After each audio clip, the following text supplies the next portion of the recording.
At the start of the story, a man was seen surrounded by many workers. The man was none other than the protagonist, Chen Luo. All the workers were telling him about his delivery, as they had delivered the ordered items on time. The first worker came with 100 portions of fried chicken buckets. Similarly, others had brought 100 portions of roasted duck, sweet and sour pork ribs, and braised crucian carp. Hearing this, Chen Luo responded with an okay and told them they could all go. Everyone agreed to leave since the delivery was completed. As they left, all the workers murmured and discussed Chen Luo, making sarcastic comments and gossiping about him. One worker asked if Chen Luo had brought so many dishes because he was a hungry ghost. Another responded that rich people could do anything. However, the first worker did not agree and sarcastically Jianand that Chen Luo was nothing but a rich idiot. While they were all leaving, Chen Luo stood silently. Once they were gone, he slowly opened the back door of the truck. Seeing the cartons of food, he felt dazzled, as it was a very pleasant feeling for him to be surrounded by such food and delicacies. Chen Luo then wondered who would have thought that he was starving and suffering amidst the apocalypse just 3 days earlier. Now, the main question arises. What was Chen Luo talking about and why was he storing so much food? As if we were there, we wouldn't be able to stop ourselves from eating it. Slowly, Chen Luo stored all of his food magically in some type of void. Here comes the actual story, as Chen Luo shared that in 27 days, the world would be struck by an apocalypse. At that time, 80% of humans would turn into zombies, and at least 90% of the remaining humans would die at the hands of zombies. A small portion of the survivors would gain supernatural powers.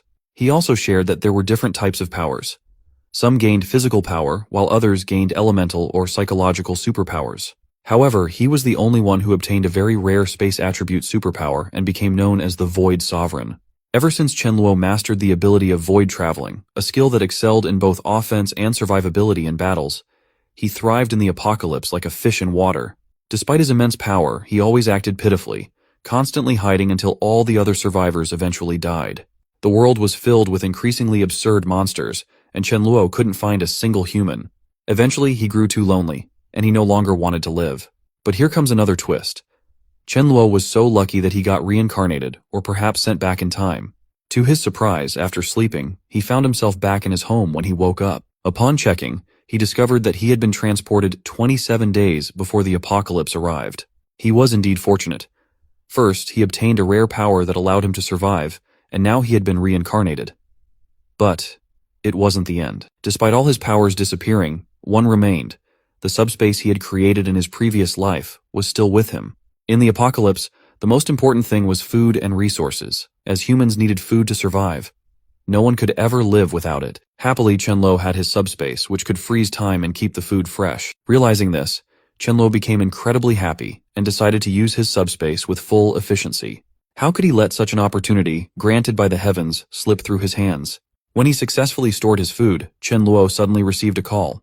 Upon picking up, a person on the other end of the phone shouted at Chen Luo, asking him to come to the office immediately for a talk. Surprisingly, Chen Luo smiled and said that he wouldn't be so naive this time with his uncle.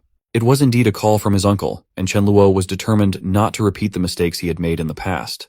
The scene then shifted to Chen Luo's office, indicating that he belonged to a wealthy family, which explained why he never had financial problems like in other stories. In the office, Chen Luo's uncle named Chen Jianan shouted at him, demanding to know why he sold shares worth more than 3 billion for 1 billion.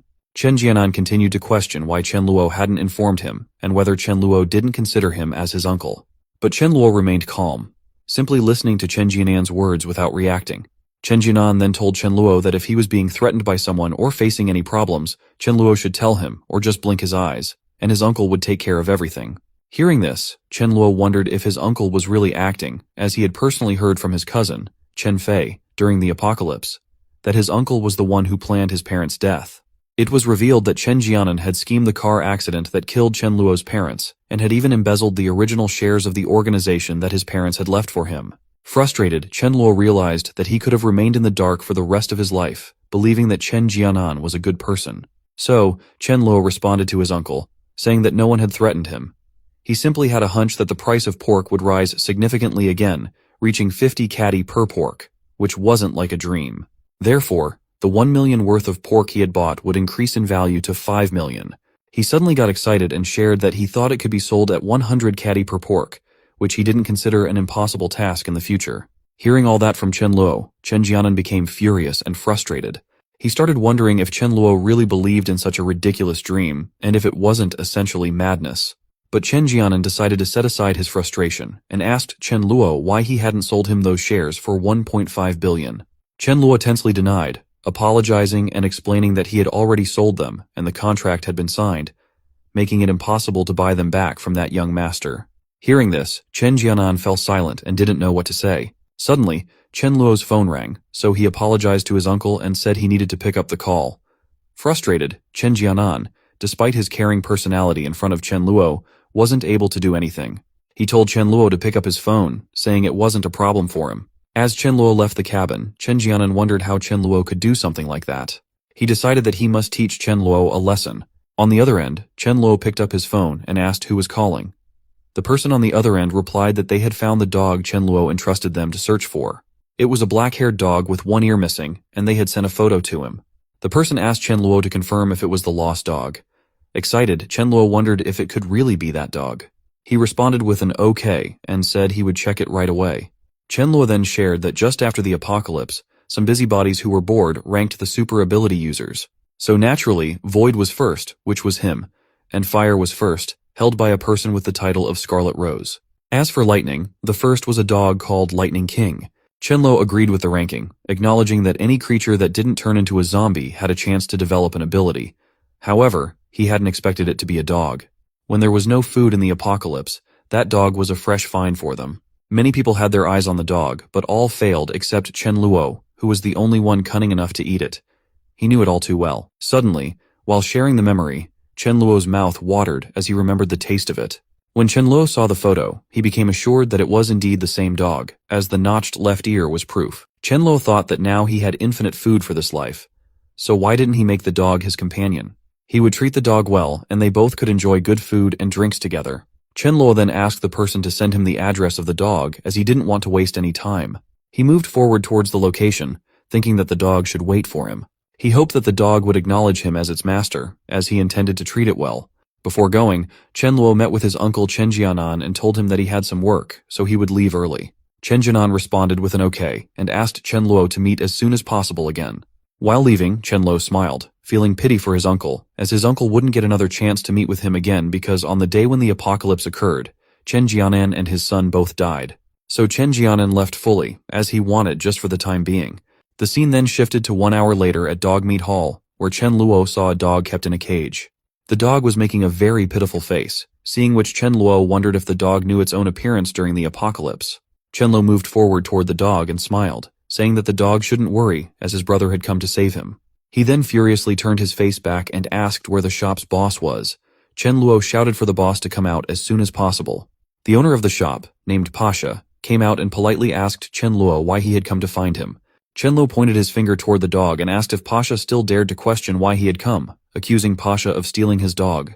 Chen Luo said that if he hadn't discovered it in time, his black dog would have become food by now. Chen Luo also mentioned that, initially, he remembered the black dog was a stray and didn't have an owner, so he adopted it. He then asked Pasha again if the dog had purposely come to trouble him. To this, Pasha responded that he bought all of them from official channels, and that dogs almost looked the same, so he thought Chen Luo was mistaken. Hearing this, Chen Luo smiled and asked if Pasha really said official channels.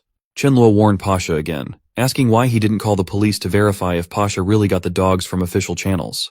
Chen Luo said this because he believed there was no business without fraud and was confident that Pasha wouldn't allow the police to investigate the shop. And as Chen Luo thought, it happened exactly as expected. Pasha furiously moved toward Chen Luo, shouting that he couldn't do that. Chen Luo laughed and asked if Pasha wanted to fight, adding that since Pasha was brave, he would teach him a lesson.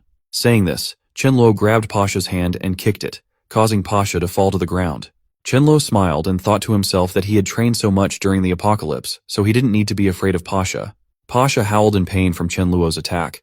Chen Luo then asked how Pasha felt now and if he still wanted to fight with him. Surprisingly, Pasha began begging Chen Luo to leave him alone, insisting it was a big misunderstanding and that he truly didn't know it was Chen Luo's dog. Pasha started taking out the dog, saying that he would go and teach a lesson to the person who sold him the black dog. He also told Chen Luo that he could take his dog back for free, without any payment. Chen Luo responded with an okay, acknowledging Pasha's good attitude, and decided to let him go this time. Deep down, Chen Luo was happy because he was even willing to pay all his money for the black dog. However, as everyone knows, free things are liked by everyone, so why would Chen Luo deny an offer like that? Finally, Chen Luo got the dog, and Pasha also asked Chen Luo to take the dog and leave his shop with ease. Chen Luo then named the dog Blackie and asked him to come as they were going home. While inside, Chen Luo wondered if, judging by the expression of the dog, it should have spirituality and be able to understand human language, right? Chen Luo was right. Blackie could hear and understand his words. Blackie was shocked and wondered who Chen Luo called Blackie. But still, he thought that since Chen Luo saved him, he wondered if he should go with Chen Luo. Seeing that, Chen Luo became happy as the dog really had spirituality, so he got himself a Lightning King so easily. After the dog and Chen Luo got settled inside the car, Chen Luo told Blackie that from now on, he would call him Dharma King and he would live with him. At this, Dharma King barked with a happy face.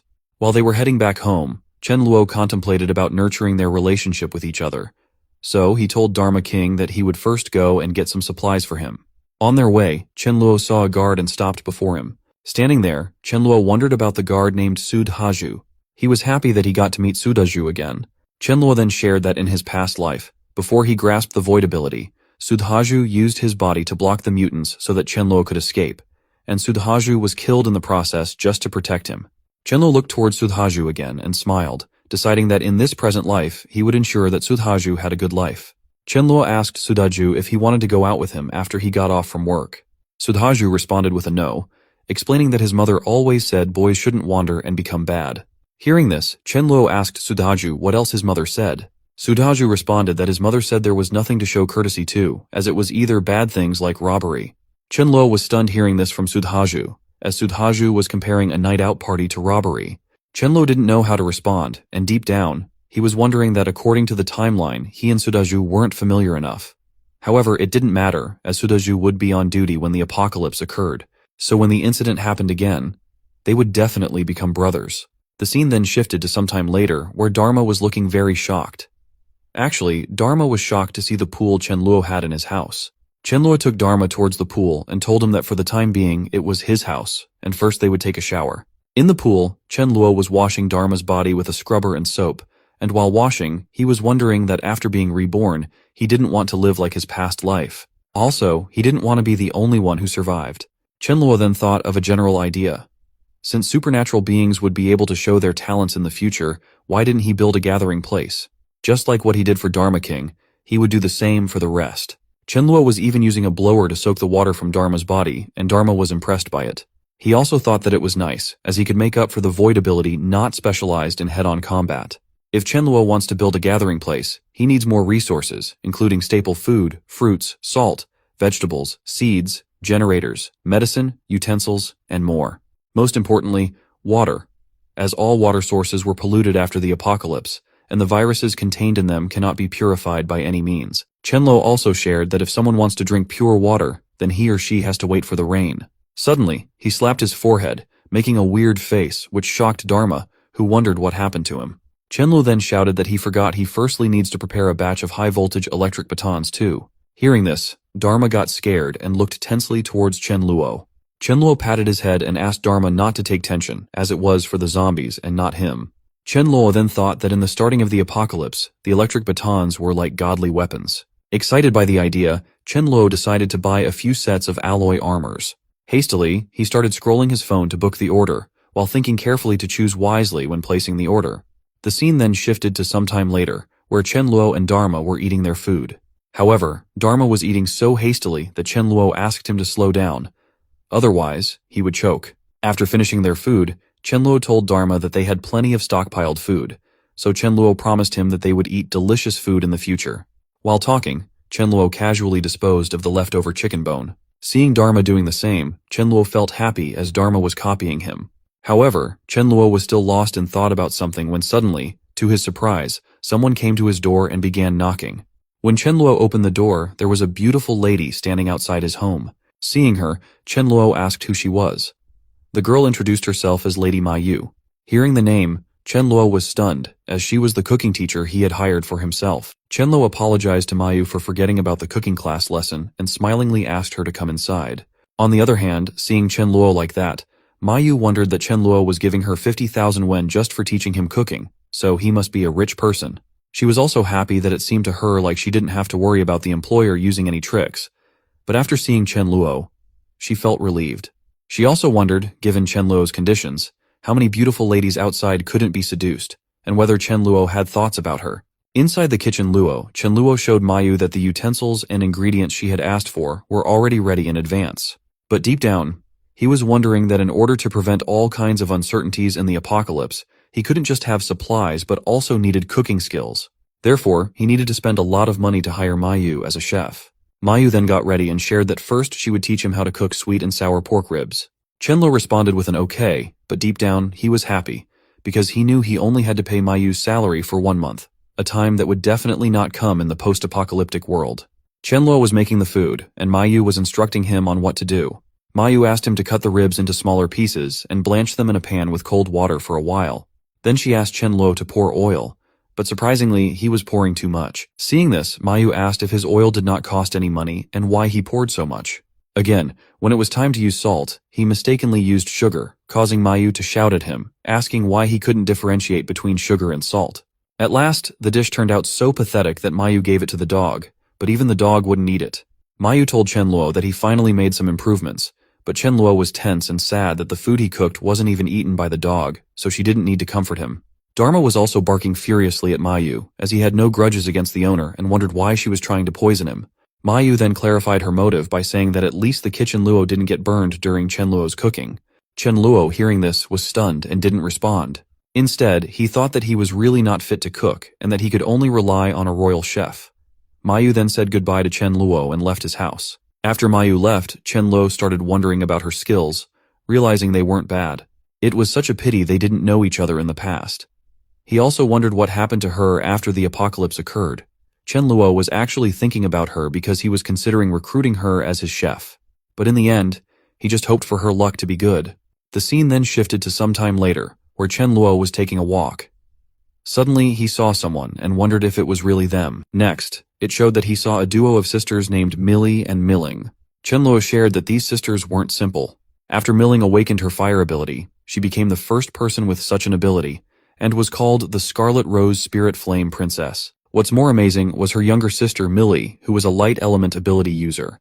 Even though her combat skills were weak, she was a strong support healer. Chen Luo also shared that he heard she could use a revive technique in the later stages. Chen Luo then got serious, thinking about them. He believed that while only kids make choices, he would get his hands on them no matter what. So he made a call to a person named Raka, who had previously found out about the dog. Chen Luo told Raka that he was giving him 3 days to find out information about a pair of sisters, including what they like to eat. He emphasized that this was very important because he believed in the saying that if someone wants to capture a girl's heart, food is the best choice. Therefore, he decided that whatever they like to eat, he would stock up on it. As more days passed, the scene shifted to 5 days before the apocalypse occurred. Chen Luo noticed that Milling liked Sichuan cuisine, and her favorite fruit was grapes. Meanwhile, Millie liked braised pig's trotters, and her favorite fruit was watermelon. This reminded him that classic dishes tasted very good, so he should stock some as well. The next day, Chen Luo was checking an armor he ordered for himself and Sudhaju. After wearing it, Chen Luo shared that it wasn't bad, as even though it was heavy, it could guarantee his safety. Now, Chen Luo was thinking about the way of sending the second armor he brought to give it to Sudhaju. With only 3 days left before the apocalypse occurred, he was holding an electric baton.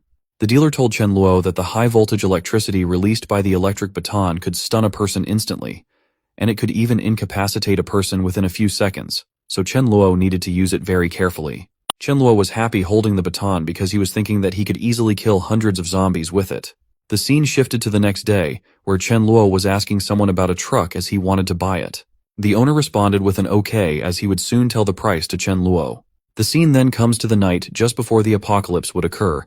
Here, Chen Luo was trying to sleep on the bed, but he was tense and thinking of so many scenarios, which made it impossible for him to have a peaceful sleep. Actually, he was wondering if he had been reborn.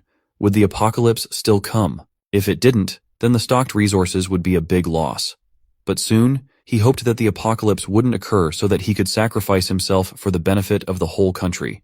This shows how good and generous Chen Luo was as a human being. After that, he thought that even after the loss, he would still be rich. So wasn't it good to enjoy life in a peaceful world? Why experience a dangerous and inhuman apocalypse? The next day, just 1 hour and 20 minutes before the apocalypse would occur, Chen Luo called his uncle Chen Jianan and apologized for disturbing him early in the morning, but he had something he needed Chen Jianan's help with. Chen Jianan happily responds with a yes and asks Chen Luo to tell him what problem he has, as he would definitely help him no matter what. Chen Luo then explains that he thinks the virtual currency would rise, possibly increasing by 8 to 10 times. Chen Luo also tells Chen Jianan that, as Chen Jianan knows, he used the money to buy pork meat. So, he wants to mortgage all of his hoard, which was worth 1 billion to him, but he only wants to borrow 500 million. He assures Chen Jianan that when his 500 million becomes 5 million, he will definitely pay him back with interest. Chen Luo then asks why Chen Jianan didn't wait for him at his home, as he would personally go find him to talk about it, and it would be nice if his brother Chen Luo Chenfei would also be there to join them. Chen Jianan responds with an okay and asks Chen Luo to come as soon as he could. While going out of the house towards Chen Jianan's house, Chen Luo smiles and shouts that he told them that on the day of the apocalypse outbreak, they must die. On his way, when Chen Luo reached near Chen Jianan's house, he asked Dharma to wait in the car as he was going to handle some personal business and requested for safety's sake not to run anywhere. Dharma responded by barking and shaking his head. Just as Chen Luo started going forward, he saw Sudaju and thought that even though Sudaju lived well in his last life without his help, it was a matter of fate, so he decided to help a bit. So he goes near Sudaju, and seeing Chen Luo in the car, Sudaju asks Chen Luo if he was leaving. To which Chen Luo responds that he came there to tell him one thing. When he woke up in the morning, he had a bad feeling that something massive was going to happen, so when it would be 9 a.m., Sudaju needs to be careful. He even asks for a promise from Sudaju. Sudaju responds with an okay, promising him to be careful. The scene then shifted to some time later at Chen Jianan's house, where Chen Fei and Chen Jianan were discussing Chen Luo. Chen Jianan told Chen Fei that Chen Luo actually wants to invest in the virtual currency, which shows that Chen Luo really wasn't afraid of it. Chen Jianan then shared with Chen Fei that he was shocked by Chen Luo's decision, because he could tell that even though that thing was rising rapidly, it had no realistic value. Hearing all that, Chen Fei was confused and asked Chen Jianan how there could be any reason not to do the money-making business delivered to their doorstep. Chen Jianan responded that Chen Luo knows he was going to trick him and asked Chen Fei if he thought Chen Luo would do a trade that was profitable for them but not for him. So Chen Jianan wonders whether it was a scam planned by Chen Luo for them. Chen Fei shares that he understands the psychology of speculation in virtual currency. He even gives an example of it by comparing virtual currency with Chen Jianan's gambling habits, as Chen Jianan always rushes to use money in gambling. Chen Fei also points out that similarly, Chen Luo would be in a hurry, and there was no one like Chen Jianan who could give 500 million at once. So, that was the reason why Chen Luo came to them. Suddenly, someone knocks on the door, and upon hearing it, they got serious and decided to be careful all the time. When Chen Luo enters the room, it was already past 9 a.m., and still, they didn't know anything because they were inside a closed air conditioning room. Chen Fei, without greeting Chen Luo, told him that he would have also joined him if he was as brave as Chen Luo. Chen Fei also sarcastically said to Chen Luo not to forget him if he earns money from that. To which Chen Luo responds with an okay, stating that of course if he earns the 5 billion, then he would definitely gift Chen Fei a super sports car. Hearing this, Chen Fei goes and hugs Chen Luo, sharing that he would remember Chen Luo's words. Chen Fei also tells Chen Luo not to go back on the words of giving him a sports car, and that dinner was ready, so they should talk while eating a bit. Chen Luo feels frustrated while hugging Chen Fei, but on the contrary, he is ready to eat with full power. At 9:15 a.m., he is eating food like a beast, indicating that he never had that type of food before.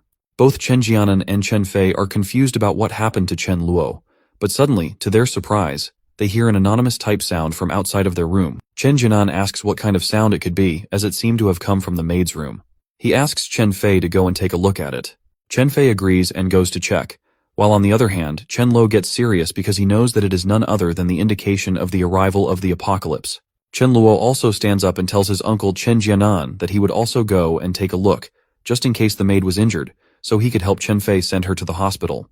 But deep down, Chen Luo is happy, because he is thinking that it looks like his uncle Chen Jianan and Chen Fei would die a painful death. Here, when Chen Fei opens the room, he is shocked to see a zombie in the maid's room, and the maid is already dead. The room is full of blood. He gets startled and falls to the ground, but soon, seeing that the zombie is approaching towards him, he forcefully tries to close the door. But the twist comes here, or it could be said that Chen Fei's nightmare comes true, as Chen Luo stops Chen Fei from closing the door, saying that they came to check what's going on and to interpret the situation, so why was Chen Fei closing the door? Chen Fei, confused and stunned, surprisingly asks Chen Luo what he was doing and why he was not letting him close the door. But before he could complete his sentence, Chen Luo attacks Chen Fei with the electrifying baton, stunning him and causing him to fall to the ground. Chen Luo laughs and says that he wouldn't let both of them die so easily. Actually, he made that comment to Chen Fei because he wants Chen Fei to be wiped out by the zombies, experiencing a painful death. With that intention, he opens the door and lets the zombie come outside, attacking Chen Fei. Chen Jianan saw Chen Luo doing all that, and so Chen Jianan was furiously coming towards Chen Luo, asking what he had done and vowing that Chen Luo had to die by his hands. But as it happens with every lead role, Chen Luo was ready with his baton to attack. Chen Luo happily asks Chen Jianan to come forward, and the moment Chen Jianan advances, Chen Luo attacks Chen Jianan with the baton. Seeing this, Chen Jianan tries to block the attack with his hands, to which Chen Luo laughs and asks if Chen Jianan really thought he had resistance to lightning, which is why he was blocking with his hands. Che. After being attacked with an electric baton, Chen Jianan falls unconscious. Chen Luo then approaches Chen Fei and laughs at him, making a comment that he knows it hurts too much, as he could feel it just by looking at Chen Fei. Chen Fei is in excruciating pain as the zombie is eating him, causing him to howl in agony. Chen Fei shouts for help from Chen Luo and his father, but Chen Luo tells him to be quiet and not scream, stating that he doesn't have a worthless son like Chen Fei. Despite the pain, Chen Fei manages to drag himself towards Chen Luo to apologize by touching his feet, hoping that Chen Luo will help him afterward. Chen Luo, being cold-hearted due to past life incidents, sternly tells Chen Fei not to come towards him as his father lies on the ground. Despite Chen Fei's attempts to shout and curse at Chen Luo with some choice words, he is interrupted by another wave of pain, indicating his deteriorating health. Witnessing Chen Fei's worsening condition, Chen Luo's demeanor softens slightly, and he Jianans to Chen Fei that he can't bear to watch the thrilling scene alone and needs a partner. With that comment, Chen Luo touches the baton to Chen Jianan again, causing him to regain consciousness from the shock. As Chen Jianan regains his senses and sees Chen Fei's condition, he becomes tense and approaches Chen Luo, touching his feet and pleading for help to save Chen Fei, as Chen Fei is Chen Luo's cousin. However, Chen Luo remains unresponsive. With no other option, Chen Jianan starts admitting that he was the one who secretly cheated on his shares, but neither Chen Luo nor Chen Fei knew anything about it. Chen Fei was an innocent person. Chen Luo then asks Chen Jianan if he didn't think he should apologize more to him. Hearing this, Chen Jianan is stunned and wonders why Chen Luo is saying that. He wonders if Chen Luo knows about the matter too.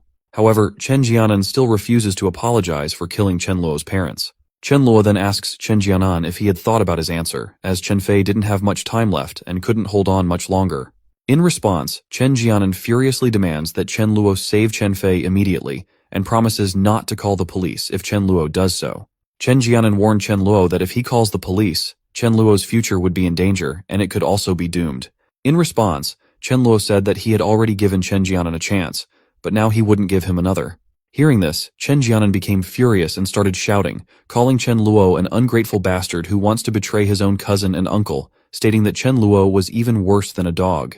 Off which Chen Luo feels frustrated and responds to Chen Jianan that he is the one who is ungrateful.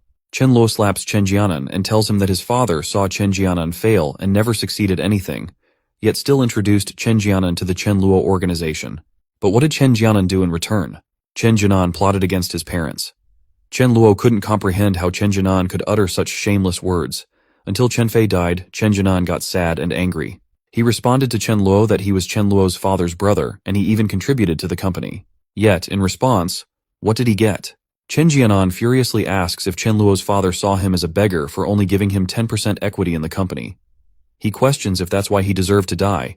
Chen Jianan even scolds Chen Luo, saying that he cannot escape with the current technology of the police. Chen Luo, hearing all that, gets pissed off and points out that during those times shares also had value, as 10% share was worth 1.5 billion. He asks if a worker would be able to earn 1.5 billion worth of shares. Chen Luo, realizing Chen Jianan's evil heart, throws him towards the zombies. Deep down, he feels a sense of satisfaction, knowing that his father was too kind-hearted for helping someone like Chen Jianan, and it was the only thing he could do for them. Chen Luo even sheds tears as he thinks about his parents. After some time, a zombie also comes to attack Chen Luo. Seeing this, he realizes that as he expected, after becoming a zombie, it was no longer possible to have other emotions besides wanting to eat people. So, the moment the zombie comes close to him, he uses the baton to give it an electrifying shock. Chen Luo shares that even though zombies don't experience fear, they can still feel pain, and paralysis and stunning techniques work on them. After stunning the zombie, he takes out the sword and strikes between its head, explaining that killing zombies isn't too hard as they just have to pierce the body part between the eyebrows. Chen Luo was smiling at that point and pondering that even though killing someone was disgusting, piercing that part was amazing because it revealed a hidden treasure known as the core crystal. After collecting the crystal, he stores it in his void and Rechen Jianins that it happened exactly as he thought. At the beginning of the apocalypse, the crystal was of low rank. Chen Luo then wonders that at the start of the zombie outbreak, whether it's an ability user or a zombie, a crystal will be born between the eyebrows. The energy contained inside the core crystal could not only help the awakened speed up their recovery, but also assist the awakener in becoming stronger. In short, it was a valuable treasure for Chen Luo, and he decided to collect as many as possible. Chen Luo shares that the crystal's size and color would change according to the target's ability and combat prowess. For example, the crystal of a fire-type ability user or zombie would be red in color, while that of a wind-type ability user or zombie would be green. Lastly, he mentions that the crystal of a space-type ability user or zombie would be transparent in color. Chen Luo then recalls the time when he obtained the lightning core crystal from the Lightning King's head, noting that it was a dark purple crystal about the size of an egg. Upon getting out of the house, Chen Luo encounters a zombie. Seeing it, he laughs, Rechen Jianning that the zombie was very lively. This implies that the zombie was someone who had definitely tried to help his uncle very much. The zombie attacks Chen Luo, who then takes out his baton and uses it on the zombie, making a sarcastic comment to come, as his uncle would give him a good treat. The zombie gets stunned by the baton, and then while taking the crystal, Chen Luo again sarcastically asks if taking a reward for helping the zombie, as his uncle did, wasn't too much. Chen Luo was taking everything lightly and in a fun way. On the other hand, the Dharma King was shocked to see Chen Luo wiping out the zombies so harshly and wondered why Chen Luo was so cruel. Chen Luo approached the car and told Dharma that he felt they would awaken soon, so it wasn't safe for them to stay outside. He also informed Dharma that he needed to come with him to his house for a while, and after awakening, he could leave. Inside the house, there were many zombie dead bodies killed by Chen Luo. Seeing this, Dharma started panicking and barking. Chen Luo asked him not to panic, assuring him that he would get used to it slowly. After that, Chen Luo was silently peeling an apple and eating it, while Dharma was experiencing a strange sensation in his body. Suddenly, Chen Luo noticed that lightning-like rays were emanating from Dharma. Seeing this, Chen Luo panicked a little because he didn't know what type of effect Dharma's awakening ability might have. As Dharma was awakening his lightning ability, Chen Luo got scared and hid behind a sofa, wondering what was going on and whether he would be the first one to get hit by Dharma's lightning strike. But to his surprise, Dharma didn't attack Chen Luo and instead relaxed from his lightning awakening position. Chen Luo then stood up and shared that whether a talent was strong or not mainly depended on two aspects. The first was the earlier the awakening time, and the second was the faster growth of the ability. Chen Luo then got a little sad, realizing that the Lightning King Dharma was probably at the peak of his lightning talents. He felt jealous of Dharma, lamenting that he was worse than a dog. He was feeling a bit downcast by the fact that the dog was more powerful than him. Suddenly, out of nowhere, apples fell to the ground. At first he acted a little scared, but soon he smiled weirdly, saying that it seemed he was quite talented like the others as well. Chen Luo then stood up again, and this time he looked very serious. He raised something like a ball in his hand and, out of nowhere, he attacked the wall with it. The wall got a hole in it, and seeing this, Dharma was stunned and couldn't believe it. But Chen Luo wasn't happy, as he thought it was very bad that his void ball attack took 25% of his ability power. Additionally, his attack couldn't even instantly wipe out the lowest rank zombie. He decided that his first step would be to absorb a core crystal and quickly level up. In his past life, Lightning King Dharma and Ling Yangji were both of king rank. He also shared that in his past life, his body was also of king rank. But after he absorbed Lightning King's core crystal, he leveled up to another rank. Also, during that time, he didn't know the use of it because with no food, no drinks, and no one to accompany him, life was meaningless. So it was better to die. So, like that, he thought a lot, and the scene then shifted to 5 minutes later, where Chen Luo was still pondering. This time, he was thinking that according to the progress, if he absorbed around 20 core crystals, he would become a rank 2 ability user. Chen Luo then yawned and told Dharma that he had to use his ability somehow. So, Chen Luo commanded him to try to condense the power in the body to the throat and accumulate it, then spray it in the direction he looked. Following the command, Dharma did the same, and the lightning strike that came from his mouth was massive. Seeing this, Chen Luo felt happy and patted Dharma's head, calling him a smart and good dog. Chen Luo then asked Dharma to accompany him to the cold storage first, as the first thing was to store the goods they had stocked. Dharma happily agreed to go with Chen Luo. After that, Chen Luo went to the Super Chen Jiananet, and standing in front of it, he happily asked Dharma to look at the size of the Super Chen Jiananet, as it was so big. indicating there would be many resources inside. He then sarcastically said that everyone says no one should leave empty-handed, implying there would be many good things inside, and they couldn't let zombies take them instead.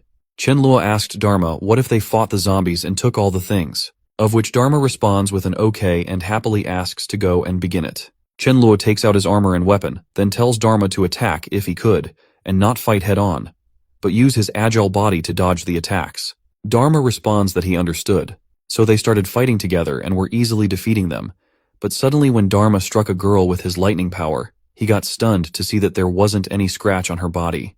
Dharma was wondering what was wrong with her, but Chen-luo comforted him by saying not to take tension, just to lure them away. Dharma understood and started fighting with them to lure them away from the Super Chen Jiananet. Seeing Dharma easily defeating them, Chen-luo asks Dharma to be careful as he was going inside the Super Chen Jiananet and would come back soon. Inside the Super Chen Jiananet, seeing the high-quality things and materials, Chen-luo got happy as he was right that the Super Chen Jiananet in front of the villa would have such quality products. Chen-luo then opens his void and starts absorbing everything of use inside it, laughing and shouting that it was all his now. Slowly, Chen-luo absorbed everything, even taking out the crystals from the zombies' heads. While doing all the work and absorbing the foods and crystals, he came out yawning happily, as the ability space was big, and it was great when everything was free. He then told Dharma that it was time for them to leave, but when he looked up, he saw that Dharma was running from a zombie for his life. So Chen-luo went and saved Dharma very easily by defeating that monster.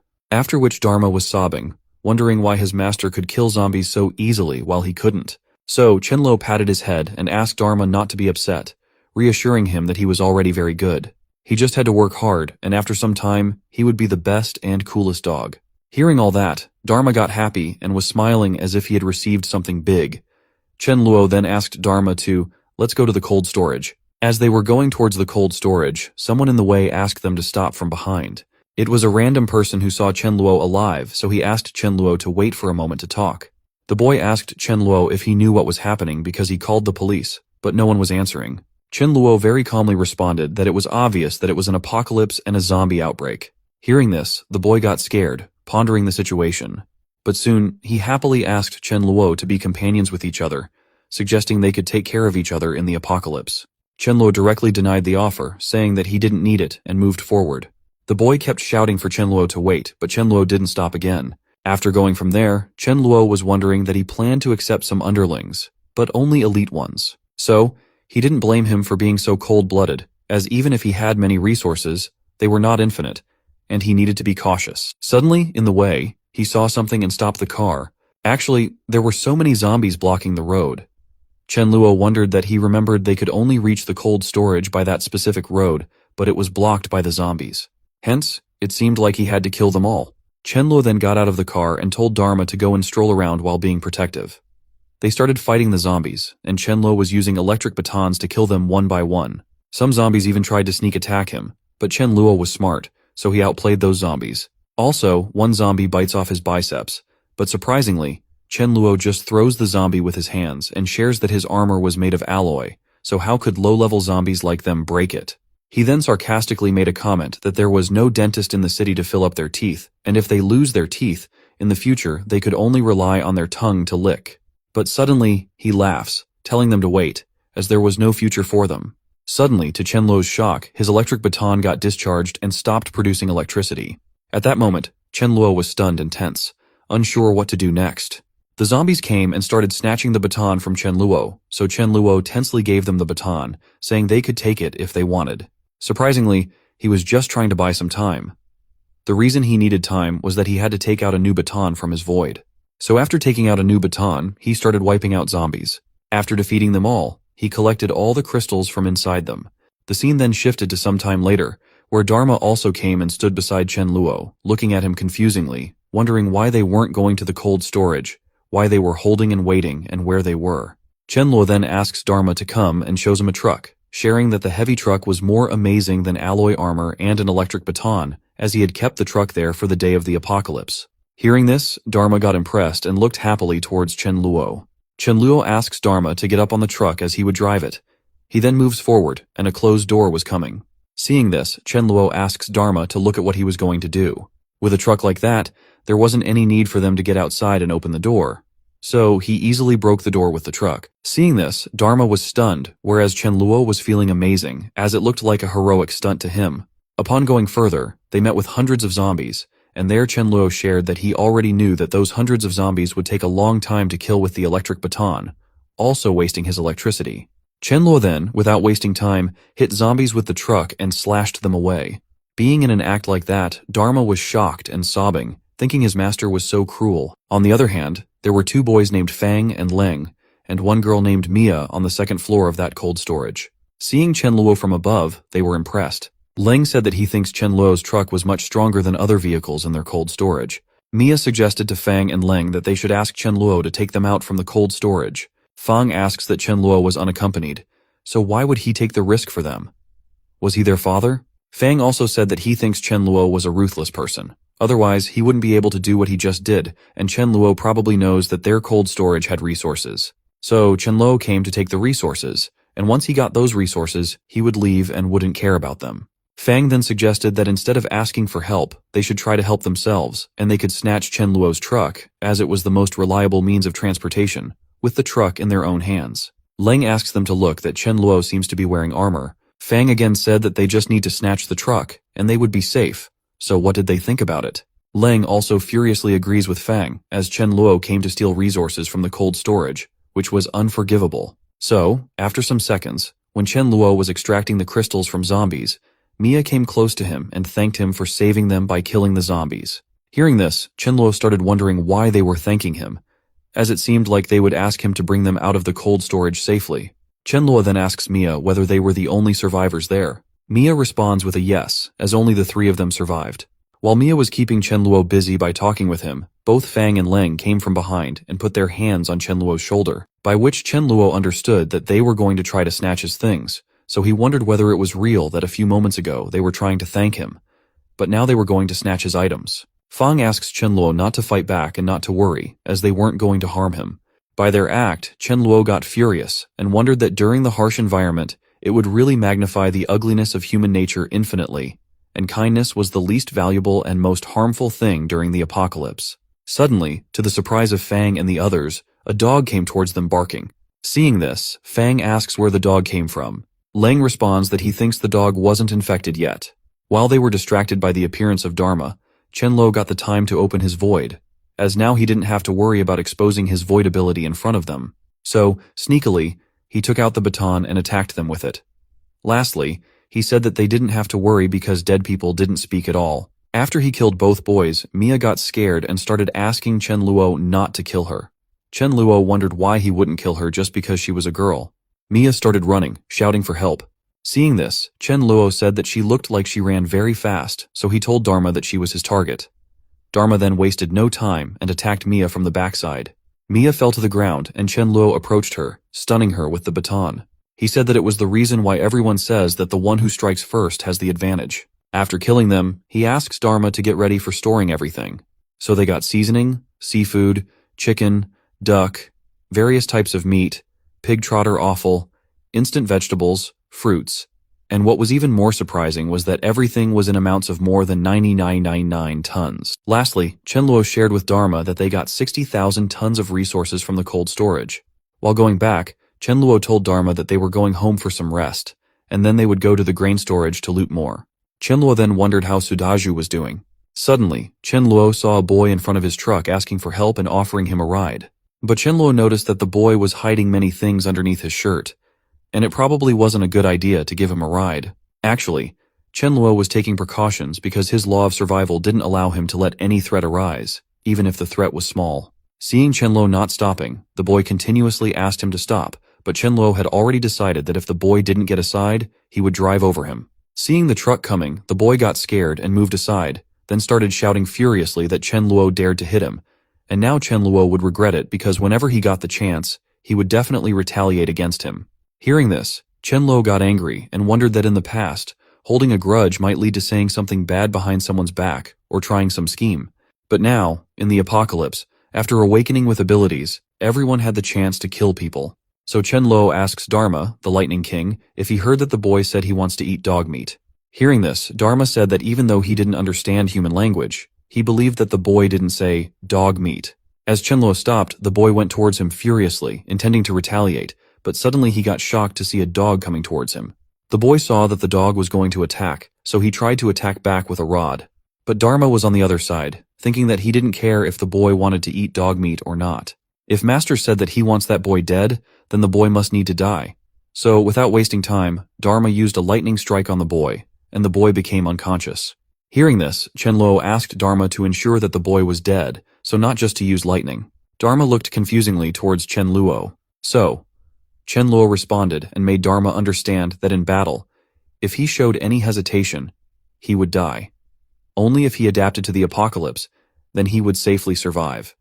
Hearing this, Dharma angrily bit the boy. Seeing this, Chen Luo happily responded that it was what he was talking about. Chen Luo praises Dharma for defeating that boy alone and easily. After that, Chen Luo asks Dharma to go back home. Upon reaching the villa, Chen Luo tells Dharma that the road to the villa is too narrow, so it won't be easy to park the heavy truck. So Chen Luo asks Dharma to get out of the truck to help him lure the zombies away. He also tells Dharma that he will stop the truck by the side of the road. Dharma agrees and gets out of the truck to lure the zombies in the opposite direction of the truck. Seeing this, Chen Luo was very happy because he thought that as Lightning King Dharma lures the zombies away, they would eventually come back. During that time, the zombies would act as free car-watching laborers, preventing other survivors from approaching or damaging his truck. He also takes a sigh of relief, thinking that luckily his rebirth didn't have a butterfly effect and that Sudhaju didn't become a zombie. He should be safe. Suddenly, a zombie tries to attack Chen Luo, so he uses an electric baton to defeat it.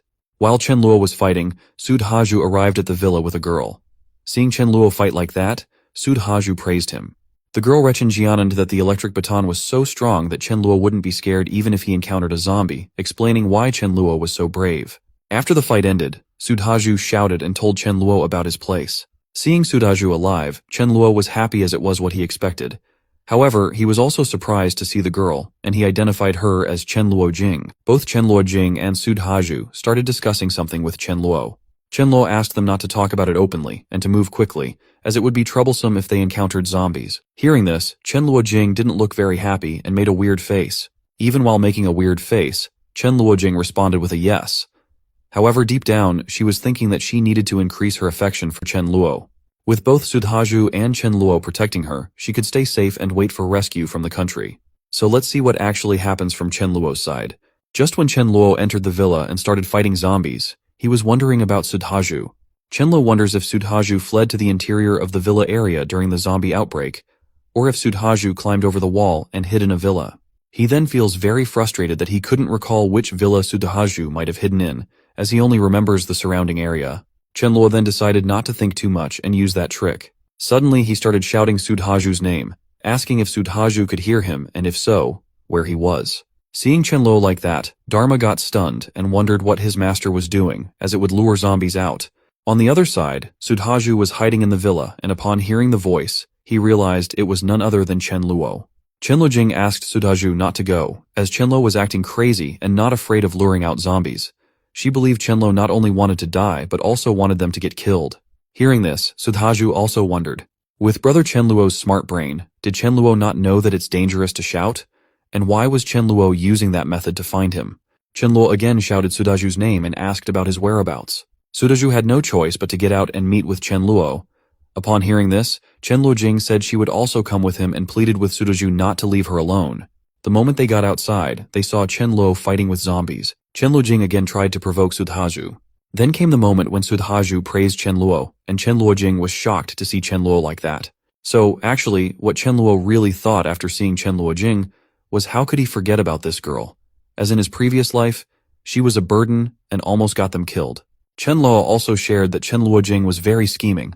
He remembered from his previous life that the water wasn't pure, and she was scared of drinking tap water. So, she always used Sudhaju as an experiment by offering him the water first.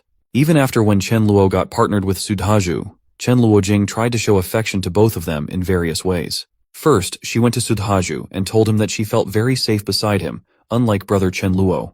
Then, when she went to Chen Luo, she said that she felt Chen Luo was very sincere since she first saw him, unlike brother Sudhaju. Chen Luo also shared that during the time of distributing food, Chen Luo Jing always hid a portion first, then acted hungry and pitiful, tricking Sudhaju into giving his share to her, treating Sudhaju like a clown. Lastly, Chen Luo thought that if Chen Luojing still dared to be so shameless again in this present life, then she wasn't someone to blame him for using her to let Sudhaju understand that people's hearts are sinister. Chen Luo then offers Sudhaju to come to his house so they both could take care of each other, to which Sudhaju thanks Chen Luo. Chen Luojing interrupts them and introduces herself to Chen Luo. She even tries to create a connection with Chen Luo by mentioning they have the same surname, suggesting they might have been from the same family 500 years ago. Surprisingly, while Chen Luojing was talking with Chen Luo, she got attacked by Dharma. Dharma jumped and tore out her bag, causing many resources to spill out from inside. Even Chen Luo got stunned to see so many things, and wondered why Chen Luojing was protecting her bag so fiercely. He thought that perhaps she had snacks hidden in it, and was planning to enjoy them after they left. Chen Luo then decided not to care about her and opened a can of cold drink to drink. He told Chen Luojing that he was hungry, so he was taking it. Chen Luo even gave Sudhaju some snacks, telling him that he must be hungry too. After eating, they could go to get some resources. Seeing this, Sudhaju got furious and wondered. He had risked his life to save her last time, then successfully saved her.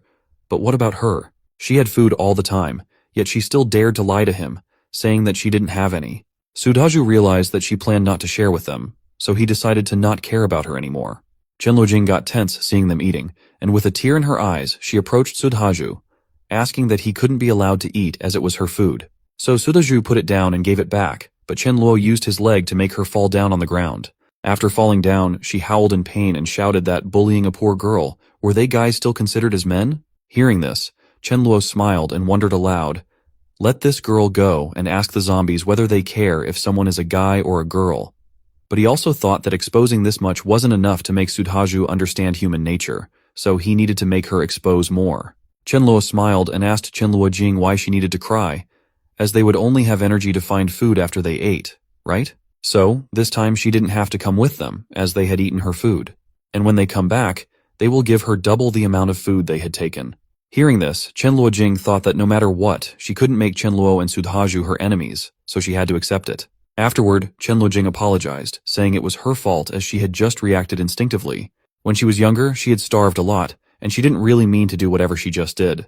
Hearing her story, Chen Luo got frustrated as Chen Luojing was really good at making up stories. Chen Luo then asked Sudhaju to go to the Super Chen Jiananit together, as he would go first and make some preparations. Sudhaju agreed with Chen Luo, sharing that he would listen to him. So Chen Luo goes to Dharma and asks him to go outside and lure some zombies into their house. Hearing this, Dharma got shocked and wondered whether his master was joking, as he could understand luring the zombies. But luring them into their house was so confusing. Seeing Dharma's reaction, Chen Luo understood his confusion, so he told Dharma not to worry too much as he would understand when he comes back. After that, Chen Luo took out some garlic from the void and chuckled, knowing that the show was about to start. Chen Luo then went towards Sudhaju and Chen Luojing with the garlic juice. He asked them if they had rested well, and now they should check out this garlic juice. Chen Luojing got tensed from the smell of the garlic juice. Even Sudhaju confusingly asked Chen Luo why he made so much garlic juice. Chen Luo responded that they didn't know, but when he came back from outside, he saw someone imitating a scene from a movie where the person hung a string of garlic from his body. Chen Luo also mentioned that he even saw with his own eyes that the zombies were so scared that they kept backing away. Chen Luo felt happy that they believed his story, but deep down, he thought it was a pity, because they both didn't know there's a difference between movies and reality, as the smell of garlic would actually lure zombies even more. After that, Chen Luo sadly shared with them that it was a pity his house had so much garlic, which was only enough for 2 people. So he asked Sudhaju to let's go to the Super Chen Jiananet and try to find some more garlic there. Suddenly, all of them heard some weird sounds, which made Chen Luo smile. He asked them if they also heard it, as it seemed like a group of zombies were coming close to them. Chen Luojing got scared upon hearing it. Now, Chen Luo was wondering about Chen Luojing and waiting to see if Chen Luojing was going to choose to resist with them or snatch that life-saving garlic juice. Chen Luojing heard some more sounds and tensely asked if it was the sound of the iron door being destroyed. Chen Luo quickly asked Sudhaju to use the bowl of garlic juice. Surprisingly, Sudhaju hesitated to use the garlic juice because he was thinking that even though he hated Chen Luojing, she hadn't done something guilty enough to die. With so many zombies around, if he used that bowl of garlic juice, wouldn't she die? Here, Sudhaju was thinking of giving it to Chen Luojing, whereas on the other hand, Chen Luojing was looking at the bowl of garlic juice, thinking that there was only one bowl of garlic juice, which meant only one person could survive.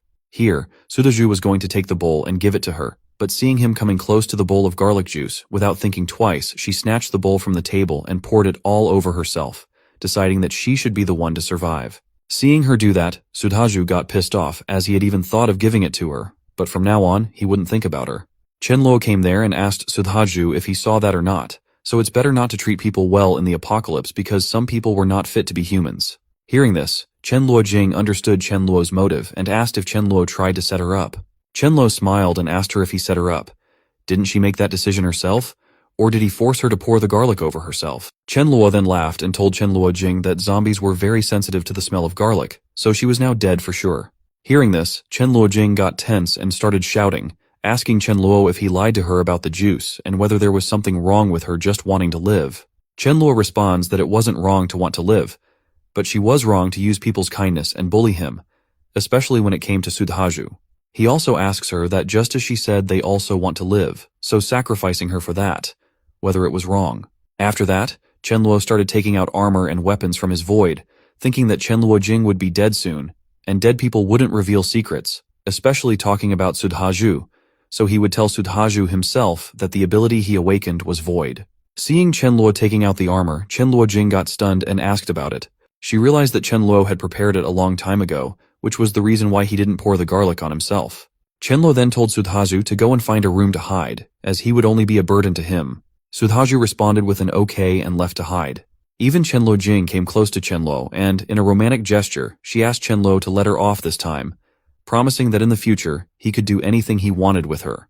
Now that Chenluo Jing had no choice left, she was trying to seduce Chenluo using her charm and body. To her surprise, Chenluo was like stone-hearted and told Chenluo Jing that he only wanted her to go and die, as once she was dead, he would let her off. Chenluo Jing got furious and called Chenluo a bastard, saying that she didn't offend him. So why had he made things difficult for her since they met? Suddenly, she was attacked by the zombies, and while dying, Chenluo Jing shouted that Chenluo would die a miserable death. The scene then shifted to some time later, where Chenluo had defeated all the zombies. There, he admitted it was a miscalculation on his part, as he had lived in that house for more than 10 years, but today was exceptionally lucky. Sudhaju came there, and seeing Chenluo Jing dead and about to say something. But Chenluo told Sudhaju to stop, as they didn't have time for expressing emotions, since there was no way they could stay in such a messy house. Chenluo asks Sudhaju to help him quickly move all the corpses outside. After half an hour, they successfully remove all the corpses outside. Now he had a problem. There was a bloodstain which he had to clean. He realized that if he had a maid, it would be easy for him to wipe those bloodstains. Chenluo then recalled Mayu, as she wasn't that bad, looked good, and worked hard, so he wondered if Mayu was still alive. While Chenluo was thinking about Mayu, Sudhaju interrupts him and asks him to go to the Super Chenjiananet. Chenluo smiles and tells Sudhaju not to worry because he has better food with him and suggests going upstairs to enjoy the meal. When Chenluo takes out the food and drinks, Sudhaju is shocked that the food seemingly came out of thin air. Sudhaju asks Chenluo about it in shock. Chenluo, in response, asks Sudhaju if he felt any changes in his body. Sudhaju explains that his head was hurting in the afternoon, but now he feels much stronger. Chenluo shares that this type of change often occurs before an apocalypse, and he has experienced it himself. Chenluo also informs Sudhaju that everyone experiences different types of changes. Since Sudhaju's change is related to strength, Chenluo speculates that he himself might have a change related to the void. Chenluo shares with Sudhaju that he suddenly realized he could grasp some void power, and he feels that there might be a disaster happening soon, so he has stored some resources. Sudhaju responds with understanding, indicating that he got the message. Chenluo feels relieved, thinking that this explanation is much better than something as crazy as reincarnation, which Sudhaju could easily accept. He then tells Sudhaju that he has a feeling they are going to become brothers, so Sudhaju shouldn't hesitate, and they should start eating.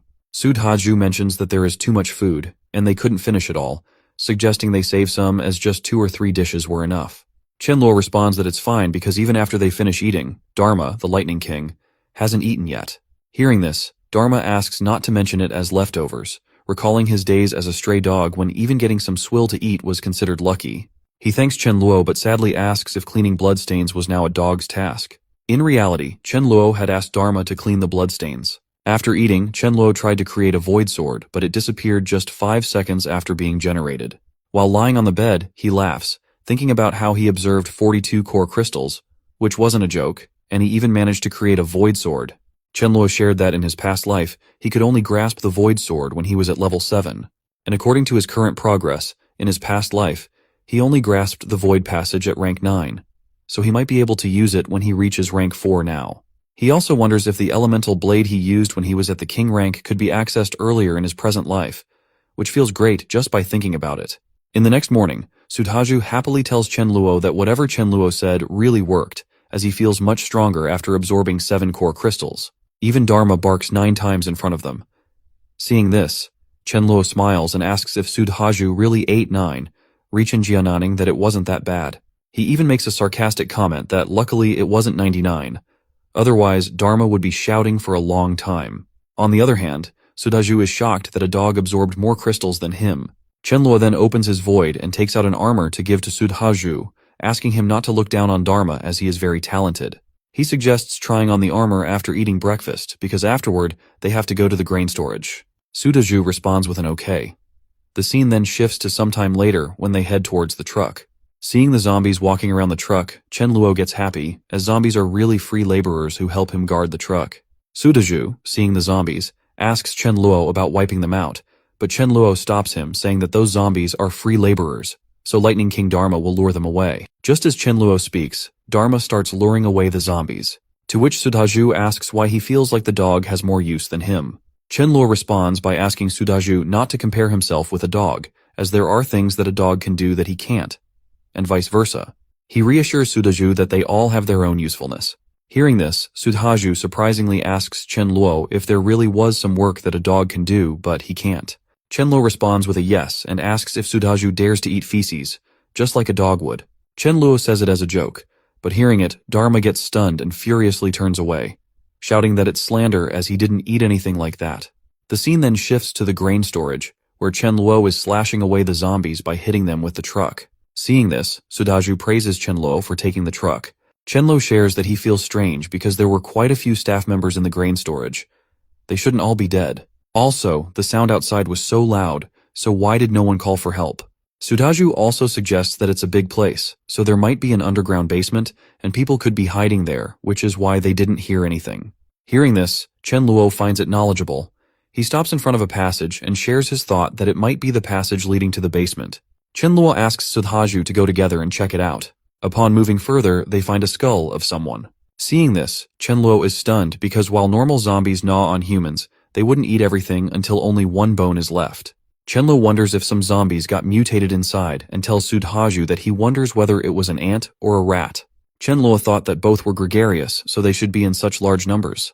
Due to this, he couldn't take the risk as life was important. Suddenly they hear some sounds, and when Chen Luo looks carefully, he is shocked to see a whole group of rats. Chen Luo asks everyone to run as fast as they could. The horde of rats is rapidly approaching Chen Luo and the others directly.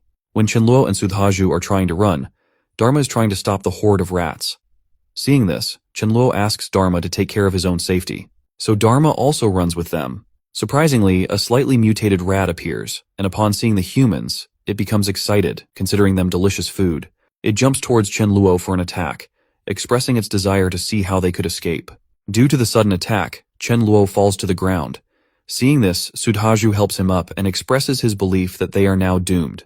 Chen Luo, realizing the severity of the situation, asks Sudhaju not to hesitate and to attack the rats. Somehow, they were able to fight off the smaller rats together, with the help of electricity wiping out the rats.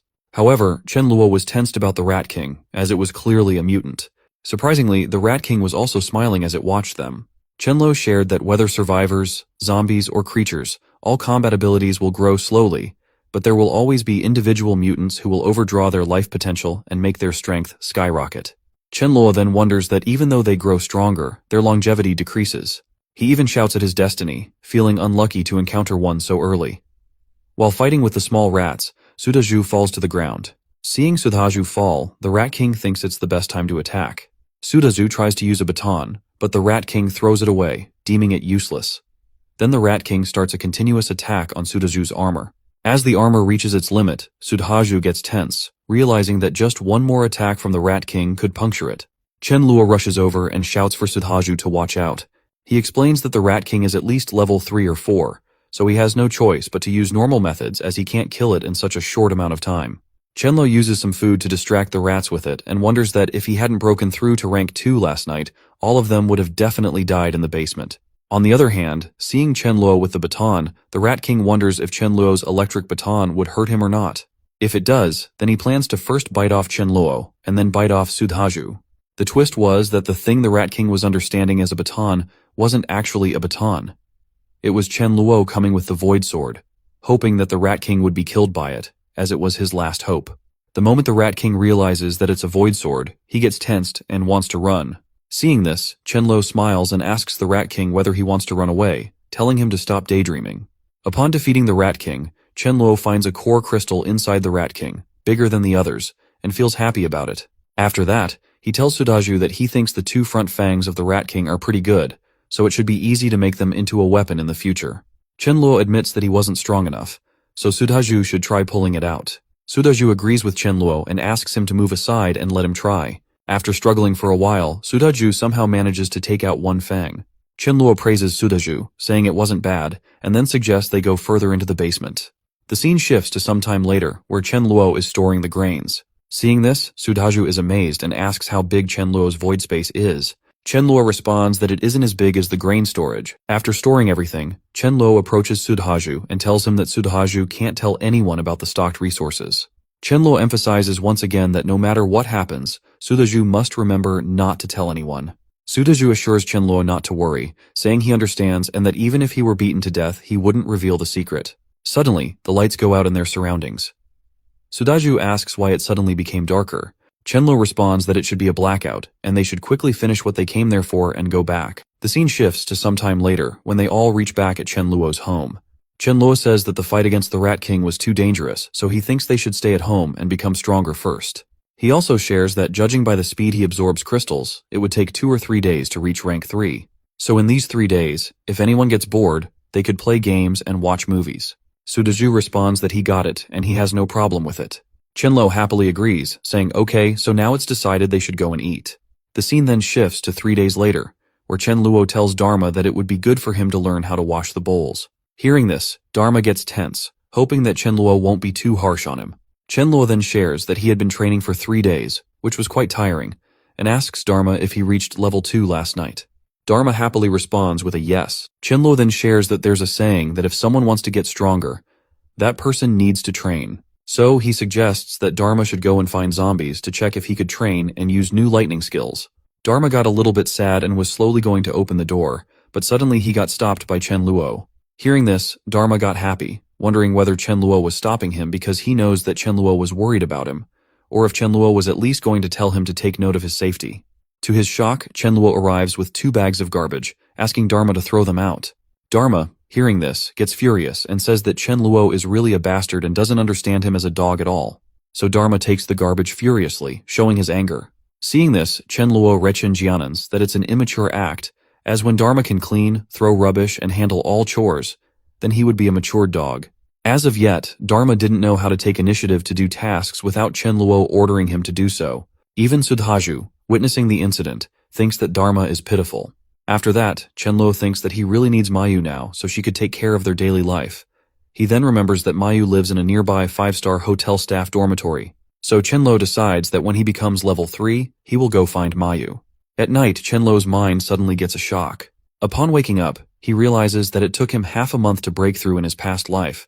But in this life, he became a rank 3 ability user in only 3 days. He even thinks that Dharma should be happy that he followed him, so he wouldn't get sneakily attacked by him. Chen Luo also notes that the duration of the Void Sword increased from 5 seconds to 20 seconds. Finally, he can go out now. Chen Luo decides that in the morning, they will go to find Mayu and then bring back the core crystals. The next day, near the hotel staff dormitory, Chen Luo is fighting with zombies while Sudhaju somehow finds the dormitory. Seeing the sound from outside, a person emerges from inside the dormitory and asks Chen Luo and Sudhaju to save him. His name is Liu Wenbo, and he was a waiter in that 5-star hotel.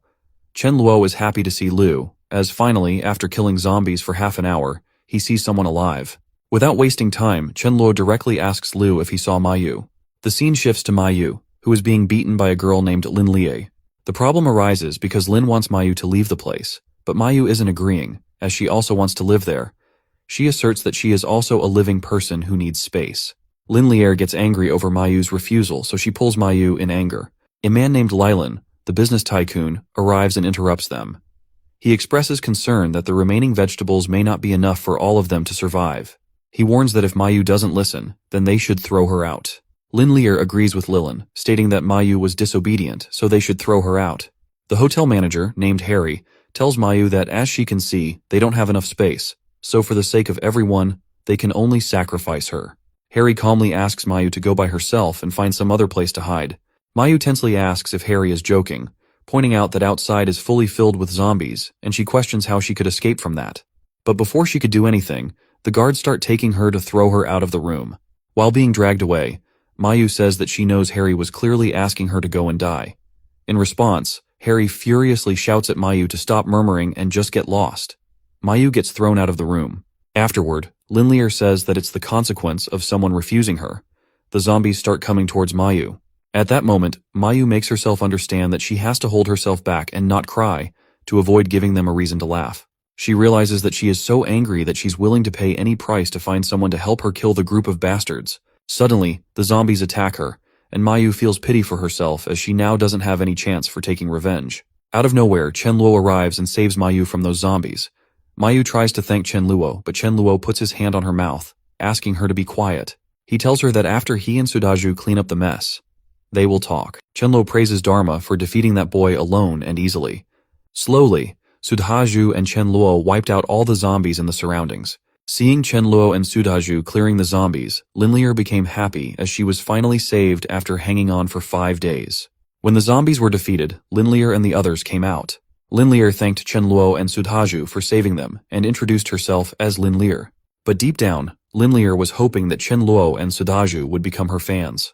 Chen Luo ignored Lin Lear and asked Mayu what was going on and if she needed his help with anything. Mayu then started crying and recounted what had happened to her from the beginning to the end. Finally, she cried even harder, saying that she shouldn't have saved them.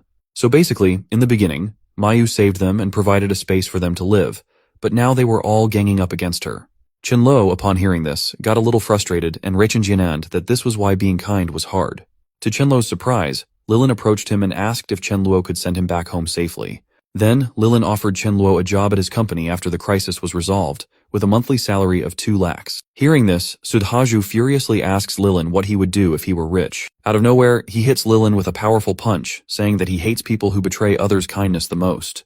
Seeing this, Liu got shocked and wondered how brave both Chen Luo and Sudhaju were, considering that all those people were big shots. Liu was surprised that they weren't afraid of the potential revenge from those individuals. After receiving the punch, Lilin calmly and slowly acknowledged that he understood they were letting out their anger for what they did to their friend. So, Lilin once again offered them to help him safely return home, and in return, they could mention any condition they wanted. Hearing this, Chen Luo became furious, believing it was pity for all of them. He explained that he followed one principle. If someone was his enemy, he wouldn't let those guys off when he had the chance to eliminate them. Chen Luo then opens his coat to retrieve something and assures Lilin and the others not to worry, stating that even though they offended his friend, he wouldn't kill them. Chen Luo smiles and shares that he would tie all of them up, leaving their fate, whether they live or die, solely to chance.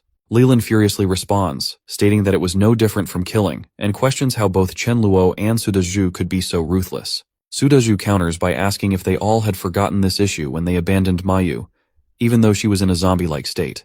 Lin Lear sits on the ground in front of Chen Luo and starts pleading with him to save her, offering to do anything for her survival. Seeing this, Chen Luo notices that Lin Lear is willing to offer her body to survive. He responds by telling her to get lost, saying she is too dirty. Sudaju starts tying them up, and as Lin Lear is being bound, she mentions that she hasn't taken a shower for a few days, so it's unavoidable that she's dirty. But she asks if he could help her wash her body. Finally, Chen Luo and Sudhaju put a paper ball in everyone's mouth so they couldn't shout. After leaving the dormitory while they were on their way back, Liu came running towards them and expressed his desire to follow them. Chen Luo asks Liu why he thinks he is worth allowing to follow them. In response, Liu hesitates to reply. But before he can articulate his thoughts clearly, Chen Luo offers him a baseball bat and challenges him to kill 10 zombies with it. Chen Luo explains that if Liu is able to accomplish this task, then he would be deemed worthy of following them. Without hesitation, Liu denies Chen Luo's offer, stating that he wouldn't dare to fight zombies with a baseball bat. Chen Luo smiles and thinks to himself that he had already given Liu a chance, but Liu didn't treasure it. Chen Luo informs Liu that he wouldn't let him join the team, but he could offer him some benefits. Chen Luo tells Liu that he is giving him 3 minutes to shop freely, after which he would escort him back to the dormitory as a thank you. Without wasting any time, Liu runs towards the hotel to gather things for himself. While Liu goes to gather essential items, Chen Luo talks to Mayu, expressing that they lack logistics and no one is cooking, so he thought of her. He assures her that instead of washing dishes and pots, he would prefer to fight zombies and guarantees her personal safety. He also promises not to treat her badly, so encountering him was the luckiest thing in her life. Lastly, Chen Luo asks Mayu for her response, if she was willing to go back with him. Without hesitating, Mayu responds with a yes, as she is willing to join. Chen Luo happily welcomes her to the team and tells her that after sending Liu home, they will go back and celebrate with a feast. However, he also tells Mayu that it's obvious she will have to cook for all of them. Mayu's eyes light up, and she responds with an okay. The scene then shifts to night at Chen Luo's home, where Chen Luo is discussing his and Sudhaju's powers. He then asks Mayu if she has felt anything in the past few days, if she has awakened her ability yet. Mayu responds that on the third day, she did have a headache, but she didn't know what her ability is because she had been starving, so she didn't pay attention to it. Chen Luo, upon hearing this, shares that an ability awakened on the third day isn't necessarily good or bad, it's just average. He then asks Mayu to listen to him carefully as now she had to feel the power inside her body slowly. When Mayu tries to feel it, fire arises from her hand. Seeing this, both of them are stunned. Chen Luo is stunned but happy to see that Mayu has a fire ability, as fire ability users can make cooked food even better and more delicious. The scene then shifts to 1.5 hours later, where we see many types of food served in front of Sudhaju and Chen Luo. They are impressed by the food and very happy, so Chen Luo suggests they start eating without delay. While eating, they feel like they are in heaven because the taste and deliciousness of the food are so good. They feel that finding Mayu was the right thing for them. Now Chen Luo doesn't need to wash dishes anymore. At night, Chen Luo asks Mayu not to rush as he would be showing her to her own room. While showing her the room, Chen Luo asks her to go in and see if she needs anything. She could tell him. He also told her that she could take a shower if she wanted, but she should be careful not to let any water enter her mouth. Chen Luo then asks if she lost her phone, right? So he gives her a phone and a portable charger, telling her that there are movies and novels on the phone that she can read and watch when she is bored. Seeing Chen Luo doing so many things, Mayu is impressed and blushes at the gesture. Chen Luo again shares that they will not go out for the next few days, as they will stay at home and upgrade their abilities. He tells Mayu that he will inform her about the specific upgrade method later. She happily goes into her room, thanking Chen Luo. More days pass, and the scene shifts to the present day where Chen Luo is happy that he has fully reached rank 3. According to the speed, if he wants to reach rank 4, it would take some more days. Chen Luo then decides to go out and gather some more core crystals, and he also resolves to find the sisters, Myling and Millie. He wonders whether the sisters have experienced the suffering of the apocalypse during the past 10 days. Chen Luo realizes that it's not the right time to help them yet, but he decides to keep an eye on them to prevent others from getting their hands on them. He does this because he believes that since it's a revival spell, people with such abilities should belong only to him. Otherwise, it could lead to trouble. Before going out, Chen Luo has a meeting with everyone, during which he tells Mayu that he and Sudhaju will leave to collect crystal cores. He instructs her that when they are not at home, no matter who comes, she should not open the door. Chen Luo emphasizes to Mayu that even if someone were to die in front of her, she cannot open the door. He instructs her to close the door and windows, not to look outside, and not to go outside under any circumstances, warning her that she would face the consequences herself if she did. Mayu assures Chen Luo not to worry, as she understands. The scene then shifts to some time later, where Chen Luo and Sudhaju are fighting with zombies. Chen Luo asks Sudhaju how many core crystals they have collected. Sudhaju responds that they have collected around 500. Chen Luo decides to call it a day for collecting crystals since they have enough. Afterward, he suggests that they should check on the Mi sisters, as he remembers they live in the area ahead. Chen Luo asks Sudhaju to go back on the truck first, as he would bring Lightning King Dharma for a stroll and finish off the remaining ones. Sudhaju happily agrees with it. The scene then shifts to some time later, where Chen Luo reaches the Mi sisters' house and shares with Dharma that he remembers the sisters live on the 3rd floor in room 201. Chen Luo asks Dharma to go and check if there is someone in room 201. To Chen Luo's surprise, Dharma responds with a yes and gets happy, as finally Chen Luo is assigning something that should be done by a doctor. Suddenly, Dharma starts running towards the bushes and begins fighting with someone, catching Chen Luo off guard. Chen Luo was continuously shouting for Dharma to come back. Surprisingly, he sees a cat coming out from the bushes, realizing that Dharma was actually chasing a cat. Chen Luo feels pity for the cat and considers taking her as a pet. Dharma, however, is biting the cat, so Chen Luo tensely asks him not to harm her. To Chen Luo's shock, the cat also speaks, telling him to tell the stupid dog to let her go. Hearing the cat speak, Chen Luo is stunned and wonders if the cat has acquired the ability of telepathy. He gets excited upon realizing this and decides to make her his own pet. Chenluo asks Dharma to leave, expressing his dismay at how rough Dharma was being with the cat. Despite Chenluo's intervention, Dharma continues to stare at him strangely, prompting Chenluo to go and separate them. After separating them, Chenluo shouts at Dharma, who makes a weird face, accepting that it's his fault.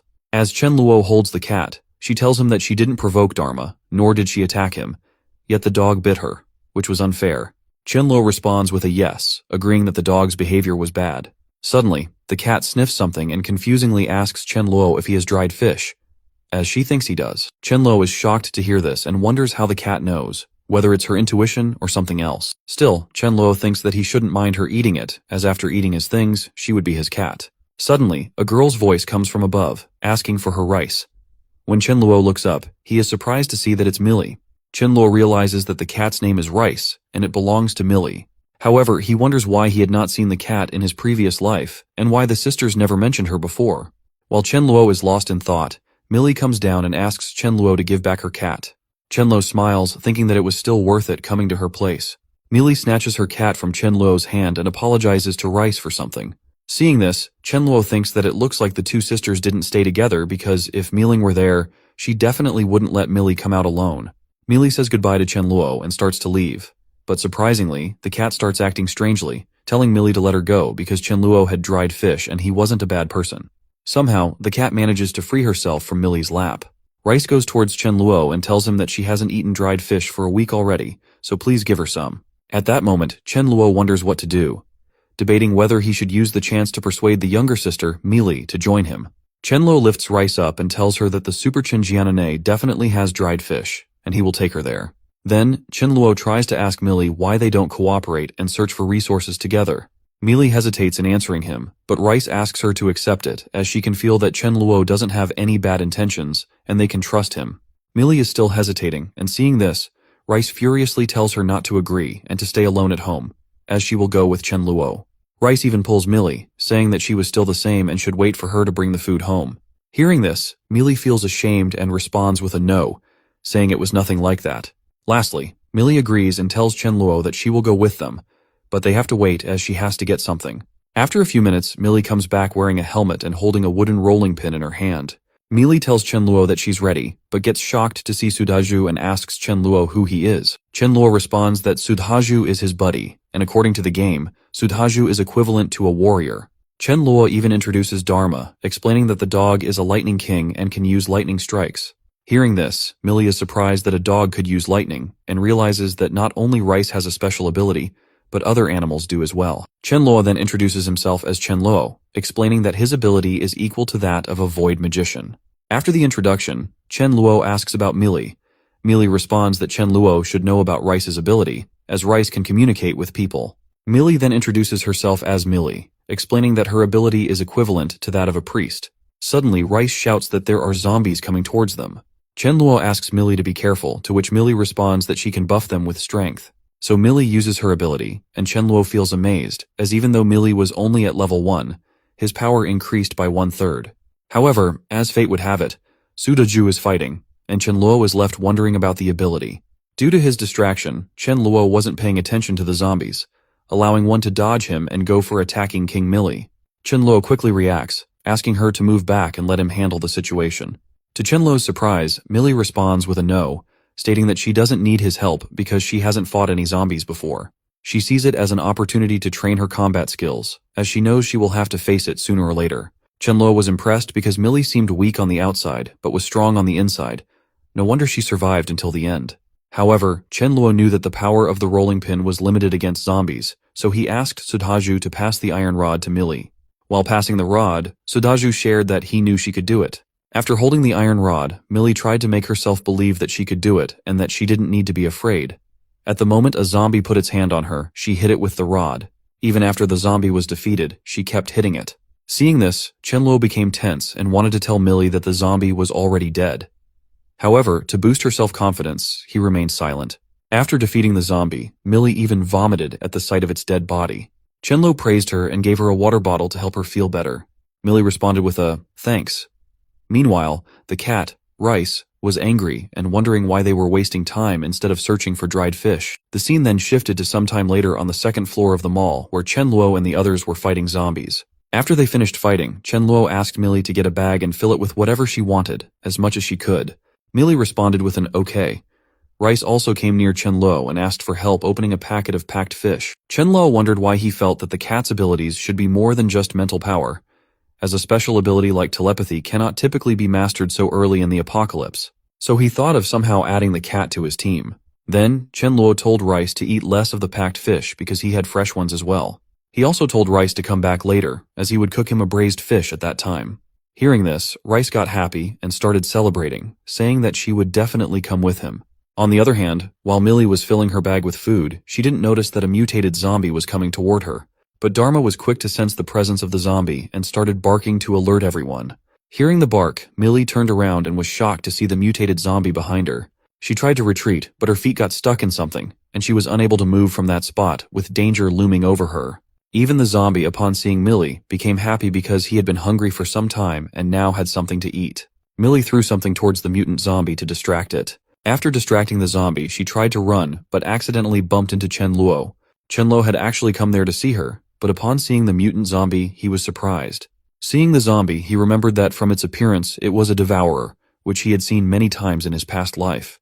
He shared that devourers had strong strength and defense, and they could also use charge and self-destruct abilities.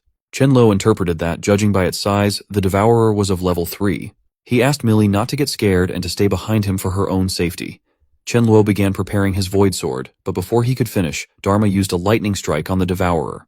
Distracted by the attack, Chen Luo seized the opportunity and without hesitation, slashed the devourer with his void sword. With one swift slash, the devourer was destroyed. Afterward, Chen Luo stood in front of Millie, urging her not to look as the corpse was quite disgusting. Trembling with fear, Millie held him tightly and marveled at how Chen Luo had obliterated the mutated monster in a single strike. This made her think of Chen Luo as very handsome and cool. Seeing Millie so scared, Chen Luo asked her to hold his hand as he led her out of the area. After a few seconds, when they were safely outside, Chen Luo told Millie that they had reached their destination and that she could open her eyes. Seeing Chen Luo in front of her, Millie couldn't help but blush, thinking that he looked so smart and handsome. She wondered why she hadn't noticed it until now. Chen Luo, on the other hand, became flustered upon seeing her reaction.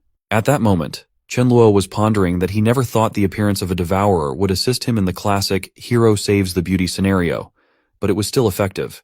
Seizing the opportunity, he asked Millie if they could form a team together so they could take care of each other.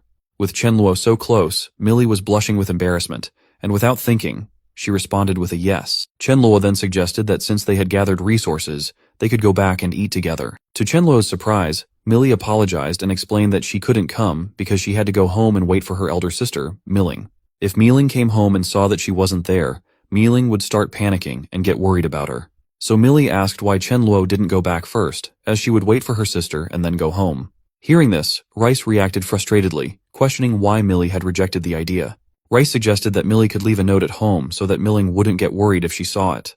Rice also mentioned that she had a feeling Milling wouldn't come back today. Chen Luo added that he would make braised fish for them. Rice gave an ultimatum, insisting that Millie had to go no matter what because she wanted to eat that braised fish. Hearing Rice's insistence, Millie became confused and wondered what to do. However, upon Rice's insistence, Millie agreed to go to Chen Luo's home. So Millie asked Chen Luo if his place wasn't far away, to which Chen Luo happily responded that she was right. It wasn't far.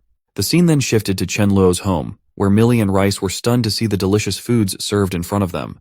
Millie even praised Chen Luo, saying that it was her first time visiting his house, yet he had prepared a fabulous meal for them. Chen Luo responded that it was completely fine because they were companions, and he asked her to eat quickly. While eating, Millie got tears of happiness as the fish was much tastier than she had anticipated. After Millie finished the meal, she thanked Chen Luo for the meal, and then apologized, explaining that she had to get back home because she was scared that her sister Milling would panic if she didn't see her at home. Chen Luo then expressed concern, saying he thought it was very late at night and it would be dangerous for her to stay home alone. He smiled and shared that it didn't matter where he would stay. Chen Luo asked Millie what she thought about Sudaju, himself and Mayu staying at her home. He mentioned that he also wanted to meet her sister, Milling. Chen Luo even suggested another idea, mentioning that there were many unoccupied houses beside hers, so they could move there, allowing everyone to take care of each other. Millie responded with an okay and even tried to correct Chen Luo's mistake by saying that it wasn't just about taking care of each other, but rather it was Chen Luo's one-sided effort to take care of them. Chen Luo happily responded with an okay, as the decision was made. He announced to everyone in the room that they should pack their bags because they were moving to another place. The scene then shifted to some time later when Chen Luo and the others reached Millie's house. Chen Luo asked everyone to be careful once they got off the truck. After they disembarked, Millie hesitantly asked Chen Luo why everyone couldn't stay together at her home, mentioning that her house had 4 bedrooms and 1 living room, so it would be great if everyone could stay together. She hesitated at last, thinking and asking if everyone would feel comfortable staying at her home. Chen Luo smiled, but deep down, he was also happy because Millie had given him a chance to protect her. After some time, at dinner time, Chen Luo was distributing watermelon to everyone. When he offered it to Millie, she started wondering about him. Despite the dangers outside, Chen Luo was protecting her and not only letting her eat delicious food but also giving her light and her favorite watermelon when the power was out. Suddenly, to everyone's surprise, Millie jumped towards Chen Luo and hugged him, expressing that meeting him and her elder sister was the luckiest thing for her. Even Chen Luo got flustered by the hug because Millie's charm was so high that he couldn't help but feel overwhelmed. Millie even shared that they should be friends from that moment forward, and helping each other was what they should do, so there was no need to be so polite to her. At that moment, Chen Luo felt pity for himself because such a cute girl was with him, but he couldn't do anything as it was his first day meeting her, so he couldn't rush. Otherwise, his true intentions would be revealed. Chen Luo smiled and asked Millie if she was sure she didn't want to eat the watermelon he had in his hand before hugging him. Hearing this, she backed away from the hug, feeling embarrassed and not responding. Chen Luo then asked Millie how they were all going to stay. Millie shared that Mayu could stay in the room whenever her friends came for a party, and for Sudhaju, she offered her sister's study room, telling him he could sleep there after setting up the bed. Lastly, she told Chen Luo that he could stay in her sister's room. Hearing this, Chen Luo was stunned and wondered where Millie would stay when she came back. However, for the time being, he decided not to think too much about it, and agreed to stay first. Chen Luo then handed some crystals to Millie, telling her that he would help her understand how to use them.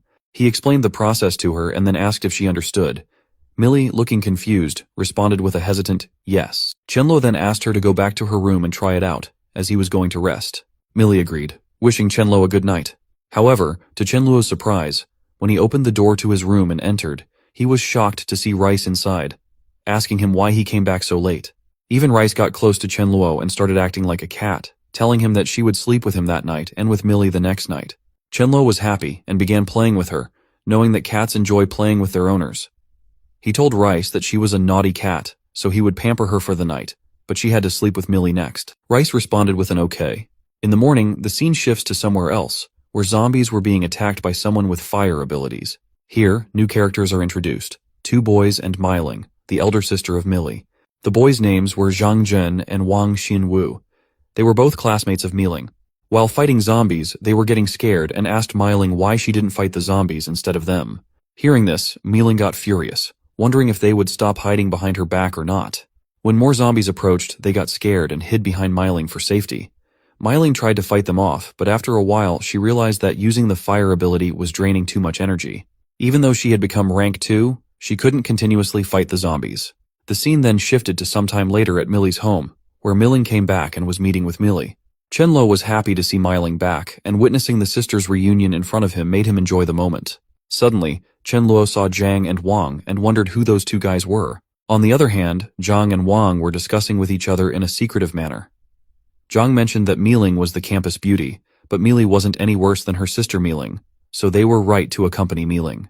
Wang agreed with his points, suggesting that if they could get both girls interested in them, then it would be very awesome. After which, they looked at Chen Luo and wondered who he was.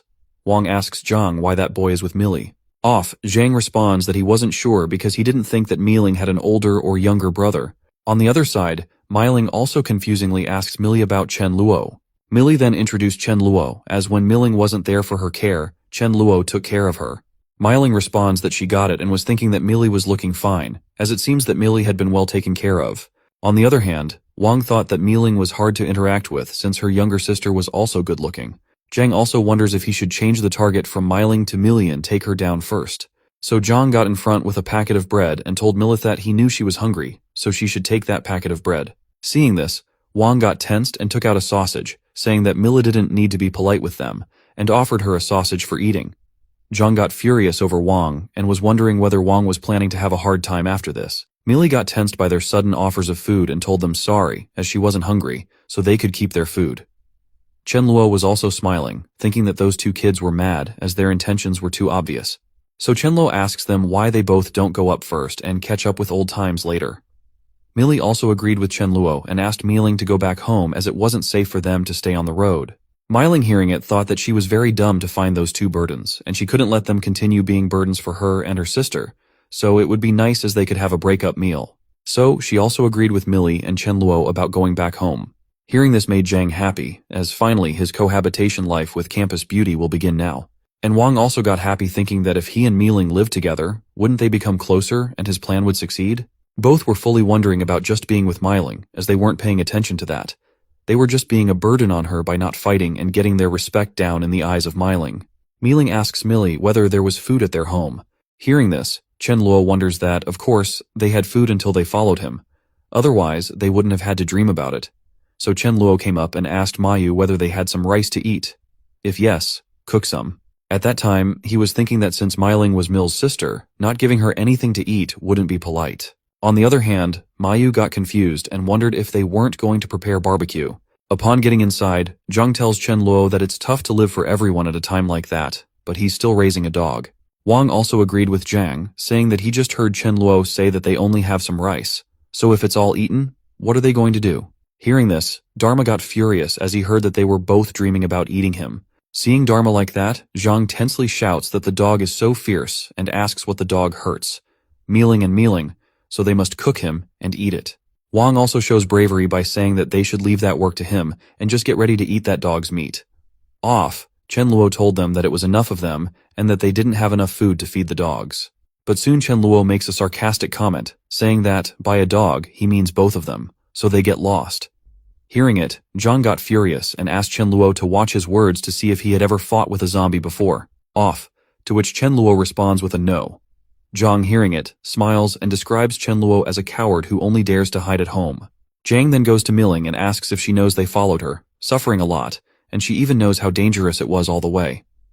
Zhang also asks, Miling knows how hard it is for a human to live. But still, Chenluo feeds his dog food.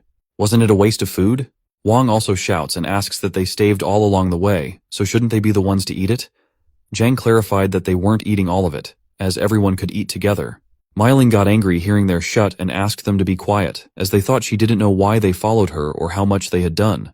Hearing this, Zhang and Wang both get furious and ask Miling to wait, as they will regret it messing with them. At that time, Chenluo pats Dharma and asks him to kill them. Otherwise, he has to handle their corpses. Dharma was happy as he was waiting for such an order, so he told Chenluo to leave everything to him.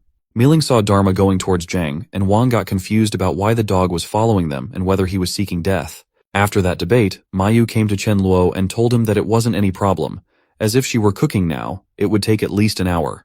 Chenluo responded that it was fine, she should slowly finish dish by dish. Then Chenluo asks Millie to get in the room, as he has something to talk to her about. Millie responded with an okay, as she was coming. Seeing this, Miling got tensed and wondered if a man and woman were entering the same room. Mysteriously, what on earth was Chenluo going to do with Mill? Inside the room, Chenluo takes Millie near the wall, makes her stand against the wall in a romantic pose, and asks her if she is now worried about food and drinks after following him. Millie was feeling embarrassed in that position and was blushing, but still, she responded with a yes. Chenluo again asks that being together with him, she feels safe and not scared, right? She again responds with a yes. Chenluo then goes more closely and asks that because she was good, listened to him, and was capable, he treats her well. But what about her sister, Miling? Whether Miling would listen to him or not. Hearing this, Millie wonders that Miling always had her own opinion and also that she wasn't familiar with Chenluo, so there was a high probability that she wouldn't listen to him. Chenluo then asks Millie what she thinks about him and her sister, who could lead everyone better. Without any hesitation, Millie responds that of course it was him, which Chenluo that they must do. Hearing this, she got tense and asked what they must do. At that time, Chenluo thought that it would be very evil to say that to train Miling until she listened. Chenluo said that they should let Miling obey him and treat him as a captain. Otherwise, during critical movements, he and her sister would get into arguments, which would be troublesome. Chenluo again asks whether she got it or not. Millie responds that she got it, as she must have let Miling listen to him. Chenluo then told Miling that before Miling obeyed him, he would not share any resources with her, so Miling could only watch them eat together. And when Miling listened to him, then they would give food to her.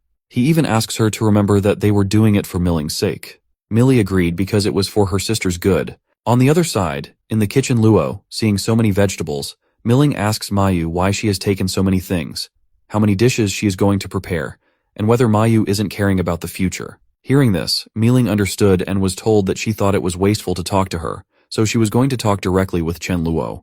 Milling asks Chen Luo to tell Mayu to make fewer dishes as if they were all today. What would they eat the next day?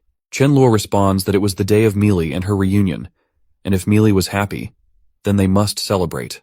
Milling was still against it, even though making so much food was very luxurious. Chen Luo told her that it was his problem and not hers, so she didn't need to feel tension. At that time, Milling wonders if it was her fault that she ate too quickly. Although she still wants to eat, her stomach wouldn't be able to eat much more. Even though she thought that there were so many dishes, they definitely couldn't finish eating them all. Still, she was impressed by the smell of the dish. The scene then shifted to 1 hour later, when food was ready, and Mayu was serving it on the dining table. At that time, Milling noticed that there were a total of 5 members, but still, there were 4 bottles, and he wondered, could it be that there weren't enough? So she decided that she wouldn't drink the bottle and just eat dishes and drink soup. When Mayu served completely, she told everyone that they could do it, so everyone sits on their respective chairs. But to Milling's surprise, Chen Luo asks her, why did she sit down on the chair? Hearing that, she angrily asks, wasn't it the same place where she sits always? Meili was feeling bad, and deep down she was asking for sorry, but she thought that Chen Luo was a nice person, so for the future, Milling had to bear it. Chen Luo told me that they were going to it and asked that it wasn't appreciated for her to sit, right? He acts stone-hearted and tells Milling that if she wants to watch them eat, she can sit down near them. Hearing that, Milling was stunned and confusedly asked, why did he mean that she didn't have her share? Milling also asks, didn't he say that the meal was for the reunion of her and Mill? Chen Luo responds that he didn't promise to let her join them for dinner, as except for her, everyone was on his side, as he would only let people on his side eat delicacies that he risked his life to obtain. He then asks Millie if she is on his side. Off, Milling shared with Milling that she was on Chen Luo's side. Chen Luo then asks Sudaju and Mayu about their choices. Sudaju told Chen Luo that no matter what, he would always accompany her. And Mayu shares that, from the moment he saved her, her whole life belonged to him. Dharma also barks for saying that he was on his master's side. And the cat named Rice also told me that, with so many delicious foods, she would always be by Chen Luo's side. Chen Luo then asks Milling to see, as around the whole table everyone was on his side, so he was willing to share everything with them. But who was Milling, as he thinks Milling wasn't qualified to eat with them? Unless she would also listen to him and join his side, then she could eat with them. Milling, hearing all that, got furious and asked if he wanted to ridicule her with just a meal. She then stood up, hitting her hand on the table, asking Chen Luo not to go overboard. Milling then told him that she wouldn't eat it as she doesn't eat food that easily. But Milling was thinking that it was just a meal, and Chen Luo was trying to ridicule her. So Milling gets aside and stands there, near them. While she was standing there, Chen Luo started praising Mayu for the chicken, as it was very delicious. He also asks Melito try the spicy crab, as it tastes great. Meili thanks him for that. After that, Chen Luo gives the braised fish rice, saying that it was the dried, fragrant fish she requested from him. Milling got frustrated hearing all that about food and told Millie that she was going into her room. But Milling got pissed off when she saw Chen Luo's underwear in her room. Milling furiously shouts over Millie, as Millie was so nice that she let that bastard Chen Luo live in her sister's room. So Millie came running towards Milling's room and asked, sorry that she forgot to tell her that while she was away, Chen Luo temporarily stayed in her room. Millie also asks Milling not to worry, as Chen Luo is a gentleman, so she promises that he won't mess up her room. Milling responded with an okay just because he took care of her, so she would let Chen Luo live in her room. Millie then told Chen Luo that Milling could take a shower. She just didn't let water enter her mouth, and if she felt unreformable, she could simply rinse for a while. Milling responds that she got it, so now Millie could go back. Milling then goes for a bath, and while bathing, she thinks that she feels like a loner, as even her sister is with someone instead of her just for delicious food.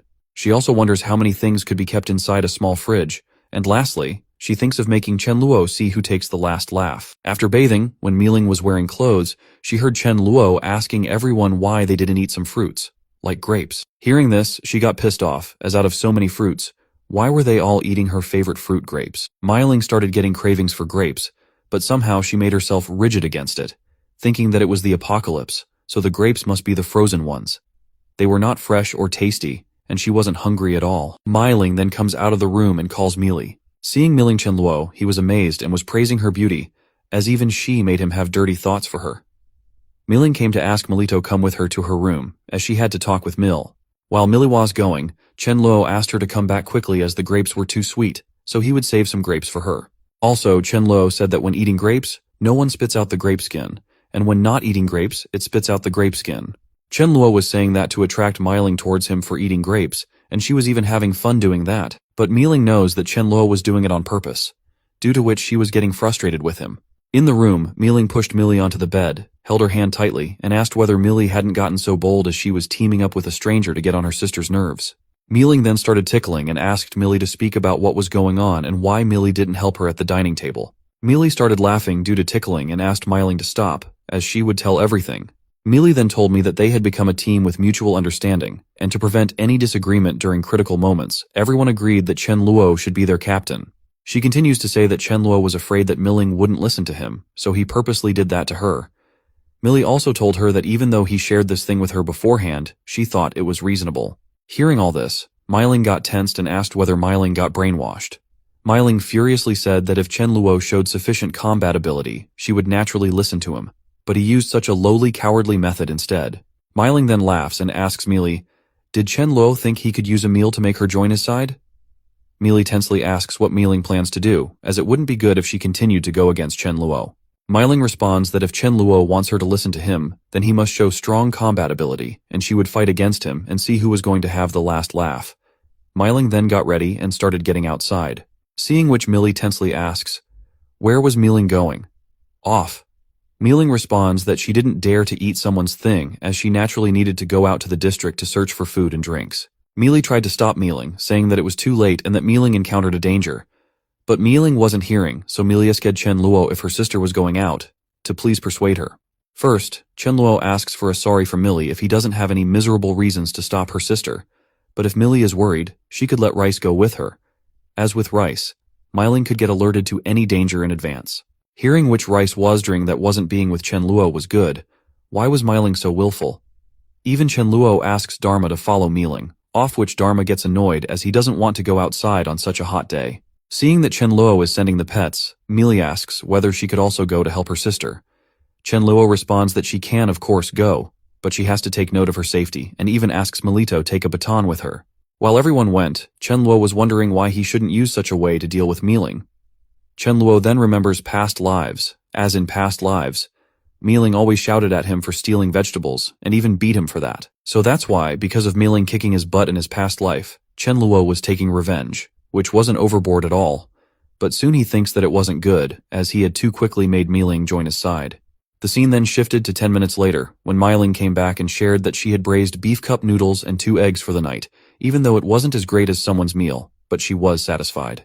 Hearing this, Chen Luo laughs and thinks that the people who don't know would think that there was beef inside the beef cup noodles. So that means Meiling was using that cup as a gimmick for food. Chen Luo then calls Mayu and says that he also wants to eat beef cup noodles, so be prepared for that. Mayu responds with an okay. Chen Luo was doing that to make her pissed off by showing what truly beef noodles look like. Chen Luo then goes to Meiling and tells her not to be so fragile, and let's talk. Meiling got ready for the talk. When they start chatting, Chen Luo first asks for forgiveness, saying he had overdone it in the afternoon. Hearing that, Meiling asks whether Chen Luo came up with new tricks and why he was doing all that. Chen Luo said that his apology was sincere, as he didn't overdo it in the afternoon, but before she could acknowledge her captain's position, he wouldn't be sharing food with her. Chen Luo himself shares that a captain position person must not lack combat ability and strategy, so he would prove to her, no matter which category, that he completely overpowers her. He then said that first of all, they should go for combat ability, and asked, why don't fight after 3 days, and if he lost, he would listen to her. Hearing that, Meiling got happy and asked to confirm whether he was serious and meant that or not. Chen Luo responds with a yes. So Meiling got ready but asked why, after 3 days, they couldn't fight at the present time. Chen Luo told her that he couldn't control his ability well for the time being, so he was worried that he might badly hurt her. But actually, Chen Luo was doing that because after 2 to 3 days, he would reach rank 4 and could grasp his ability better. Chen Luo then tries to make fun of Meiling by telling her not to mention to him that she couldn't even defeat Lightning King. Hearing this, Meiling got furious and asked what nonsense Chen Luo was saying, as he thought she couldn't even beat a dog. Off, Chen Luo told her that it was fine. He got that she was stronger than Dharma, the Lightning King. Meiling was frustrated because she was thinking that Chen Luo was humiliating and making fun of her. Suddenly, they saw that Dharma was growling and barking against the door. An aunt was living in the neighborhood of her sister's home. Auntie's name was Maya. Maya was knocking at the door and asking whether Millie and Mealing were inside. Maya again told them that she came to see them and was begging them to please give her something to eat, as she hadn't eaten anything for 2 days. So please give anything. Off? Mealing asks Maya, who said she hadn't eaten for 2 days, which means she ate things 2 days ago. Chenlo got tense to see Mealing answer Maya so naturally, so Mealing asks Maya to get lost, as she also doesn't have food. Millie came near Mealing and was going to ask Mealing about showing pity on Aunt Maya. But Mealing asks Melito remember that no matter how much food they give Auntie Maya, she will finish eating it in 1 day. And if Maya finished eating, what if Maya came back to find them again? Do they need to give or not, even though it was hard enough for them to survive? Chenlo hearing it got him happy and praises Mealing, but Mealing asks him to shut up, as she would see 3 days later that from where he would get that confidence. Chenlo responds with an okay. Suddenly Rice came and started hugging Chenluo, and when Chenluo looked, Rice told her that she felt Aunt Maya had a hostile intention. So Chenluo takes her up in arms, hugging Rice, and tells her that he knows. Chenluo also said that no matter what reason made them have hostile intentions, if they all dared to come, then they would all die. The scene shifted towards Aunt Maya's side, where Maya was getting down the stairs, saying that she had no idea Mealing was so vicious, and so she was so angry at those sisters. Next, it shows that Maya was going towards boys. The boys ask whether she checked it or not and whether Mealing was at home or not. Maya responded that Mealing was at home as she just talked with her, and Mealing was also at home as she was just going in and out with 2 boys. Everyone was happy hearing it, and one boy said that if Mealing wasn't alive, it would be a waste. Another boy told me that every time he needed to take medicine to look up, but when he saw Mealing, he no longer needed to take medicine to look up. They then start praising her body shape and figure, saying that enjoying Mealing was worth dying for. It didn't look like a good thing, as everyone thought it wasn't looking great for the sisters, as it's clear that they want to do romance with both sisters. Lastly, they decided that they couldn't wait anymore, and so they thought of charging at their house and making both girls hostile. Even Aunt Maya was in favor of it, saying that from the start she hated those sisters. Aunt Maya got so devilish and lowly that she asked the boys to torture both sisters after they finished their romance. When they all came in front of their house, Sudaju was watching from the window and shared with Chen Luo that Aunt Maya came back with boys with weapons in their hands, and it wasn't looking good at all.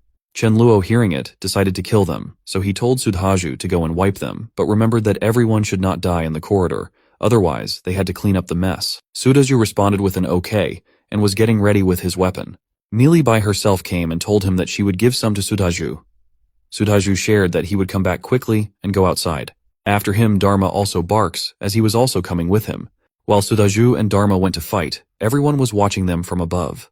At that time, surprisingly, Mealing saw Chen Luo from so close and realized that Chen Luo was very handsome. Then she hopes to see that both Sudhaju and Chen Luo will be strong. Downwards on the street, those boys got so happy seeing only a man and a dog as their enemies that now they could also have some dog food for dinner. Suddenly, Sudhaju started attacking, upon which they panicked. But they all tried to attack all together on Sudhaju altogether, and were shocked to see that Sudhaju was unscathed at all. They understood that Sudhaju had awakened his ability. Even seeing Dharma using lightning, now they are all at backup and realize their deaths in front of them. After the boys and Aunt Maya got defeated, Chen Luo asked Melito go and dig out those people's crystals from between their eyebrows. She got a tense hearing and clarified whether he was asking her. Chen Luo responds that in the future she needs to do it, so it's better for her to practice it from now on. Even Mealing supported Chen Luo in this topic because she also wanted Melito get experience. Chen Luo then gave a knife to Mealy and asked her to go freely, as he would by himself accompany her.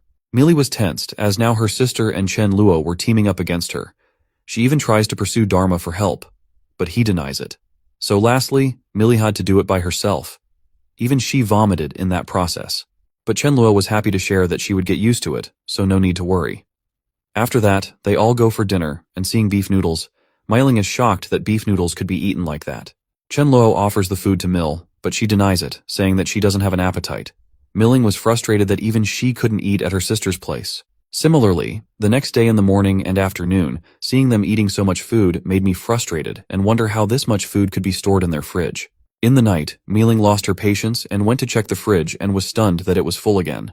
She furiously came and asked Chen Luo about the food, and then Millie shared about Chen Luo's ability. Hearing that Mealing is getting angry over her sister for not telling her early. But still, Mealing again makes Chen Luo remember their duel in 2 days. Actually, Mealing was dreaming of defeating Chen Luo, after which she would use him as a servant for food. On the other side, Chen Luo thought that he should get Tank 4 soon to increase his combat ability. So at the time of sleeping, he thought of using Rat King Crystal as the level 1 zombie's crystal wasn't working enough. The moment he absorbed Rat King's crystal, his head had a weird type of hurt. Seeing his reaction, Rice got scared and wondered whether Chen Luo was alright. After some minutes, Chen Luo was happy as he finally reached rank 4. He gave the leftover crystal of the Rat King to Rice so she could use it to upgrade. Chen Luo then goes to try his new ability, and so he directly spawns in the hall. The sudden arrival of Chen Luo made Dharma startled, due to which he started barking very loudly. Chen Luo asks Dharma not to take tension as if it were him.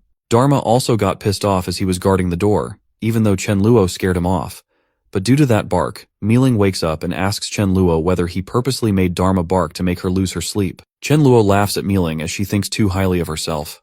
He then told Mealing that they would fight after eating. Hearing this, I was surprised as the days hadn't been completed. Mealing then confirms the bet, of which Chen Luo asks to add more to it, as at a distance of 20 meters, he would convince her in 3 seconds that she lost. And if he couldn't do that, she would be considered the winner. Mealing was shocked and asked if he was looking down on her. He thought that once the fight started, she would back off, so Chen Luo could never win. She then asks about the prize. Chen Luo, with a weird smile, told me that it's very simple. She just needs to stick out her ass and let him kick once. Mealing finds it very weird, but still she gets ready with the rule that she would do the same upon winning. The scene then shifted outside, where they were both ready to fight and others were spectating them. The moment the fight started, Mealing was happy, as she was overconfident that Chen Luo couldn't defeat her in 3 seconds. Surprisingly, she saw that Chen Luo had disappeared from the front, and to her shock, he came and held her from behind using his void space. Mealing found that she couldn't move herself due to his lock. So finally, Mealing lost herself, realizing that if Chen Luo had a knife in her, she would be dead for sure. After that, she was wondering about the bet, but to her surprise, Chen Luo asked her to let go and eat with them. He also asks for forgiveness for what he did 2 days ago, but now, being comrades, they should know each other. After that, they all ate together, and even Mealing was impressed with their behavior. Chen Luo was also happy that, without any accident, he made his comrade. Lastly, Chen Luo asks that if everyone's dinner is done, then they should be in the living room to discuss their future plans. Chen Luo starts talking as the zombies are getting stronger, so they also need to stick together and work together as a unit against them. Also, the resources were getting hard to get at a time like that, so they should also focus on the trend for survivors. As the trend was of surviving in groups, even their team's combat ability was high, and if they won against a horde of zombies, there were definitely going to be some injuries to them, which he couldn't accept. Chen Luo then picks up the topic of joining another team, so it would be like he was going to be inferior in front of someone, which he couldn't afford. Also, if they get into a group, what if other people start asking Mealing to accompany them to sleep? Mealing furiously responds that she would kill those who have dirty thoughts about them. Chen Luo then gives the idea of making sub-teams to create a big team. Mealy and Sudahaju found that idea great and were ready to do it. Chen Luo then told me that in the city center, people used to hide in shrubs to be safe from zombies. So according to her judgment, there would be a gathering place in the suburbs with many people. Mealing was impressed hearing it and praised Chen Luo, saying that what he said was very reasonable, and even she couldn't think that far. Hearing this, Chen Luo thought that Mealing was convinced, so he wondered whether it was time for him to get what she promised. Even Chen Luo was hoping for Mealing to break her promise so he could kick her more than once in her whole life. But he knows that kicking in front of everyone would be inappropriate. Chen Luo then ends the meeting, saying that they didn't need to rush and asking Mealing to come to his room as he had to talk about something in detail. Mealing confusingly asks why, to which Chen Luo replies that it is a private matter. Mealing understood that it was about their bet, and she couldn't deny her promise. Mealing in the room stands quietly and asks Chen Luo to kick off. Chen Luo asks whether she had any misunderstandings about sticking her ass out or whether she was bad at academics. Mealing hearing it, it wonders why Chen Luo was so serious about punishment and asks Chen Luo, who couldn't help but change the punishment, adding a kick in the ass as it's fine if it's not overboard. Chen Luo denies it and asks directly whether she is going to fulfill her promise or not. Even getting pissed off, Smiling needs to stick her ass out for letting Chen Luo kick it. Chen Luo was also happy as it was seen, and he could never have imagined that the future war god Fire Fairy would stand in front of him like that. Chen Luo then starts taking out his shoe, seeing which Mealing wonders whether he is going to kick her ruthlessly. She even told Chen Luo to not wait, as she would count to 10, and if he didn't do that, he would never ask again.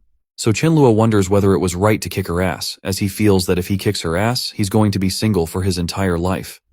The time left was only 2 seconds, so without thinking, he slapped her buttocks with his hands.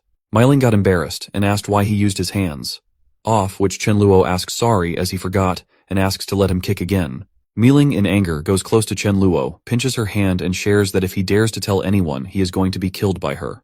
He then told her that he was going to ask Mayu to cook some of her favorite dishes as a celebration of her joining the team. First, Miling shows anger over him, but later realizes that it is strange because he never asks about her favorite food and thinks it would be possible for Millie to tell her. Ming then eats happily and thanks Chen Luo for taking care of Millie. Chen Luo asks her not to worry, as it is something he should do. He then told everyone that he had an announcement. Chen Luo then shares that for the supplies, survivors could rummage, so for their safety, they need to go back to his mansion. And also that if anyone was good, they could recruit. The next day, while driving home, Chen Luo was wondering about Miling and other training, when suddenly he heard someone shouting a name to help them. Chen Luo saw that 4 boys were fighting with zombies, 1 boy fighting for all of them. The 3 boys ask Fang to run away, but Fang denies, saying that if they die, they all would die together. Chen Luo was impressed that even after Oolong got attacked by poisonous zombies, Fang didn't run away, leaving those 3. Suddenly Fang saw Che and asked for help saving them, as he knew you would definitely repay Chen Luo's kindness. Chen Luo asks Dharma to help them. Then, one by one, they introduced themselves. Firstly, Fang Lu introduced himself, as his ability was making his strength and physique stronger. The second boy told me that his name was Yang Xuan, and his ability was ice. The third boy introduced himself as Li Fei, and his ability was lightning. But compared to Damra, it was very low. The last boy introduced himself as Shu Lan, and his ability was sand. Fang Lu then told me that they were all comrades from the same security, and they came out in search of supplies but got into an encounter with poisonous zombies. Chen Luo then asks them about forming a team, as he would be the captain. Fang Lu agreed with Chen Luo about forming a team. Chen Luo then asks them to sit in the truck, and if they need to take something, they could go and take it, and if not, sit in the truck. The scene then shifted sometime later to Chen Luo's villa, where Chen Luo asked Fang Lu and others to temporarily live in his neighborhood house as it was empty. After they go, Miling also praises Fang and the other boys for having the courage to fight. But Chen Luo asks Sudaju and Miling not to guard down, as they first need to keep their eyes on them to be sure. After that, Chen Luo asks Miling and Mili to go to the 3rd floor to find a room and tells Sudaju and Mayu that they are going to live on the 2nd floor. Chen Luo asks Sudaju to come with him to check on his neighbor. When Chen Luo went there, he found that they were discussing Dharma, as they might not even defeat Dharma. Chen Luo coughs to let them know about him and asks them whether they know how to cook rice, and he gives them some food supplies. But Fang was so kind that he wasn't taking it because he had yet to repay Chen Luo's kindness in saving them. Chen Luo smiled and told them to take it, as now they were considered his teammates, so giving food was normal. Even Chen Luo asks Sudhaju to give them a communication device. Chen Luo then shares with them that they will stay there for a long time, so they should ensure their health and enjoy the day. The scene shifted to some time later, when Miling was getting angry at Chen Luo, which is why he brought her with him instead of Sudhaju, as she was worried about Mili being in a group with someone else. What if they encountered danger? Suddenly, Chen Luo feels someone's presence and asks Miling to hide as someone is coming. A girl came out of the car, seeing which Chen Luo was stunned as it was Mutian Jie. Chen Luo speaks up and wonders how he could have forgotten about her. Off. Miling surprisingly asks Chen Luo whether he knows that girl. Off. Chen Luo responds that she was the CEO and chief designer of a clothing design company, and she was quite infamous. Chen Luo then remembers that Mutian Ge was completely a psychopath, as after the apocalypse started, she, along with her staff, established a gathering place that only took female survivors. Chen Luo thought was good, but the problem was that Mutian Ge refused to let her underling fall in love, as upon getting caught, they got severely punished. Chen Luo also shares that Mutian Ge became the #1 lover due to her erotic desires. Lastly, Mutian Ge died also in saving Miling, after which Miling took the head place and let male survivors join. Chen Luo was happy thinking that Mutian Ge could be a good underling, especially as an underling of his own. He was smilingly staring at me at that time. Miling asks why he is looking at her. Suddenly they were found out by Mutian Ge and her team. A girl asks who was hiding there. When Chen Luo looked up, he remembered that the girl's name was Shu Yun, and she was a very strong ice ability user, but in her last life, she died early. Mutian Ge came to Miling, introduced herself, and also asked about Miling. The Mutian Ge shares that they were a team formed with all girls and asks Miling about joining their team. Chen Luo got furious hearing that Mutian was daring to recruit his underling. But for relief, Miling denies the offer, saying that she already had a team. Mutian Ge asks Miling whether Chen Luo is his boyfriend. Off, Chen Luo responds that it was none of her business, and then asks Miling to let go and check on others' progress. Mutian Ge was shocked, as she thought that Chen Luo was lustful by nature, yet he had the nerve to occupy such a beautiful girl. She decided to make Mealing see Chen Luo's true color. So Mu Tiange told everyone that they were going to stay there for the night and started wondering about the best way to make Mealing realize Chen Luo's true nature. The scene then shifted to night, when we saw Chen Luo and Mu Tiange talking with each other. Chen Luo says that he didn't think to spend a night like that chatting with each other, right? Off. Mu Tian said that she wanted to work with him on something. Chen Luo asks to be told. Mu Tiange then told her that they were going to a shopping mall in the east to take supplies, but according to her judgment, there would be zombies. So she needed him to accompany her. After which Chen Luo could take 30% of the supplies and they would take 70%. Hearing this, Chen Luo got tensed and wondered whether it wasn't the same mall where he and Millie encountered mutant zombies. As all supplies had been taken by him, what would Muti be going for? So Chen Luo denies saying that he was a coward and didn't dare get there. Hearing this, Mu Tiange got furious and wondered why such a beauty would fall in love with a loser guy like Chen Luo. Actually, Mu Tian thought of exposing Chen Luo in front of Mealing by doing something in the mall, but now she had no choice, so she thought of asking for help from a person. On the other hand, Chen Luo got that Mu Tiange was trying to eliminate him just because he was with Mealing. So Chen Luo also got furious and decided that if she had a hostile intention against him, then there was no point left for him to think about her and leave, eliminating his threat. Chen Luo was then thinking about whom to send to get rid of Mu Tiange. He saw Dharma on the way, so he decided to send him. On the other side, Mu Tiange knocks at a place and calls a person named Feng. When Feng came out, he asked her not to call him brother. Mu Tiange got pissed off, but for Mealing, she had to talk with Feng. Mu Tiange then told him that she had a favor to ask him, and a few minutes later, she explained everything. Lastly, she asks Feng to lure zombies to Chen Luo's place with his wind ability. Feng agreed with it, saying that it would be his honor to help CEO Mu Tiange remove trash like Chen Luo. Feng tried to put in some demand, but before he could say anything, Mu Tian offered him to join them after Chen Luo got eliminated. Feng agreed. Actually, Feng was getting ready to do that just for a girl named Wang Ling, as he had to be with her anyway. Feng also knew Sudhaju somehow and was thinking of searching for him at the mansion, as Sudhaju was a bodyguard there. In the next scene, Feng is luring zombies towards the mansion, but to his surprise, he was shocked to see that Sudhaju was also standing there with a dog and a boy. Dharma was going to attack, but Chen Luo asked him to wait. Feng asks Sudhaju why he is at the mansion. Feng then thought that just because Mu Tiange hadn't told him that his friend was inside, he couldn't let his friends get injured just for joining a girl's team. So Feng goes to lure those zombies away. Chen Luo, seeing Feng, remembers that he was also a friend of theirs, helping to lure zombies so they could take away some supplies. And it was bad that Feng got bitten off by so many zombies in his last life. Feng came back and asked for forgiveness for luring zombies.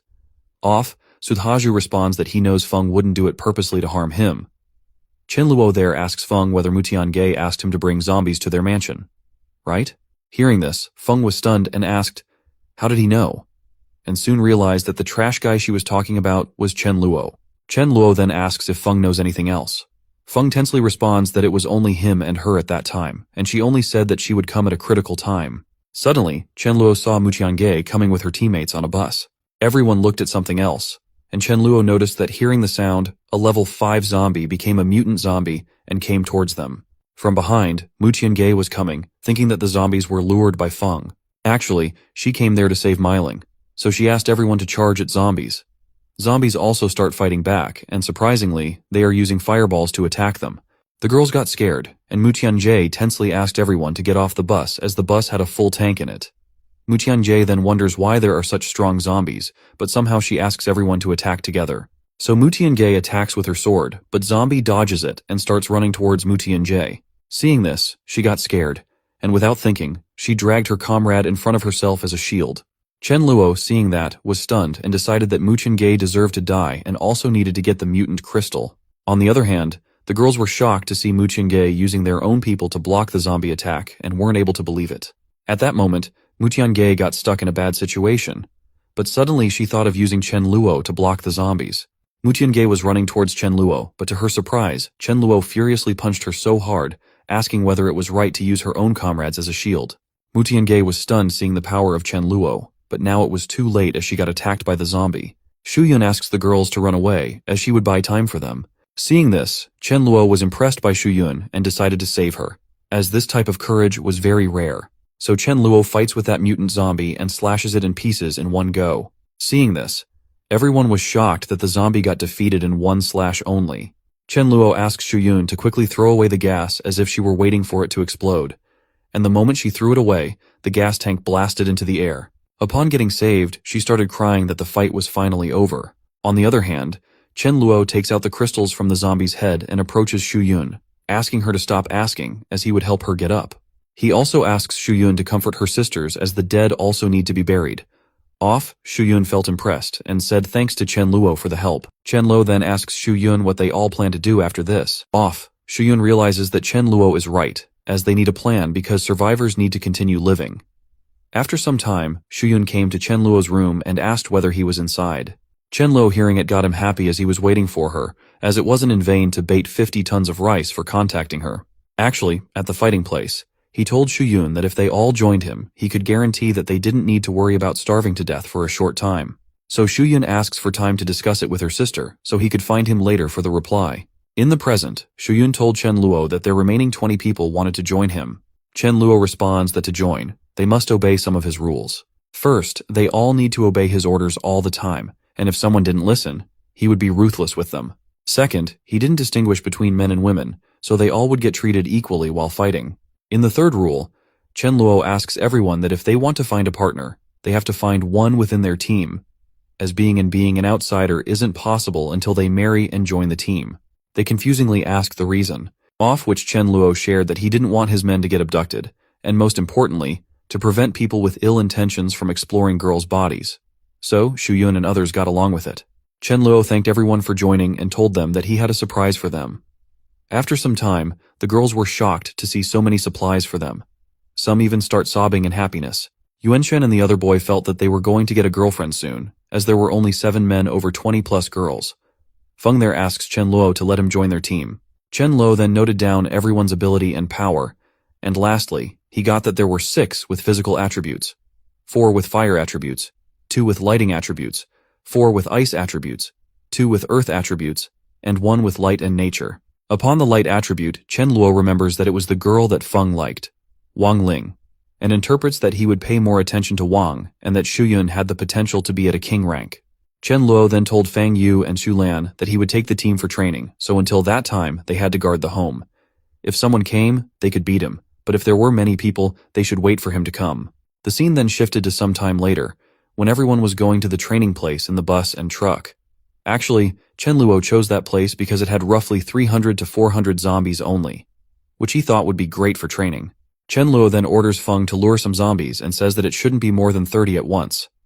When Feng lured the zombies, Su Dezhu physically asked people's permission to follow him to fight with zombies. Meiling takes the command for magician users and asks them to attack, but while training, they were messing up, and some weren't able to attack, or some were fighting for their specific target.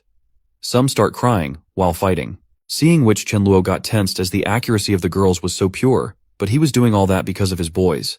Otherwise, the girls would have been wiped till now. After 2 hours, the training was over, and Chen Luo praised everyone for their good work, despite being their first time.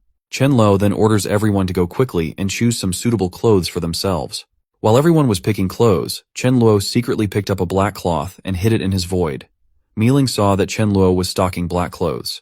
At first she thought that Chen Luo had a weird fetish for liking to wear that type of clothing, but soon she denied it and wondered to whom Chen Luo was going to give it. Whether it was for Meiling. Even though it was a guess, she got pissed off as the black color didn't suit her sister. A girl came and told every other girl that there were many supplies, so they could come and take a look. Everyone was happy to see the mineral water. But Xu Yun asks everyone to wait and goes to ask Chen Luo about distribution. Off, Chen Luo told her to distribute 2 bottles each. Seeing all that, Millie wondered if it was so good for them to be with Chen Luo, as since she joined him, she never starved and always been protected by him. Actually, she was holding something in her heart and decided to share it with Chen Luo at night. The scene then switched to night, where Chen Luo was playing a game, and suddenly Millie came there. Seeing her, Chen Luo got dazzled up as it was midnight. So Millie was there to let him have an opportunity to do bad things with her. Millie then shares that she realizes that she is so lucky to have him. Chen Luo got confused about why she was saying things like that. Millie then shared that she had something to say that she had been holding in her heart for a long time. Seeing her blush, Chen Luo was interpreting the situation. But before he could think of anything, Millie directly asked whether he wanted to be her boyfriend or his girlfriend. Hearing that, he got happy and got so close, pushing her towards the bed, saying, "Of course yes," as he had been waiting for that moment. Chen Luo then kissed her cheeks, which she was surprised and tensely shared that she wasn't ready yet for it. Chen Luo then shares that there wasn't any time for being ready, as they never know when they're going to die. And what if the day she was ready, he was already dead? He again kissed her forehead and asked, "Couldn't it be a pity for them?" Millie then realizes the situation and decides to do it, so he also holds Chen Luo in her hand, but Chen Luo noticed that Rice was still in the room, so Chen Luo throws her out of the room. Upon which Rice got furious and was scratching the door of the room. Milling came there and saw Rice in the living room and wondered why she wasn't with Chen Luo. Rice told Miling that Chen Luo was bullying Millie, and seeing Millie uncomfortable, he must have thought that she would help Millie, so Chen Luo threw her out. Hearing bullying, Miling wonders about the type of bullying Chen Luo is doing and is going to check. Dharma, seeing it, tried to stop her. But when Miling went to knock, he heard her sister's moan coming from inside. She understood that Millie and Chen Luo were having a romance, so she hesitated. If Millie wanted it, then it wouldn't be good to interfere, as it was something that would happen sooner or later. The next day, in the morning, Chen Luo asked Mayu to give team members 20 kilos of pig meat, as he was too happy. But Mayu asks about Millie, asking where she was and why she hadn't come down because she wakes up early in the morning. Off, Miling told me that it was all because of someone. Chen Luo got that Miling knew what happened last night. Mayu started wondering how Chen Luo was going to handle Miling. Chen Luo saw that the Rice was sitting quietly and angry and wasn't eating, so he asked her the reason. Rice responds that if Rice was angry, it meant the consequences were serious. Chen Luo laughs and asks how serious. Rice shares that she couldn't be coaxed with one dried fish, so Chen Luo offers him 10 and later 20 to make her up. On 20 dried fish, Rice was agreed upon and Chen Luo was forgiven for his work. He then asks her to sleep alone at night as she has matured, but deep down, Chen Luo says that because now he has family and he can't be with Rice. Then everyone was having dinner all together. While the dinner was going on, outside of Chen Luo's villa, a car came, smelling the smell of the food. A girl named Li Hui and a boy named Liming. After getting out of the car, Li Hui told Liming that she also wanted to eat, but Liming asked her to be patient, as first they needed to solve the water problem. Liming goes inside and asks whether they have water, which he could exchange for food. Chen Luo gets ready to exchange and asks Shuyun to bring 2 bottles of water. After exchanging, Liming asks Li Hui to let go, but Li Hui asks Chen Luo whether they were all in a team and did their team still accepts people. Chen Luo said that to join, they needed to prove that they were qualified, so for that, they had to find and kill 10 zombies and bring the crystal, and after coming back, they could find him for the joining process. Hearing this made me happy, as it's possible for them to do it. Chen Luo also gets ready to give them a chance because they were a family of brothers and sister and didn't look like trash. After they got out of the villa, Li Hui told them that she thought only they knew about Crystal, but it wasn't a secret anymore. Liming shares that there were many smart and talented people. Moreover, Chen Luo was feeding everyone meat, which wasn't easy. So Liming knows that Chen Luo asked them to kill 10 zombies, but they would kill 20 to show their worth. After 1 hour, they came back with the crystals. Chen Luo praises them for their work and asks about their abilities. Off which Liming introduced himself and his sister as Liming. The ability was physical attributes, and Li Hui, the ability was like a magician. Chen Luo asks what type of magician she is, so Li Hui shows her magic. Chen Luo, seeing it, was impressed as it had dark attributes, so when she leveled up, she could curse, summon, undead, or attack, and it would be a great help for the team. So Chen Luo asks Mayu to cook braised pork for Liming and Li Hui. At night, Chen Luo was waiting for Melito absorb all the crystals, after which he could do romance with her. So he asked Rice to go find Millie and sleep with her, as he had some work to do. Rice told him that she was a good cat, so he could do his work and she would be quiet. On which Chen Luo furiously leaves the room. Rice was getting confused about why Chen Luo suddenly didn't want her at night. He then goes into Millie's room and romantically approaches her about doing it again for the night. But she hides herself in a blanket and responds that she couldn't do it as she was still in pain. So Chen Luo agreed to that and just hugged her for sleeping. Suddenly, he remembers her ability and asks her to try healing herself, which they could possibly do. Millie blushed, even being tensed due to the situation. The next morning, they were going towards someplace with the bus. On the bus, Chen Luo told everyone that their goal for the day was to collect supplies from the Yulin community in the south area, so everyone had to be careful as there would be so many zombies. He asks them not to panic, as first they would use vehicles to clear the zombies following them. Upon reaching, there were so many zombies outside on the road, so Chen Luo asked element ability users to attack, and the rest would protect them. She also asks Feng to lure away the zombies. After that, Shuyun took charge of leading the attack, and they started fighting with zombies. Seeing that the accuracy was better this time, Chen Luo was happy. Sudaju and the other boys were putting stones on the other side to make a fence with that. Here Chen Luo was resting with Rice, and suddenly Rice mimicked the words of Mill. Hearing that, Chen Luo was stunned and asked where she heard those words. Rice told me that she secretly headed there to chat last night through the balcony. Off, Chen Luo asks her to be careful, as now she knows too much, so she could be killed by him. Hearing that, I got scared and tensed. After half an hour, when the outside gets cleared, Chen Luo asks everyone to take a weapon and prepare themselves to fight against zombies. Millie shares that she thinks it was a restaurant, so maybe there would be so many good things inside. Chen Luo agreed with her and told her that they were divided into 4 groups and didn't travel alone. Slowly, they fill the truck with rice, noodles, oil, and meat. A girl came and told Chen Luo that there was an unaffected supermarket. When Miling goes to the supermarket, she wants to look for something. Shuyun saw Miling doing something secretly, so she went to check and saw that Miling was putting protection with her. Seeing this, Shuyun wonders whether Miling had that kind of relationship with Chen Luo. Miling tried to make Shuyun understand that it was her misunderstanding, but before Miling could say anything, Shuyun left, saying that someone was calling her. After that incident, Miling was feeling very embarrassed, as if it weren't for Mill, she hadn't done it. And I was getting angry over Chen Luo. On the other hand, Chen Luo feels that someone is staring at him. When he looked up, he found that there were so many people hiding in the hotel. An aunt from above told Chen Luo that she knew he was a very kind boy and that she hadn't eaten watermelon, so could he provide some? Slowly, everyone starts asking for many things to be brought to them. Seeing this, Chen Luo got tensed, thinking that they were so shameless. Chen Luo responds that his legs were inconvenient as he couldn't climb the stairs, so he wouldn't give. Hearing this, everyone got angry and decided to go down and kill Chen Luo and others and take all the supplies, including the truck, with them. Someone asks them to call Chen Guang and his group, but a person named Lioli denies, saying that Chen Guang is their enemy. They then ask Chen Luo to put down all the resources they had been snatching or stealing. Chen Luo responds that it wasn't their home, as if they were trying to give orders. Off! Lioli shouts that it was his brother's supermarket, and so it's his too. They even tried taking the truck, so Chen Luo asked them to get lost and not seek their deaths. But they didn't understand, and even Lioli goes close to Chen Luo, asking him to hit. As if Chen Luo hits him, then he would act like a dead person. Lioli was wondering if she was playing a victim card. Chen Luo got frustrated hearing it many times, so he slapped him, saying that he was going to satisfy Lioli's wish. Just from one slap, Lioli got killed, but his friends at the hotel thought of it as a drama and didn't realize that Lioli had died. Chen Luo laughs at their situation and then asks his comrades, what were they waiting for? And watching people who were trying to snatch their supplies.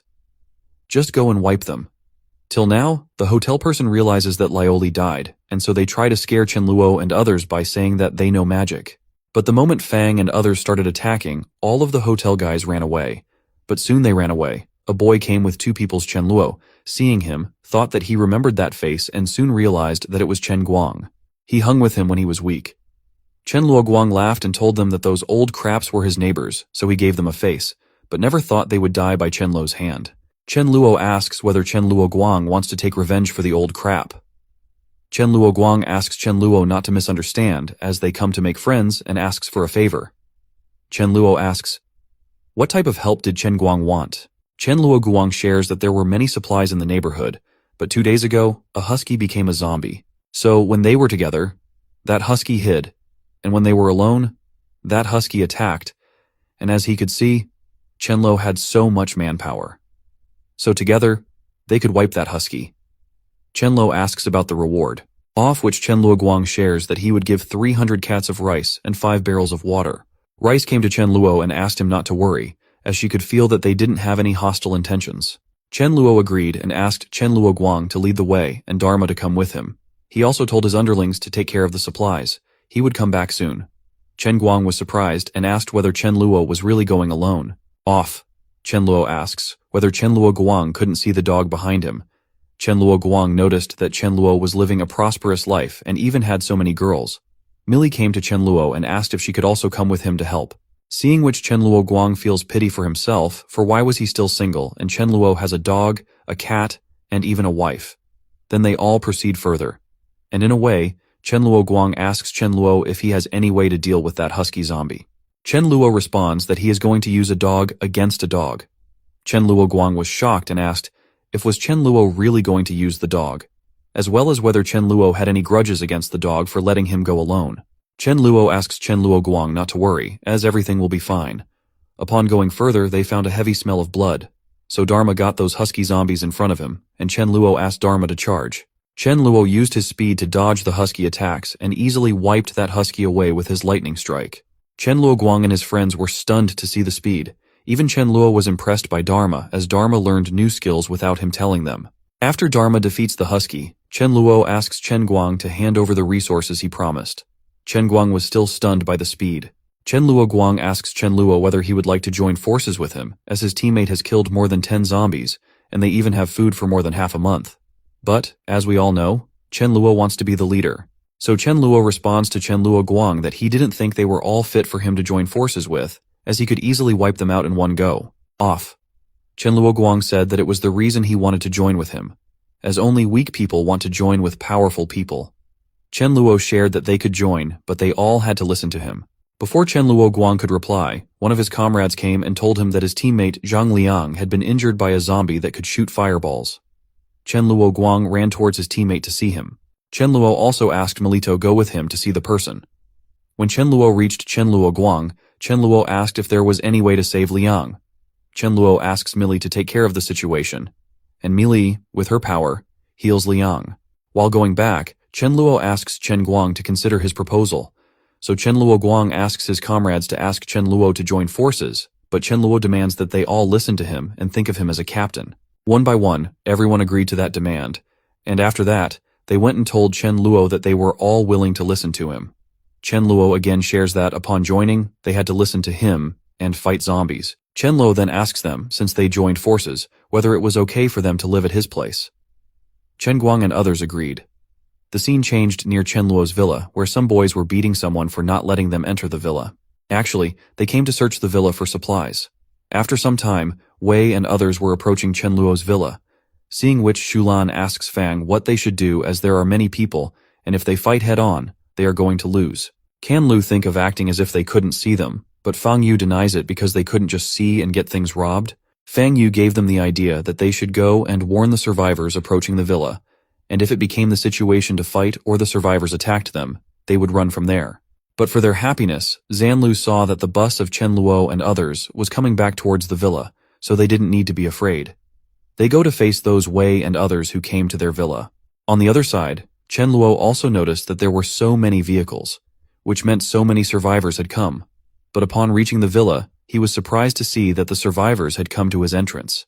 When Chen Luo and others reached, there were so many girls. Seeing them, Chen Luo remembers that it was his last life enemies, Fang Wei and Chen Luo Jing. Harry, seeing the truck, asks Chen Luo and others to share the supplies with them. But surprisingly, she got slapped by Wei, asking who he was and why they shared with him the supply they obtained through hard work. Actually, Wei has eyes on the girls, so he asks for forgiveness from Chen Luo and others, and he asks his teammates to leave the villa and go back. Chen Luo shares that he remembers that Wei had a poison-type ability, which was a little dangerous for them. Rice tensely came to Chen Luo and told her that she felt weird and that others had hostile intentions towards her. On the other hand, Harry asks Wei if he got back without having anything. Wei slaps him again and tells him that it would be hard for them to take it head-on, so it would be better to attack at midnight. Harry was happily sharing that he had understood, but suddenly his happiness went in vain as he saw that his head had burst from some attack. So it's actually Chen Luo who attacked, and after that, he asks his comrades to wipe others. He shares with them that he knows they have hostile intentions, so leaving them and getting attacked first would be very naive of him. The scene then shifted to night, where Chen Luo was wondering about the next day, as some zombies would evolve to level 1, so he must get Chen Luo Guang and others to bring all the supplies back. Suddenly, someone knocked at his door. He thought that there was only Mealy and Mealing living on his floor, so it could be Mealy. But to his surprise, when Chen Luo opened the door, it was melting. Mealing, without saying anything, gave me a bag full of protection. Chen Luo is also shocked to see those, seeing which Mealing asks the reason for his shock, as she was doing that for Mealy when she was young and had time. But she also told Chen Luo that if he was ready to be a father, then he could forget about using protection. And I ran away from there. After which Chen Luo thinks that he shouldn't wait for Mealing's hard work, so he goes to Mealy's room to make romance. The next morning, everyone had a meeting together. Chen Luo tells everyone that he thinks they all feel that zombies have learned magic, off which everyone agrees. So Chen Luo told them that he was going to share some useful information. Chen Luo then shares that rank 1 zombies had the same abilities as them, and to deal with them, The best formation would be of 4 people, 2 combat types and 2 mage types, so they could fight head-on and could even run after encountering a group of zombies.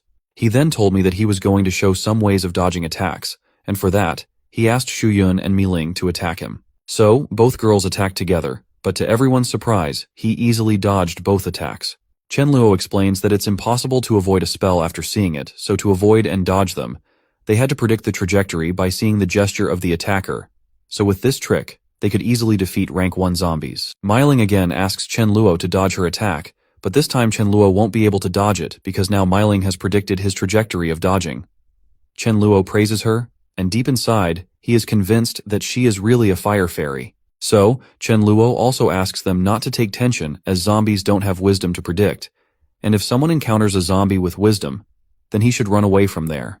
Chen Luo then orders them to practice by making groups as they would leave after eating lunch. The scene shifted. In the evening, Chen Luo told everyone that they had to bring 3 rank 1 crystals, and the team that didn't complete would get the punishment of not getting dinner at night. While on the way, Chen Luo knows that the more zombies evolve, the more survivors slaughter each other.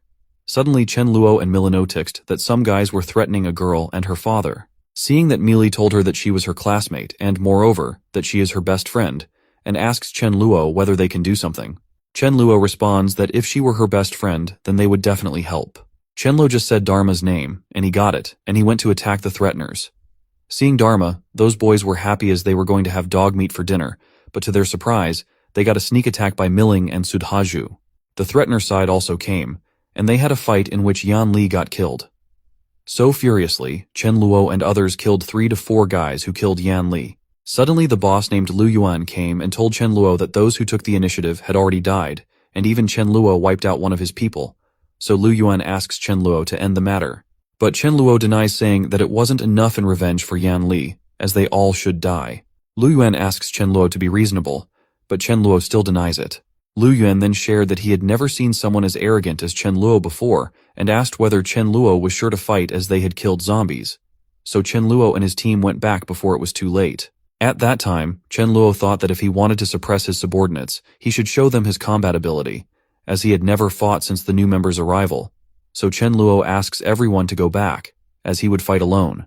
Hearing this, Lu Yuan was shocked, as Chen Luo wanted to get wiped by them. Chen Luo attacked Lu Yuan with his void sword. Off, Lu Yuan got scared and was using his sand ability to fight back, but was too late, as in one slash, Lu Yuan got wiped. Everyone else on the Lu Yuan team was shocked and scared. Chen Luo also got happy as Millie buffed him with her ability, and then Chen Luo started eliminating other people from Lu Yuan's team one by one. Chen Luoguang and others were stunned by Chen Luo's power. Even the new subordinate, Leng Chen Luo, Feng Chen Luo, was happy that he had not decided to fight with Chen Luo. Millie orders everyone to not leave any threats, so everyone also helps Chen Luo defeat the leftover people. After the fight is over, Chen Guang praises Chen Luo for his power and bravery. Chen Luo responds that it was nothing, as he feels pity for Yan Li's death, but his main motive was to train everyone by getting into fights.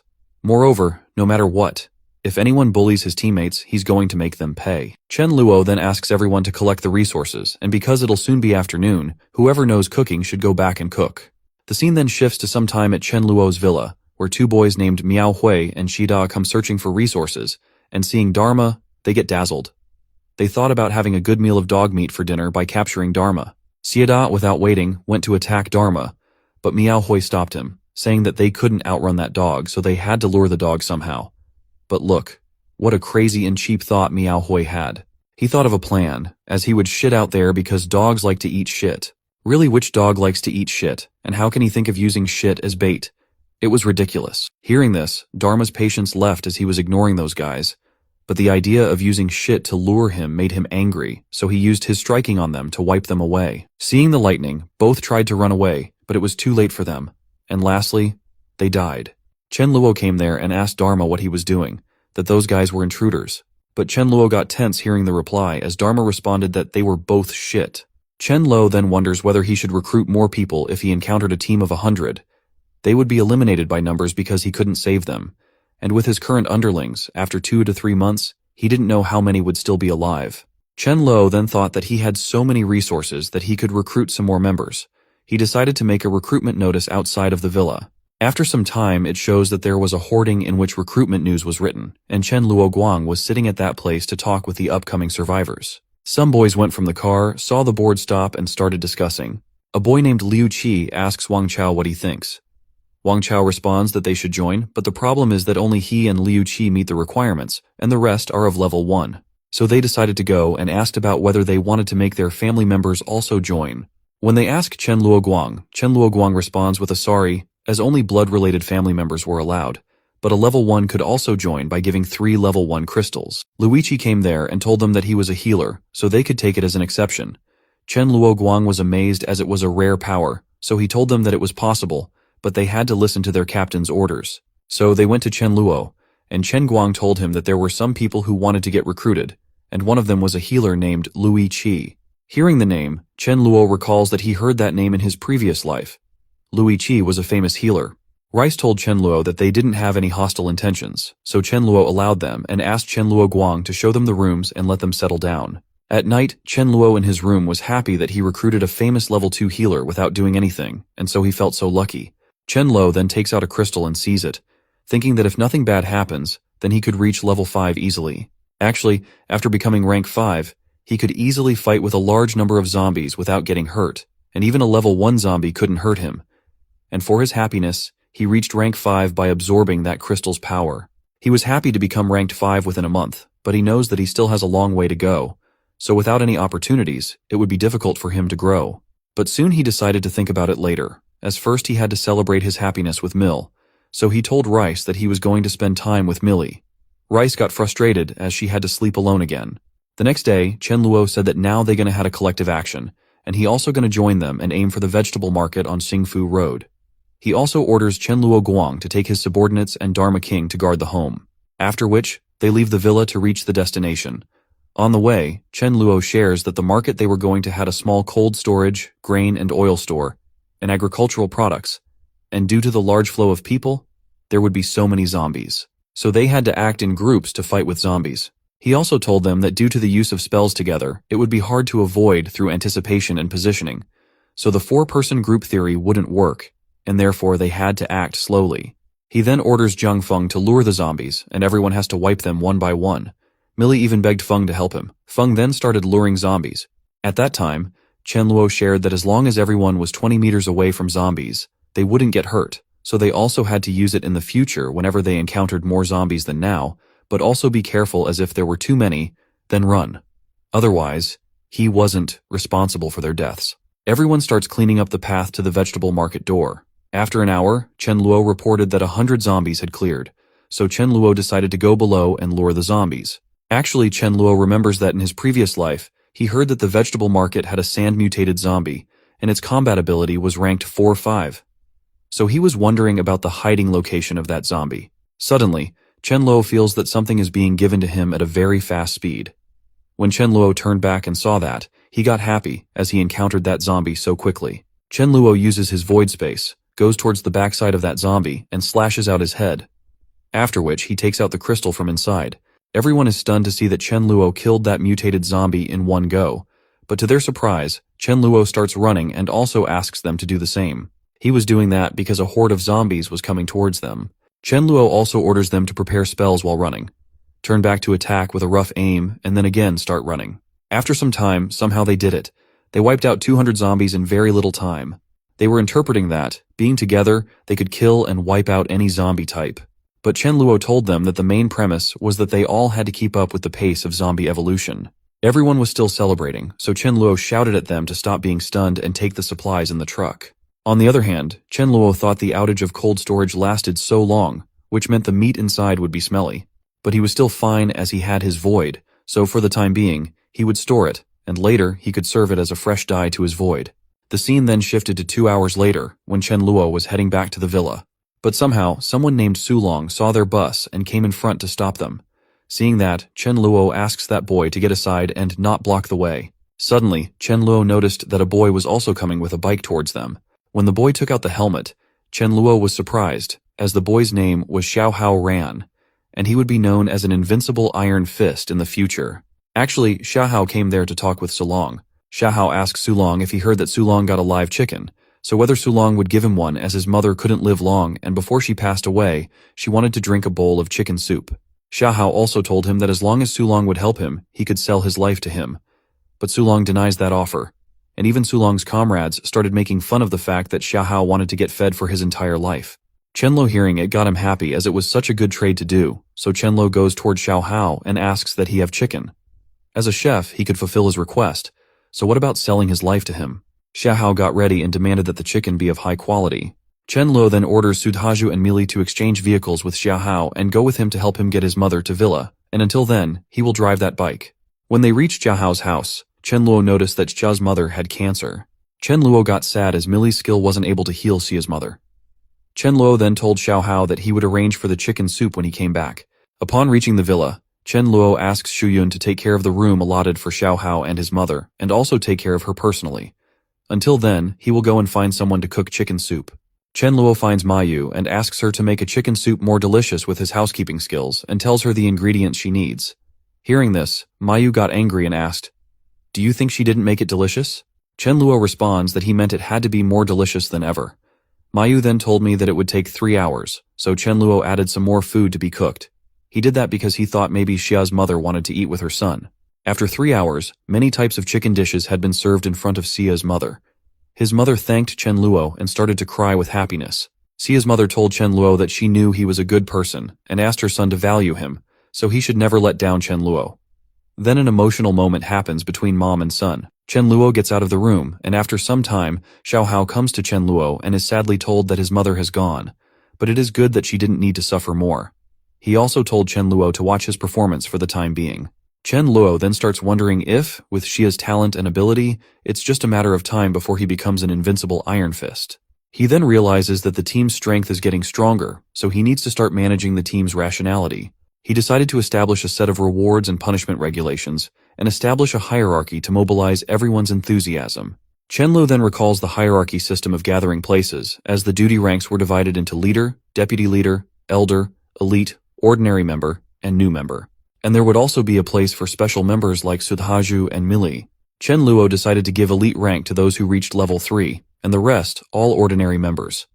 In the future, new members could be promoted based on their performances. Later, everyone could change their points with supplies, and the points would be awarded on the basis of performance, so all positions would be based on points no matter what. The next day, Chenluo shares with everyone that he is starting the point system for everything, and any elite members who have commanding ability could be divided into captains and lead a small team. He said that in view of the current situation, Shu Yun leads the women's team, while Fang Yu and Chen Guang are going to serve as temporary captains and lead the men's team. And that hierarchy system is getting started, so as long as they perform, they will live a good life. Hearing this, everyone gets excited and is full of courage to kill the zombies to have a good life. On the other hand, somewhere else was coming towards Chenluo's villa area. A man in a car named Zhao Hai asks a boy whether he knows what's going on and why they didn't see any zombies in their surroundings. The boy responds that all the zombies got killed as there was a team in the villa area who were very good at fighting, and they even ate meat during dinner time. Hearing about meat, Zhao Hai got shocked and asked his companion Jin Tao, "Shall they go and take a look?" Zhao Hai even asks about being friends with them. Jin Tao agreed, thinking that maybe they would give them some meat. On the way, Jin Tao shares with Zhao Hai that he remembers that a rich man named Chen Luo, the major shareholder in his company before his death, asked for $300 million. Suddenly, they saw that there was a mortgage in front of the village. Zhao Hai asks Jin Tao, "What's the use of money at the end of the world?" Jin Tao then thought that maybe Chen Luan had died a long time ago. On the villa, Len Chen Luo was standing outside as a guard, and seeing so many people, he got tensed and called Chen Luo for help as a large number of people were coming towards the villa. So the moment Chen Luo came out, Zhao Hai and Jin Tao were shocked to see him. Chen Luo also got tensed realizing that it was the creditor and was wondering what was going on. They both then greet each other, and Zhao Hai asks Chen Luo whether he is in charge of that villa. Chen Luo responds with a yes, so Zhao Hai makes him remember the debt he had taken and that now it is 330 million with the interest charge. But still, Zhao Hai asks Chen Luo to pay the original debt of $300 million. Chen Luo smiles and wonders what makes Zhao Hai think that he will repay him, so Chen Luo responds to Zhao Hai that he already paid him back, but it looks like due to a network problem, he didn't get the message. So for that, Zhao Hai couldn't slender Chen Luo or his bank account. Jin Tao from back shouts at Chen Luo, how could he fool them as it's a very large amount of money. Chen Luo smiles and asks Jin Tao to show him the evidence that he didn't pay back by going into the back. Deep down, Chen Luo knows that it isn't possible to get any proof. Chen Luo then told them that, in a way, they helped him, so to repay his kindness, he would give them a ton of rice for cooking as a thank you. Zhao Hai responds that Chen Luo wasn't being honest, but he would still give him a chance if he just gave him some meat. Zhao Hai calculates and asks for 15 tons of meat as repayment. Jin Tao interrupted, saying that if Chen Luo didn't have that much meat, he should pay for it using the girl behind him. Hearing this, Chen Luo got furious and angrily asked, what if he wouldn't give it? Seeing the attitude Zhao Hai got, Chen Luo's attitude was coming because of his power, so he must not act rashly. So Zhao Hai agreed that he didn't want meat. Hearing this, Jin Tao got furious and asked Zhao Hai what he was doing. Chen Luo got happy and asked Zhao Hai to get back safely before something happened. Zhao Hai was doing that because he knew Jin Tao just wanted the women standing behind Chen Luo, but he also wanted to look closely at Chen Luo's power, so he would leave for the time being. Jin Tao got furious and asked Chen Luo to fight with them. Chen Luo gives an ultimatum to others. If they don't want to get wiped, then they should stand with Zhao Hai. Jin Tao was shocked to see everyone back off with Zhao Hai, so he started using his power and summoned some skeletons. Chen Luo, seeing it, was impressed, as Jin Tao was a user of dark abilities. But still, it was a pity that he wasn't going to live. Jin Tao then laughs over Chen Luo, thinking that they are seeing it for the first time, and shouts that they are going to be devoured to hell.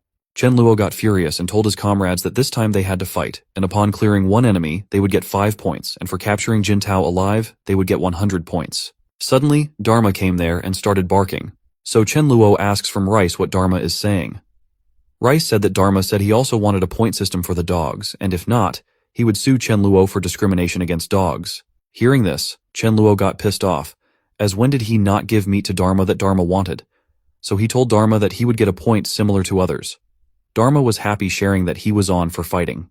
Dharma then furiously starts wiping enemies, thinking of earning 20 points to become an elder. Chen Luo uses a lightning splash attack and destroys so many. Till then, Myling asks everyone to prepare spells to prevent enemies from rushing. Dharma was just using his speed to defeat every enemy, which Tin Zhao was shocked, and Chen Luo wasn't happy as he originally wanted it to be training for his underlings. But a dog ruined his plan. Dharma then ran towards Tin Zhao, seeing that he got scared and asked Dharma to stop, closing his eyes in fear. But to his surprise, he felt nothing. And when Tin Zhao opened his eyes, he was shocked to see that the dog was peeing in front of him. Actually, Dharma wanted to make a sign that Tin Zhao was his point. He then again starts wiping others' thoughts about points. On the other hand, Chen Luo feels shamed by the scene and wonders whether Dharma really needs to pee in front of everyone like that. Tin Zhao got scared and held Chen Luo's leg, asking for forgiveness and letting him live. Whereas Zhao Hai was relieved that, fortunately, he didn't mess up with Chen Luo. Chen Luo told Tin Zhao that he wouldn't kill him, but deep down, Chen Luo was happy because the summoned creatures of Tin Zhao could be used to obtain crystals. But the problem was that only level 3 summoned had crystals, so for that, Chen Luo needed to level up Tin Zhao to level 4. Tin Zhao, upon getting saved, got happy and asked Chen Luo to tell him what he wanted him to do.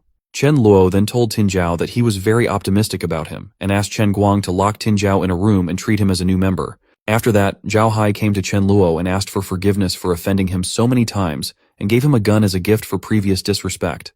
Chen Luo knows that the gun isn't of his any use because now he is at rank 5, so he decides to use it to stun Zhao Hai. So he shot with it, and Zhao Hai really stunned by it, but to his surprise, he saw that Chen Luo used a void space to send the bullet somewhere else.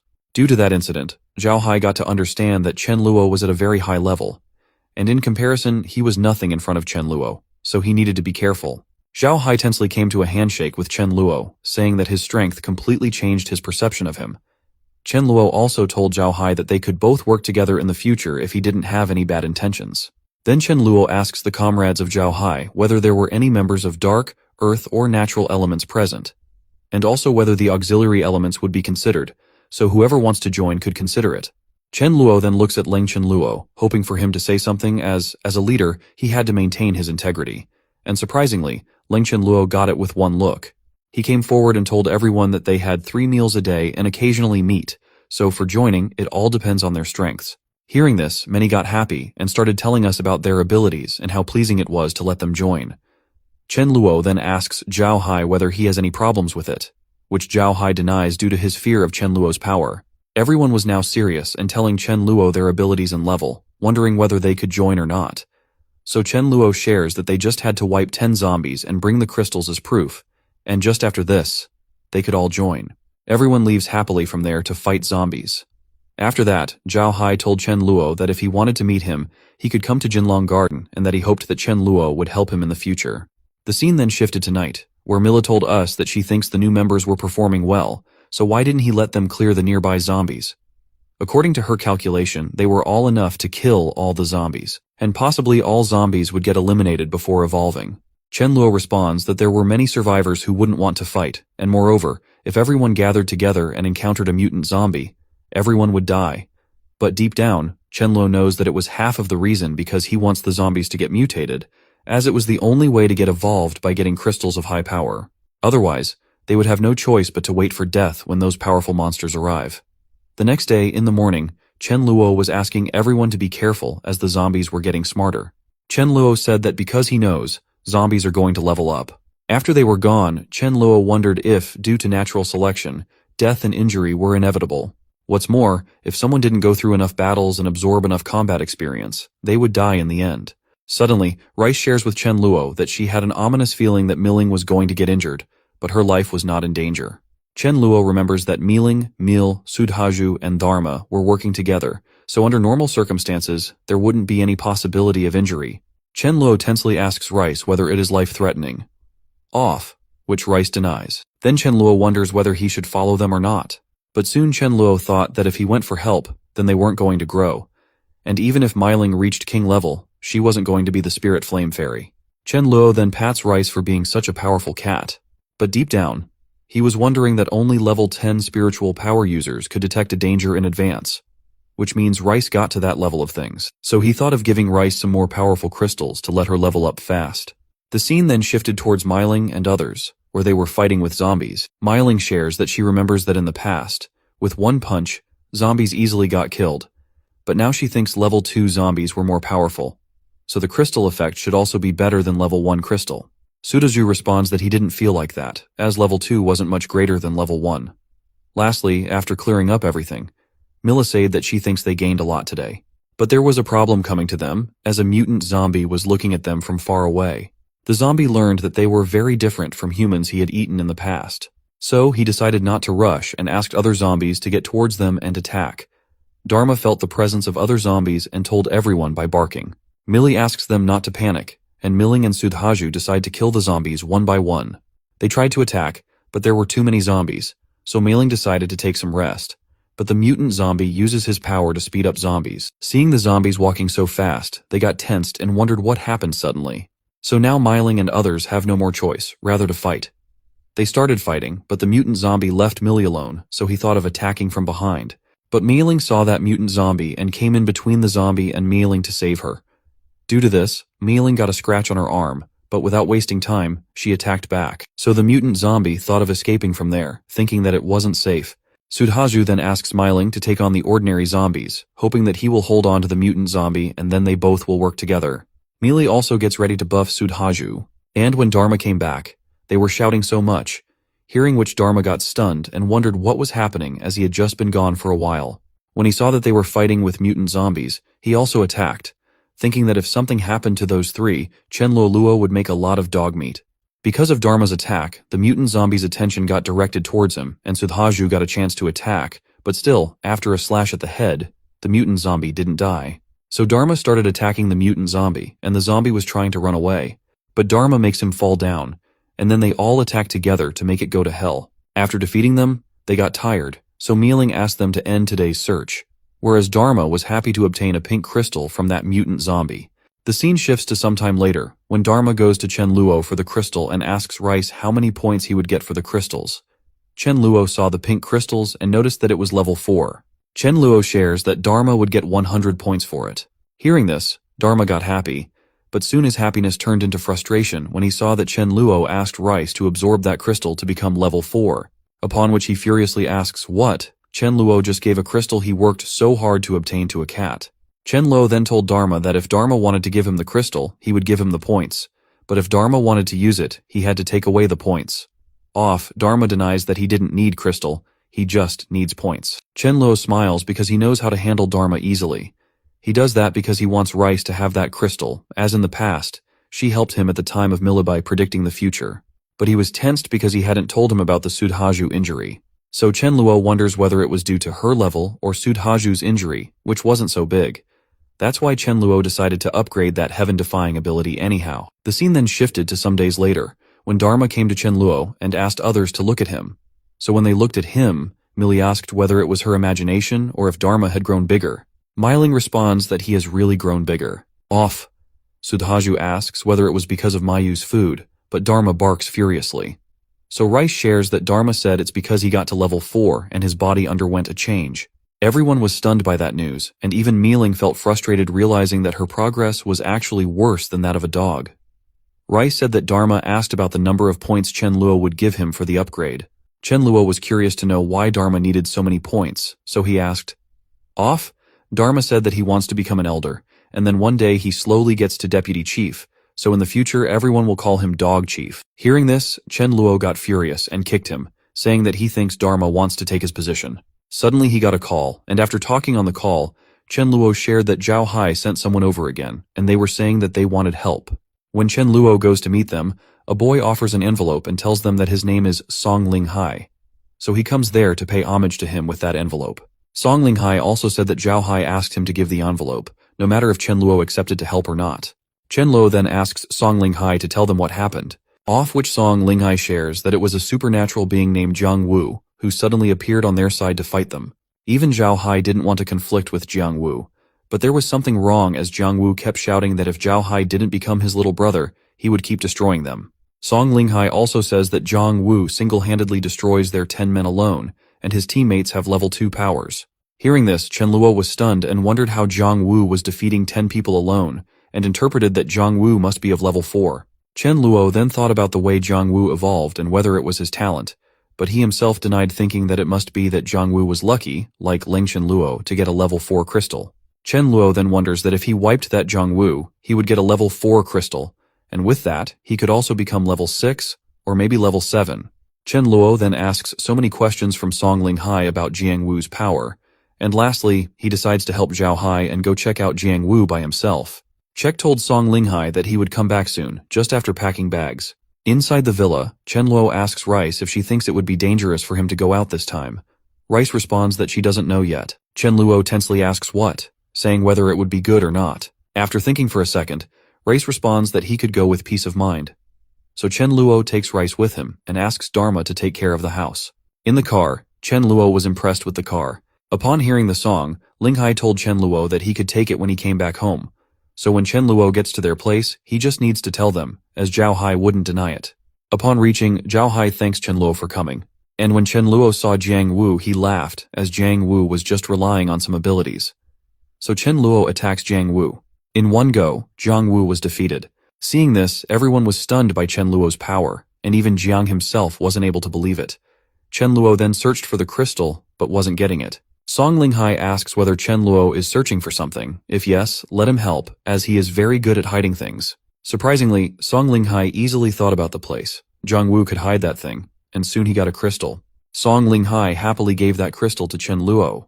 Chen Luo noticed that it was a level 6 crystal, but only 1/4 of power was left, and also that it was of a spiritual type, so he decided to give it to Rice. Zhao Hai was wondering about the power of the crystals. Soon, Zhao Hai asks everyone standing there that they should unite and clear out the zombies. He even offers Jiang Wu's teammates to come and join. Chen Luo came to Zhao Hai to tell her that he was heading back. Zhao Hai asks Chen Luo whether he wants someone to escort him back home, so Chen Luo demands the golden Bentley. Zhao Hai, without any hesitation, gives it to Chen Luo. After Chen Luo was gone, Zhao Hai told Song Ling Hai that there were so many benefits to knowing a powerful person and asked him to pass everyone the information that they all needed to be polite when meeting Chen Luo, as at a time of critical moments, Chen Luo could save them. On the way back, Rice was watching a show, upon which Chen Luo asked about why she and Dharma King watched too much and whether it was too good. Actually, it's a show where a person is predicting the future, so Rice asks Chen Luo whether that person is more powerful than her. Chen Luo makes her understand that it was a real life and everyone was acting, so there's no comparison for her. After that, Chen Luo wonders whether Rice got inspired by watching the series and knows fortune-telling. Suddenly, Rice shouts that she senses a big breast omen. Hearing this, Chen Luo got tensed and asked whether it was good or bad. Chen Luo again asks whether it was really a bad omen and didn't scare him. Rice responds that it is a big breast and a bad sign. Chen Luo tensely moves towards the villa. Upon reaching home, he saw everyone injured, so he tensely asked what happened to everyone. Off. Liming responds that when they went to the artificial lake for training, they encountered a dense swarm of more than 2,000 bees, and it was really hard to face off. Chen Luo realized that he needed to check the villa's surroundings carefully. Chen Luo then asks Millie about her and her sister. Millie responds that it was nothing serious. They were all fine, and Milling was coughing, which wasn't very serious. She then murmurs in his ear that Milling got bitten by bees on that part, so she goes to her room. Chen Luo didn't understand and asked which part. Millie embarrassingly aims at her breast. Chen Luo realized that the big breast and bad thing Rice was talking about was that bees were biting at Miling's breast. They shifted after some time to another place, where two boys were discussing while one of them was very injured. Mac asks Sak to go and join the villa area, as it is very safe. But Sak asks him to also join. Off, Mac responds that he couldn't because the requirement was 3 crystals, and they were 1 short. So after he died, Sak could take his crystal and go to join Villa. Lastly, Mac died, after which Sak was furious about why they had to put that requirement as they couldn't go in groups and kill zombies, why he needed to go alone and fight with zombies, and because of those Villa's people, his brother died. Chen Luo decided to kill Chen Luo and others as revenge. So at night, Sak goes to Chen Luo Villa and tells her that he wants to join their team. Off, Rice told Chen Luo that Sak had a killing intention towards him. Chen Luo wonders what hatred takes Sak to come to kill him, so he asks Sak to come and roam around with him. Upon going further, Chen Luo slaps Sak and asks the reason for the killing intention. Sak responds that he didn't, so Chen Luo asks him to tell fast as his time is limited. Sak knew that Chen Luo was going to beat him to death, so he stood up and started preparing for an attack. Seeing this, Chen Luo was amazed, as Sak had double powers. Sak then ran towards Chen Luo, shouting that it was Chen Luo's fault for setting such hard conditions that his brother died, and Chen Luo himself was sitting at home, just playing with a cat. Chen Luo got angry and asked how he could make it sound like he had caused the end of the world. Sak asks him to shut up and attack, but as we know, Chen Luo is so powerful that Sak is defeated in one slash. The next morning, Chen Luo was standing at the gate of the villa and staring at an underling of himself. Actually, the reason he was staring at that boy was because Rice told him that she felt the boy was going to die. Chen Luo shares that he remembers that the boy's name was Xu Mingqing, and he was a wind element specialist. Xu Mingqing asks his group to go into the forest and experience some new moments. Chen Luo was waiting there to check whether he could avoid death and save him with Rice prophecies. Suddenly, Chen Luo saw that a black cat was attacking Xu Mingqing. Off, he thought about whether it was what Rice was talking about. So Chen Luo beats that cat to save Xu Mingqing. But the moment he beats that cat, on the other side, Rice coughs blood and faints down. Seeing this, Dharma was stunned and started crying, wondering what had happened to the Rice. Dharma tries to wake her up, but due to the non-response from her, he decides to tell Chen Luo quickly. On the other side, Chen Luo was wondering if the prophecy to come true and to be able to intervene and circumvent Rice was too powerful. Suddenly, Chen Luo saw Dharma coming towards him while crying. So Chen Luo tensely wonders why something bad happened at home. He also ran back towards home with Dharma, and upon reaching it, he was shocked to see Rice in a fainted position. When he checked, he was relieved that his heartbeat was still pounding. Chen Luo then wonders that none of the guards on the door were injured, so there's no chance of being an intruder. Then who did that with Rice? Dharma was stunned and responded that he really didn't know what was going on. Suddenly, Mila came and asked Chen Luo why he called her back, but upon noticing Rice, she asked what happened. Chen Luo told her to leave everything and first focus on healing Rice. Chen Luo then thought that it was because he saved Xu Mingqing and caused the prophecy to backfire, but then he remembered about mealing time, so he denied his thinking. Rice wakes up and is told that it happened because the prophecy was tempered, which caused him to vomit blood and faint. Chen Luo asks for forgiveness for her situation. Rice again said that she thought there was a track around her, and only he, Millie, and Mealing were on it, and other people were outside of it, so only in time for them could she strengthen up. But if it was about others, she had to take a big risk. She also told her that Dharma King was desperately trying to run towards the track, but he was farthest away from her. Chen Luo understood that the prophecy level could be changed, but only when the intimacy level was reached. So, in short, the ability should be used with caution. Chen Luo then told Dharma King to be friendly with Rice, as it would be beneficial for him. Dharma denies saying that he wasn't a bootlicker, but upon hearing the benefit that it could save him from dying after Dharma got ready, Chen Luo shared with Rice that from now on, Dharma would be her mount part-time. The scene then shifted to 1 month later, when Chen Luo was giving a speech to everyone. Chen Luo said that, as everyone had seen in previous days, over a month ago, Some of the zombies who evolved to level 2 started evolving again. Hearing it, everyone starts panicking and taking tension about it. Off, Chenluo asked them not to panic, as zombie evolution means some improvement in attributes and a little wisdom, and it wasn't the same concept as them, so he would give them time.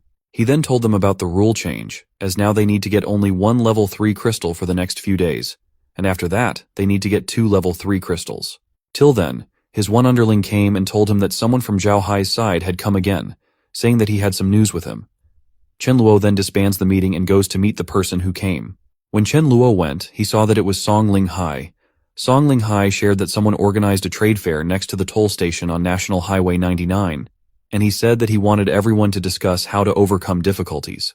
The time would be the next day. Song Ling Hai also told Chenluo that Zhao Hai was going to attend, and also asked Chenluo whether he wanted to go. Off, Chenluo got ready, thinking that he had heard about many in his last life, but didn't attend any as, after being reborn, his purpose was to collect and conquer all elites from all walks of life. The next day, at the trade fair, a boy asks Chenluo whether they want to play as their shop sells everything at a reasonable price, which would be 10 pounds of rice or super crystals. So actually, that boy was asking them to play with girls, seeing which Chenluo got furious, as even at the end of the world, that boy was using girls to earn money, and Chenluo denies playing that game because he is loyal to his partner. In fairness, Chenluo's underlings were trying to set up a shop for some earning.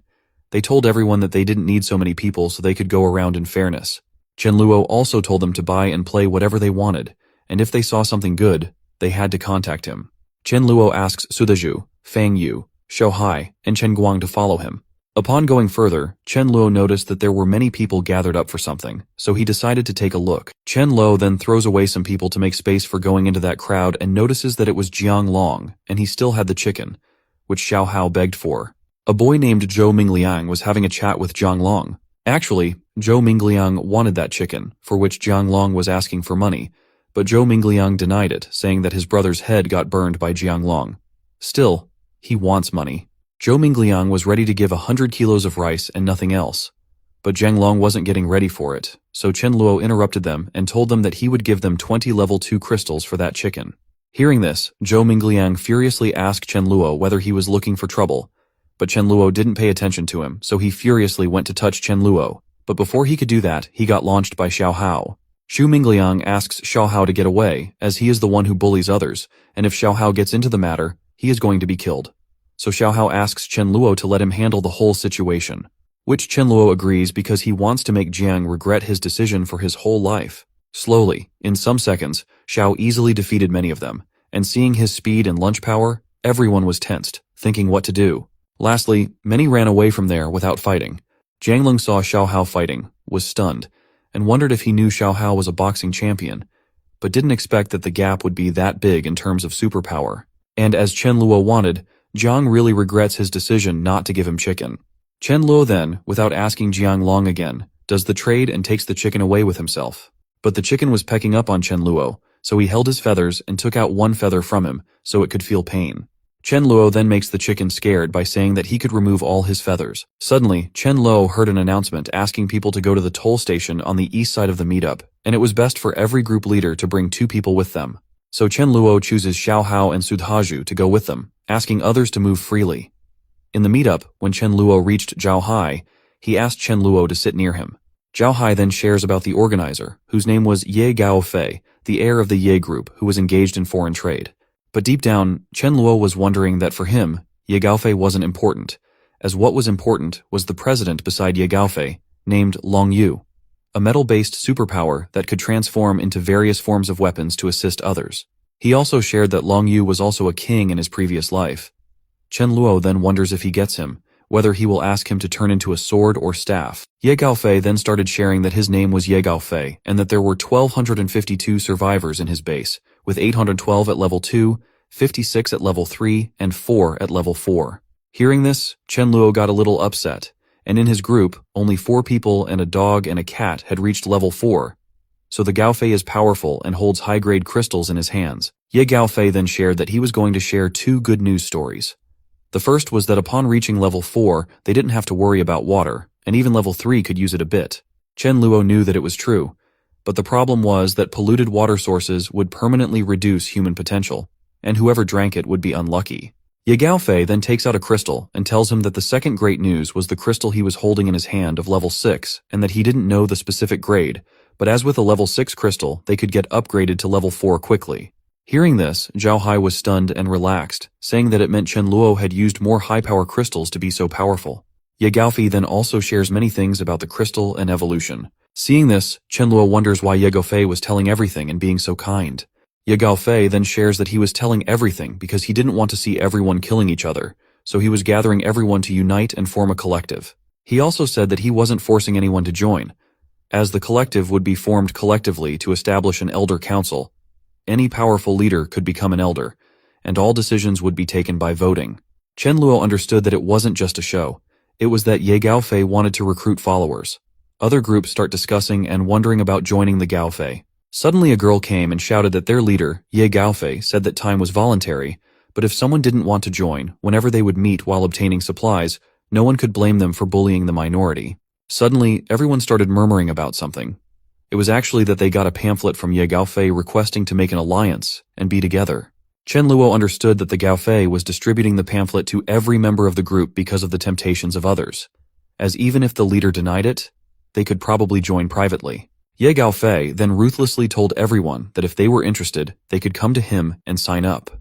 Chen Luo knows that Ye Gaofei was very ruthless, but he recalls that in his previous life, he didn't hear much about Ye Gaofei, which means Ye Gaofei soon played himself to death. Chen Luo then smiles, thinking that once Ye Gaofei dies, he will try to pursue Long Yu. Suddenly, a man came to Zhao Hai and asked, how about they team up against Ye Gaofei to deal with it together, and whether he should recruit more people, as he observed that many people hate Ye Gaofei. So Zhao Hai asks Chen Luo about the offer, which Chen Luo denies, saying that he wouldn't participate when kids fight. After that, the scene shifted to a later time, where Chen Luo Guang shared that 3 more people wanted to join them, but also murmured in Chen Luo's ears that their scheme of having level 3 recruitment attracted many people, so they needed to be careful. Chen Luo thought of them as intruders, intending to infiltrate their ranks, so he thought of letting them be checked by Rice, asking everyone to head back home. In this way, Chen Luo saw a girl and recalled that the girl he had just seen was Meng Yin, the natural ability user who had mastered the skills of improving seeds. So Chen Luo stops the girl, thinking that he needs to collect the treasure from her as soon as possible. Meng Yin got scared seeing so many people surrounding her, so she started running away. Chen Luo even tried to tell her to stop, so she transformed herself into a rabbit to run faster. But as we know, Chen Luo had a superpower of void space, due to which he easily captured her. Meng Yin was stunned after getting caught. Still, Chen Luo asked her not to worry as he wouldn't hurt her. He then asked her to come with him, but she wasn't saying anything, so he shared that he would take the silence as a yes. In the villa, Millie asked Chen Luo where he found that chicken and rabbit. Chen Luo shared that in between, Meng Yin came back to her original form. Millie was shocked to see magic like that.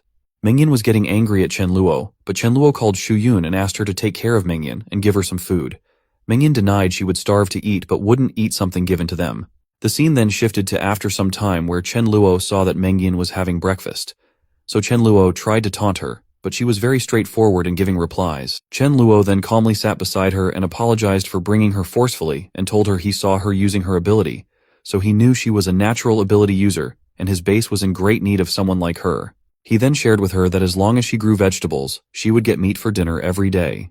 Meng Yin agreed as she had no other choice. But deep down she thought of checking first as if everyone was good, then she would have Chen Luo bring a little fish over. Chen Luo then left some seeds to her to let her grow vegetables. After that, Chen Luo told Sudaju that the guys who joined their team at the trade meeting were all spies. Sudaju asked Chen Luo to not worry as he and Xia Hao had beaten them to confess. Sudaju shared that 2 of them were sent by Ye Gaofei and 1 by Qi Lin, so Chen Luo asked Sudaju to wipe them out without making any fuss. Song Linghai again came to Chen Luo's villa and shared that Qi Lin suddenly sent an invitation to Zhao Hai to go to his place to discuss how to wipe out Ye Gaofei. He also said that Qi Lin had been insisting Zhao Hai bring Chen Luo with him, so Zhao Hai wanted to know Chen Luo's opinion. Chen Luo agreed because he wanted to know about their plan as if Long Yu was in danger. He could help. The scene shifted to Qi Lin's place, where Qi Lin was saying that he would go and confront Ye Gaofei, and after defeating him, he would take 30%, and the rest would be distributed between everyone else. Qi Lin then was going to say further, but Chen Luo interrupted him and told him that he wasn't going to join because he had very few people. Qi Lin asked Chen Luo to be careful and shared that there was a tradition of killing the person who watches when 2 sides fight. Hearing this, Zhao Hai got tense and wondered whether Qi Lin wanted to die as, despite his warning, he was provoking Chen Luo. Shilin again asked whether Chen Luo was wondering about getting both sides hurt so that he could take advantage by stealing their supplies. Zhao Hai stood up and shared that he could guarantee Chen Luo wasn't going to do anything. Chen Luo just wanted to get out of conflicts. Shilin then said that he never believed what people said, and if it wasn't for Zhao Hai, then Chen Luo wouldn't be able to sit there as Chen Luo had to kneel in front of Qilin to speak. Zhao Hai understood that it was the end now, so he got aside from that matter. Chen Luo then said that he wanted to see what made Qilin believe in making him kneel down and get up and make a gesture that he was ready for a fight. Qilin laughed, saying that Chen Luo could also be at level 4 like Ye Gaofei, but he couldn't defeat 100 people alone. Qilin then asked Chen Luo to hand over the crystals he had and take charge whenever they were going to fight Ye Gaofei, then they would think of sparing his life. Chen Luo understood why Qilin planted spies and made Zhao Hai invite him as it was a plan to come after him. Qilin asked his team members to take out whatever Chen Luo had, to which Chen Luo replied that he never wanted to lay hands on them, and if Qilin died, then maybe Ye Gaofei might not die. But still, Chen Luo used his void space and got behind Qilin, seeing which Qilin was surprised and asked whether Chen Luo wanted to die. But before he could complete it, Chen Luo slapped him and asked him to stop saying nonsense. Chen Luo also asked about the plan by which Qilin was going to kill Ye Gaofei. But still, Qilin responded that if Chen Luo dared to kill him, then Chen Luo wasn't going to get out of the base. Every team member of Qilin came there and started shouting at Chen Luo to leave their brother Qilin. Chen Luo said that he dislikes threats the most, so was Qilin going to tell the plan or not? Everyone was asking Chen Luo not to cause trouble, otherwise he was going to die. But Chen Luo didn't stop and asked Qilin to tell the plan or die, to which Qilin told Chen Luo to kill him and die together. Chen Luo got angry and then proceeded to wipe him, seeing that some more people rushed towards Chen Luo to avenge their brother Qilin. Chen Luo found it annoying, thinking that now he had to take care of Ye Gaofei on his own. But for now, Chen Luo started chasing and wiping the people attacking him one by one, seeing which others were shocked, and Zhao Hai was just sitting because he knew it was going to end like this. After wiping many people, Chen Luo wasn't having any fun, so he decided to leave everyone alive. Chen Luo asked everyone not to take tension, as he wouldn't hurt those who didn't cause him trouble because he only wipes out those who cause trouble first. Chen Luo also said that he would be like Ye Gaofei, harboring ulterior motives for people's manpower. So now everyone had no choice but to ask for forgiveness from Chen Luo, so Chen Luo could leave them alive. After Chen Luo went from there, everyone started discussing Chen Luo's power and ability, as they were shocked that a level 4 had that much power. Everyone decided to pursue Ye Gaofei because he had 4 level 4 players, including him, so they could deal with Chen Luo, as Ye Gaofei wouldn't tolerate someone uncontrollable like Chen Luo. So they go to find Ye Gaofei to chat. The scene then shifted to Ye Gaofei's base where a boy was crying, saying to Long Yu that he would make the decision and he had to manage that.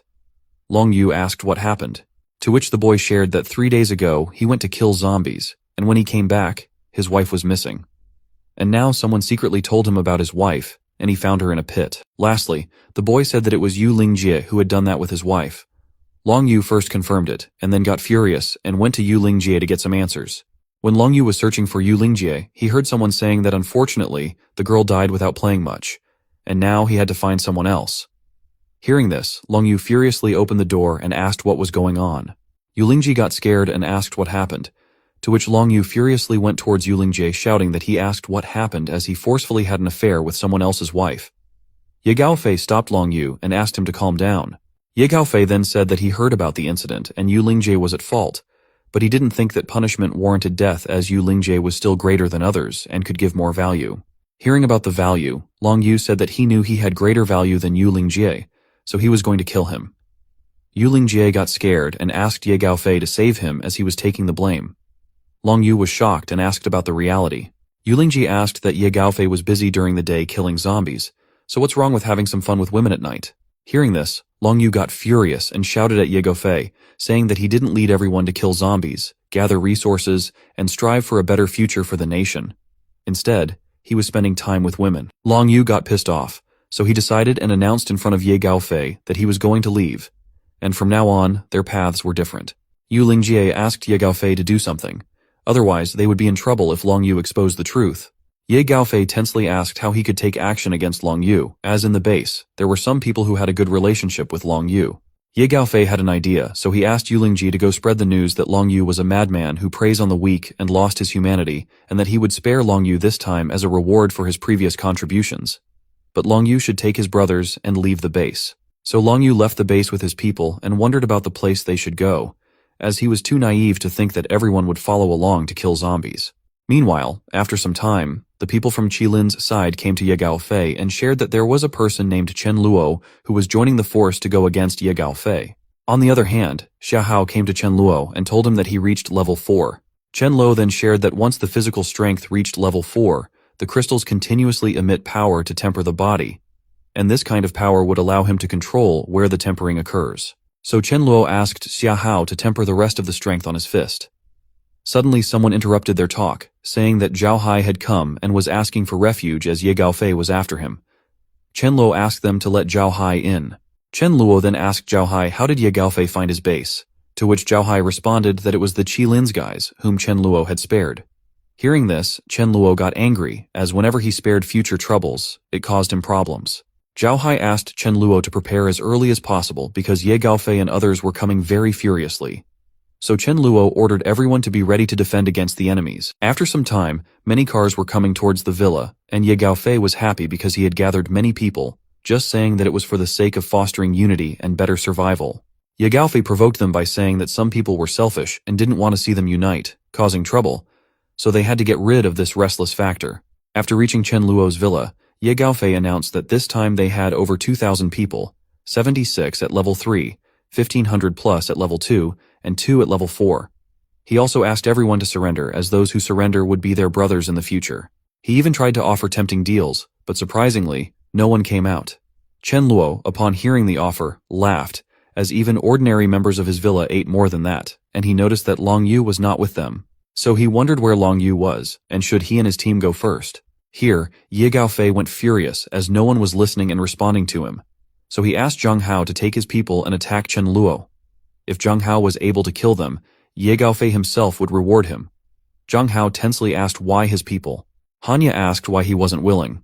Zhang Hao responded that even if he was willing, his team members weren't, as they knew the first one to go meant the first one to die. Ye Gaofei found it disappointing, and when he looked at others, he was stunned to see that everyone was hiding their faces in the name of going first.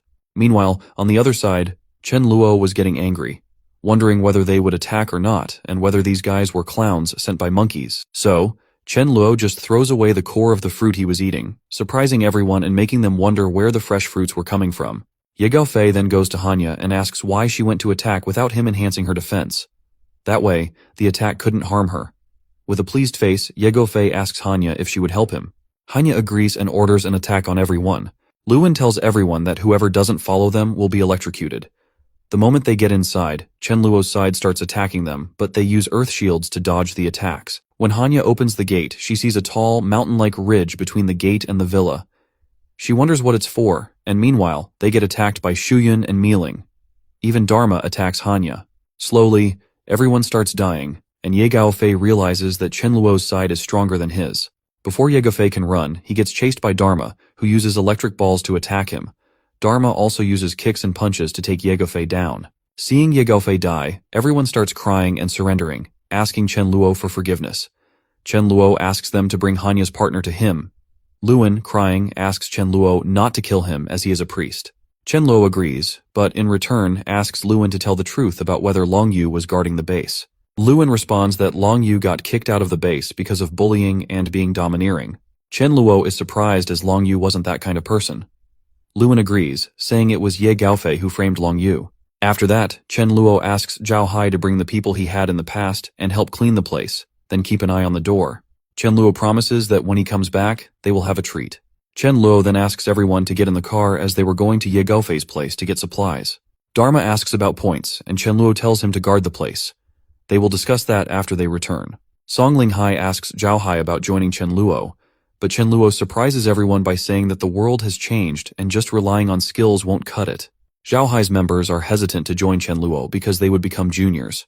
Zhao Hai responds to Song Linghai that if they could obtain an advanced crystal, there might be a chance for them to rise in the future. At Ye Gaofei's place, Chen Luo tells everyone to collect the supplies while he looks around nearby. Suddenly, Chen Luo sees a golden dog and happily pats her on the head. Seeing that it's a female dog, Chen Luo is happy because he found a wife for Dharma King, which would cost him 1,000 points. The scene then shifts to some time later at Chen Luo's villa, where Chen Luo thanks Zhao Hai for his help and announces they will have a barbecue the next day. Chen Luo enters the room and sees Dharma waiting to talk about points, but before that, Chen Luo tells Dharma that he brought back something good for him. Upon seeing the golden dog, Dharma starts tearing up. Chen Luo gets confused, wondering if Dharma is this excited to have a female dog. In reality, Dharma thought that Chen Luo wasn't just having rice, but also keeping some dogs outside. Dharma mistook the golden dog as his substitute and felt angry at Chen Luo, questioning his efforts till now. Seeing Dharma cry, Chen Luo asks what's wrong and if he didn't like the wife he brought. Chen Luo also asks if Dharma prefers large dogs or small dogs so he can get it right. Dharma then feels a little relieved, knowing that the dog was meant to be his wife. Dharma King denies accepting the golden retriever as his wife, so Chen Luo asks Rice to come and help him confront Dharma King about the point calculation. Rice gets ready for the translation. Chen Luo tells Dharma that he will give him 300 points for killing Ye Gaofei.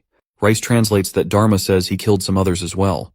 So Chen Luo gives a total of 500 points to Dharma and tells him that his total now is 1500 points. Rice translates that Dharma wants to exchange all his points for the position of elder dog. Hearing this, Chen Luo gets tense but agrees, saying he didn't understand why Dharma was fixated on being an elder. Rice shares that Dharma wants the news to be quickly announced in front of everyone. Chen Luo then tells both of them to go to sleep as it's getting late. The next morning, Zhao Hai and others are very happy that they are really going to have a barbecue. Chen Luo also shares that when Zhao Hai leaves the villa, he will give him 200 pounds of meat. Chen Luo is doing this because the meat is about to expire and he wants to use it up. After some time, Chen Luo gathers a meeting and announces that recently, one member has shown exceptionally outstanding performance and accumulated 1500 points to meet the elder qualification. So he will give that member the elder position. Hearing this, everyone is surprised as the elder position requires 1500 points, and they wonder who could have become an elder since they only gain 3 to 4 points daily. They start guessing that it might be Xiahao, Meiling, or Shuyun. Chen Luo then welcomes their new elder, and everyone is relieved to see that it is Dharma King. They are relieved because they know the power of Dharma King, as even teaming up, they couldn't beat him. Chen Luo praises Dharma for his work and asks everyone to call him Elder Dog. Everyone then calls Dharma Elder Dog, while Zhao Hai feels like they are playing house games. Chen Luo then shares that Dharma is giving them a chance at the bar to drink to their heart's content. Everyone thanks Dharma for the gift. On the other side, a boy tells Long Yu that someone has killed Ye Gaofei and Hanya. Long Yu can't believe it, but the boy asks him to go and take a look as the base is just nearby.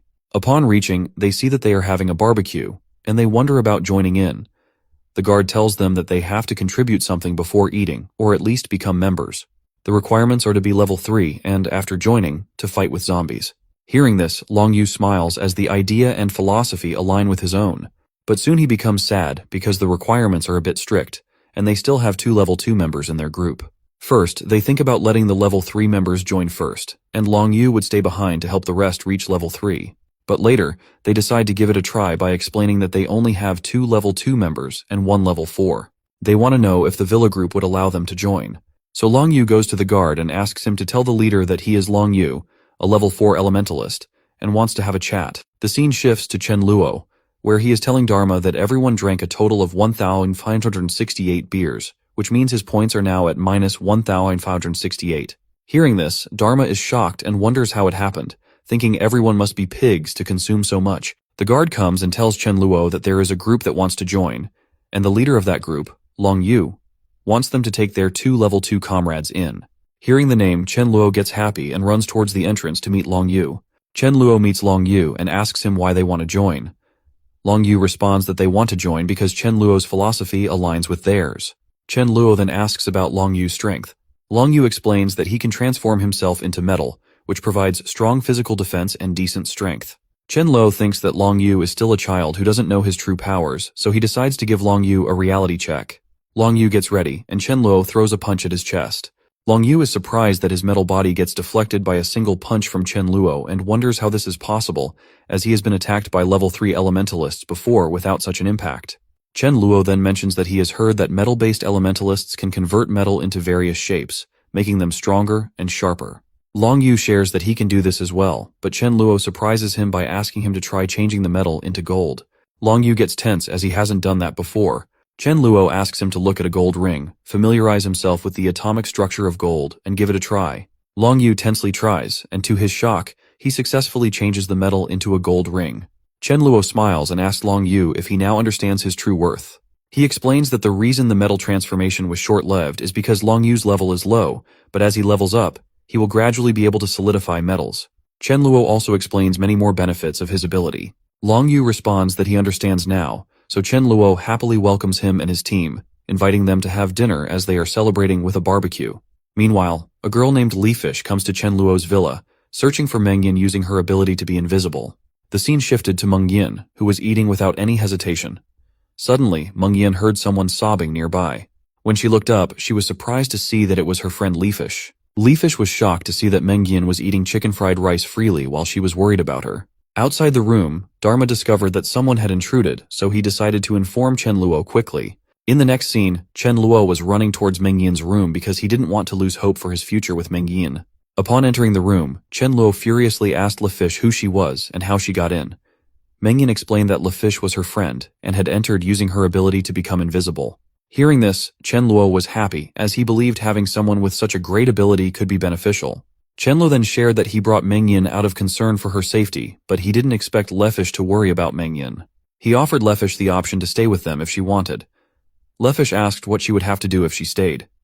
Chen Luo told her that she would need to use her invisibility ability to locate more mutants. Leafish asked if he meant those who stand out and look different from others. Chen Luo tensely asked how she knew that. Leafish explained that on her way, she saw a dead zombie that was still moving. Because the zombie looked completely different, she didn't dare to go close. Chen Luo realized that it must be a high-level mutant zombie, so he asked Leafish for the location. After getting the address, Chen Luo was about to investigate the place. However, Zhao Hai stopped him, saying something wasn't right. Seeing Zhao Hai's body trembling, Chen Luo asked what had happened and why he was so tense. Zhao Hai said he saw a zombie 100 meters away, but in the blink of an eye, it came so close and killed some of their members. Chen Luo was surprised to hear about such a powerful zombie, and wondered if it could be the mutant who killed Xiao Yu. Everyone in Zhao Hai's group was talking about the mutant's power and speed. Suddenly, to Chen Luo's shock, Rice came and said that he was done. Rice asked what she was talking about and how he, the mighty Void King, could be done. In tension, Chen Luo took Rice into a black space and asked her to sense it properly. After a few seconds, Rice shared that she felt it was almost dead. Although it was extremely dangerous, it seemed to have some incredible benefits. Chen Luo got tense, realizing that the powerful mutant that had appeared was actually after him. Chen Luo then interpreted that, according to Zhao Hai and his group's information, the zombie must be a level 7 wind-type mutant. However, he wondered why he didn't remember encountering such a type of zombie before. He also pondered the words, incredible benefits, thinking that even if the crystal was level 7, it wouldn't provide much benefit now. Chen Luo then asked about Myling and Mealy, wondering if they were also in danger. Rice responded that they were not. It was only Chen Luo who had to suffer this time. Upon coming out, Zhao Hai asked Chen Luo whether they should move out quickly. Chen Luo asked them to stay with him in the villa, saying he would go first to take a look at the zombie. Meanwhile, Sudaju, Mealy, and Mealing were returning with some supplies and crystals. Surprisingly, the mutant was following them as they entered the villa. The mutant attacked the guards at the gate, prompting them to sound the alarm, notifying Chen Luo of the incredible mutant's attack. When Sudaju and the sisters turned back to see, they were stunned by the sight of the mutant. Without wasting time, Chen Luo attacked the mutant with his void sword, but to his surprise, even after the slash, the mutant didn't sustain any cut or damage. Seeing this, Millie got scared and asked what was going on. Chen Luo found himself in a bad situation because Millie and the others were also there, so he couldn't leave them behind. At this moment, Chen Luo was attacked by the mutant zombie, causing everyone to become tense. Chen Luo saw that the mutant was about to attack Millie and Mealing. Realizing he couldn't defeat the mutant, he decided to escape by taking the others through void space. However, it would be his first time traveling in void space with 4 people. Despite the uncertainty, he decided to give it a try and asked everyone to hold on to him properly. He tried to escape, but his prediction was correct, only he got transported and the rest were still there. The zombie then moved to attack Millie, causing Chen Luo to become tense. He transported back to fight, hoping the mutant's lifespan would expire and it would die. The mutant was getting very close to Chen Luo and he was hoping for it to die quickly. Suddenly, a crystal glowed in his head and the zombie died. Before Chen Luo could think and interpret what happened, he fainted. Seeing this, Millie and the others became tense. Mealing asked the remaining guards to close the main gate tightly until Chen Luo woke up and asked Sudhaju to carry Chen Luo to his room. When they got back to the room, Dharma was shocked to see Chen Luo like that and shouted, asking how they were looking after the master and why he was the only one getting into trouble. Rice told them not to worry, as she had already calculated that Chen Luo would run into trouble but wouldn't die and might even benefit greatly in the end. Millie was still sobbing, worried about whether he would be alright. Seeing this, Rice got tense and asked why no one was believing her. The scene then shifted to 2 days later, when Chen Luo regained consciousness. Seeing him awake, Millie and Dharma were relieved. Hearing about his unconsciousness, Chen Luo wondered how he fainted and then remembered that it seemed like he used some kind of skill to accelerate the death of the mutant. He was now confused about what kind of ability it was, wondering if it was time acceleration. Chen Luo then tried to focus on using that power again, wondering if he had gained a second power. Surprisingly, he had indeed gained a special ability of time acceleration. Hearing the word acceleration, Millie confusedly asked, "What?" Chen Luo tensely responded that it was nothing. He then recalled that in his previous life, he had met only one person with the ability to accelerate time. The scene then shifted to his past life, where he was stealing something and Myling came to stop him. He reminded her not to forget that he was the Void King. Suddenly, he felt that he couldn't move. A girl asked, "What if she stops time?" And then Myling kicked him in the butt. Returning to the present, Chen Luo remembered that the girl's name was Jiang Chuche, and she could only use one move to stop time for a single target. Chen Luo also shared that in his previous life, when Jiang Chuche died, he somehow took her body from the zombies and placed it in a dimensional space. However, he didn't absorb her crystals at that time. He decided not to dwell on it because, in the present time, his crystal had shattered and it would take at least 3 months to recover. Chen Luo then asked Millie if the mutant crystal had been taken out. Millie gave him the crystal, and Chen Luo's mood dropped as he wondered why he had to work so hard for an 8th grade crystal. He offered the crystal to the Dharma King, asking him to absorb it to upgrade to level 5. The Dharma King declined, saying Chen Luo would charge points for that, and he was already in debt. Chen Luo got pissed off and responded that he wouldn't deduct any points, and that the first one to reach level 5 would be awarded 500 points. Hearing this, the Dharma King hastily grabbed the crystal, happy about the prospect of getting 500 points. Millie then told Chen Luo that she was going to ask Mayu to make some food, but he asked her to stop and told the Dharma King to go and ask Mayu to prepare some food. He also asked the Dharma King to inform everyone that he was awake and to enjoy beef and mutton for 3 days as a celebration. After the Dharma King left, Chen Luo hugged Millie, feeling lucky to have someone caring about him. The scene then shifted to another place, where Chen Luo's underlings were fighting with a boy named Anchen Luo. Anchen Luo laughed at them, saying he had given them a chance to run, but they didn't, so now they couldn't blame him for the consequences. Chen Luo's side started making jokes about Anchen Luo, saying he was only great because of using that elephant, but their elder dog was more powerful and impressive than him. They taunted Anchen Luo, saying if he dared to confront it, he might die without knowing how. Hearing this, Anchen Luo was shocked and couldn't believe it, thinking it was impossible for there to be anything braver than his invincible elephant. After all, it was just a dog, for goodness sake. After wiping out Chen Luo's men, Anchen Luo decided to go in front of the villa to find that dog. However, there was a surprise as 2 wolves were following Anchen Luo and his group. Meanwhile, in Chen Luo's villa, the girls were playing with the golden retriever dog when suddenly they saw a big elephant coming towards their villa. They announced it in the villa to prepare everyone for battle and defense. Hearing about the elephant's arrival, Chen Luo recognized that it could be the elephant handler, Anchen Luo. At the door, Milling asked Anchen Luo how she could help. Anchen Luo, upon hearing they had a very awesome dog, mistook the golden retriever as that dog and made fun of it, saying that the dog was indeed brave. Hearing this, the Mi sisters were tense and wondering which dog Anchen Luo was talking about, realizing it was a case of mistaken identity. The golden retriever was really brave as she stood in front of the elephant without any fear. Again, Anchen Luo made a joke about the dog, questioning whether it really wanted to fight. Myling accepted the challenge in place of the golden retriever. Dharma also tried to intervene in the fight against the elephant, but Chen Luo asked him to stop as it was Miling's training time. The fight started, and when the elephant came to attack with its trunk, Miling used the Red Lotus Burst. Chen Luo was impressed as Myling had really learned the signature move, Red Lotus Burst. Enraged by the attack, the elephant threw Anchen Luo from its body. Seeing this, Anchen Luo got tense and asked his members to attack Miling together. Chen Luo got frustrated seeing that Anchen Luo wasn't playing by the rules as it should have been a one-on-one fight. Despite the joint attacks from Anchen Luo's side, Miling managed to hold her ground, but Chen Luo ordered his people to join the fight. And in just a few minutes, Anchen Luo's side got defeated. Seeing this, Anchen Luo got tense and started running away, so Chen Luo asked Dharma to chase down Anchen Luo. Dharma happily agreed, thinking about the points he would get after killing Anchen Luo. Surprisingly, Anchen Luo encountered wolves from the opposite side and got attacked by them. Seeing this, Dharma got confused, but first, he decided to score his points by defeating Anchen Luo. The wolves were stunned to see Dharma's power, but here's the twist. Dharma fell in love at first sight with the female wolf. He tried to pursue, but they started running, so Dharma captured the white female wolf and asked her to be friends. Meanwhile, Chen Luo and the others arrived and noticed that they were wolves, not dogs. Chen Luo noticed Dharma had a crush on the white wolf, as Dharma was acting like a love-struck puppy. So Chen Luo took those wolves with him to the villa. In the villa, Chen Luo was shouting and asking about her wolf. Chen Luo kicks him and asks him to behave, as the wolf wasn't going to be approachable. Chen Luo explained that they admire strength, and if they didn't submit, they should fight until they yield or take a forceful approach to get the best. Dharma was happy and praised Chen Luo, saying he truly deserved to be a master. Chen Luo then kicked him off and asked him to go and stop embarrassing himself. After that, Chen Luo started wondering that based on the current situation, it looked like the zombies would evolve to level 4 in just over a month. Level 4 zombies not only show improvement in physical strength, but also a bit increase in intelligence. So he thought the villa was currently secure.